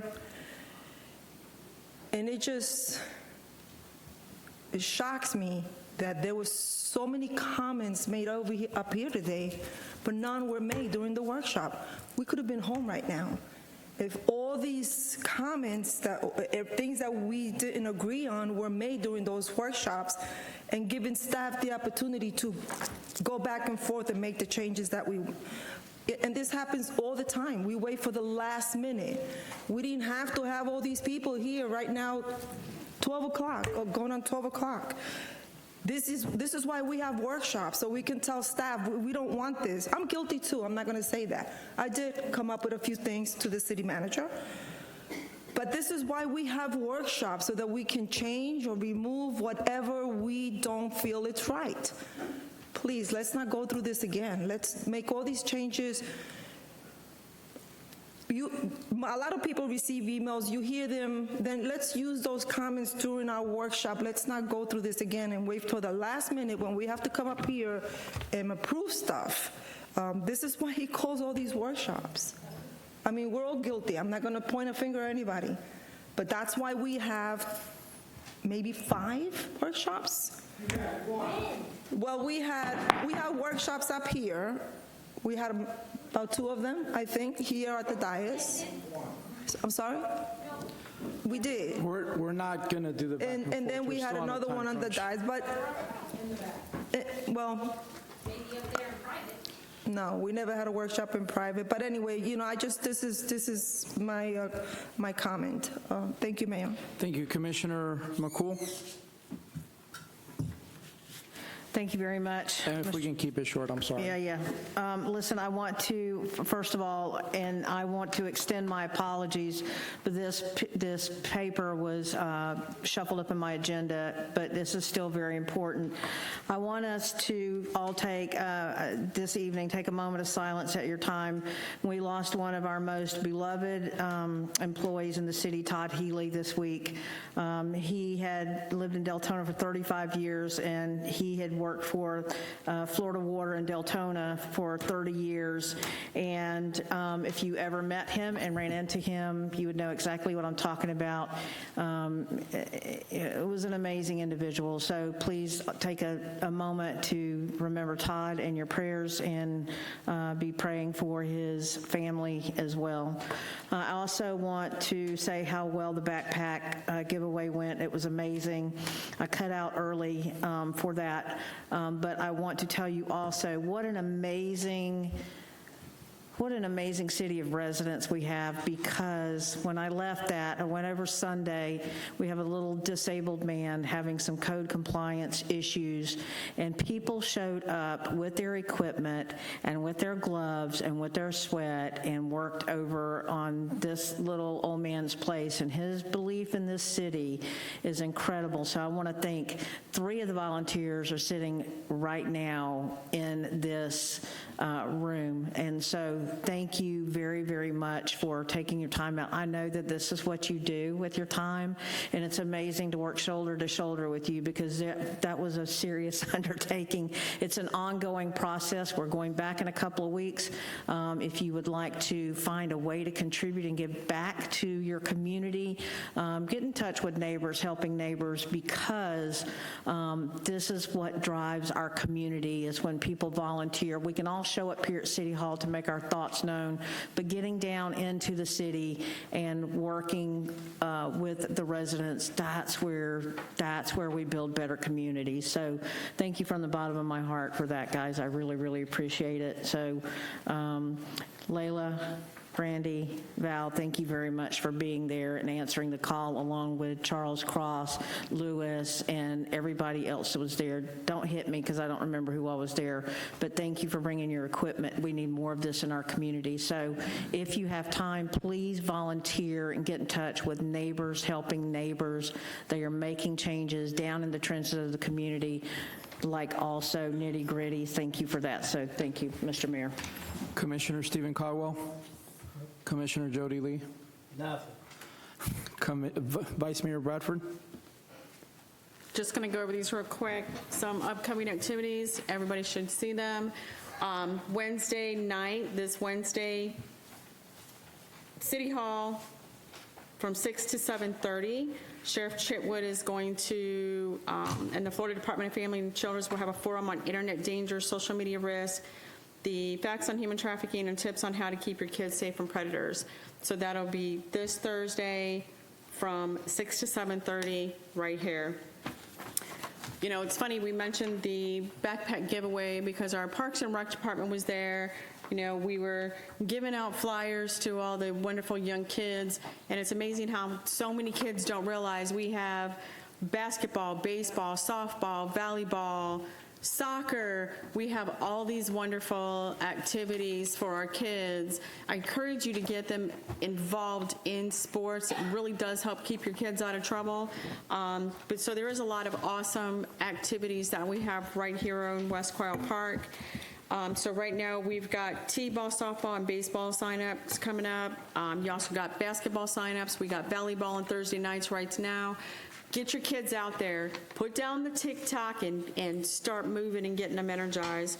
We're going to have another meeting, but everybody's heard about it. The Street Festival on the Boulevard, celebrating the city of Deltona. That's Saturday, August 26th. We're going to have music, food trucks, vendors. It's going to be an awesome event from 4 to 10 o'clock, the Deltona Boulevard in front of the Deltona Plaza. So I encourage you to pick that up and, you know, look up your city manager's report.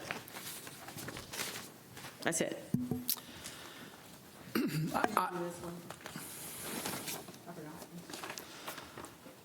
Seeking a career in performing arts. I guess there's some, there's something else that you should look at. I didn't look at this. I'm sorry, I didn't look at that one. Really quick, September 9th, I am partnering up with the Volusia County Sheriff's Office and Bikers Against Trafficking, and we are hosting a town hall at the center for 2 items. One is traffic in general, and 2, human trafficking. I think it's very important. State of Florida is the #1 in the country on human trafficking, and I think we don't give it enough attention that we probably should. So September 9th, mark your calendars. It's my town hall. Everybody's welcome, so please don't forget to go.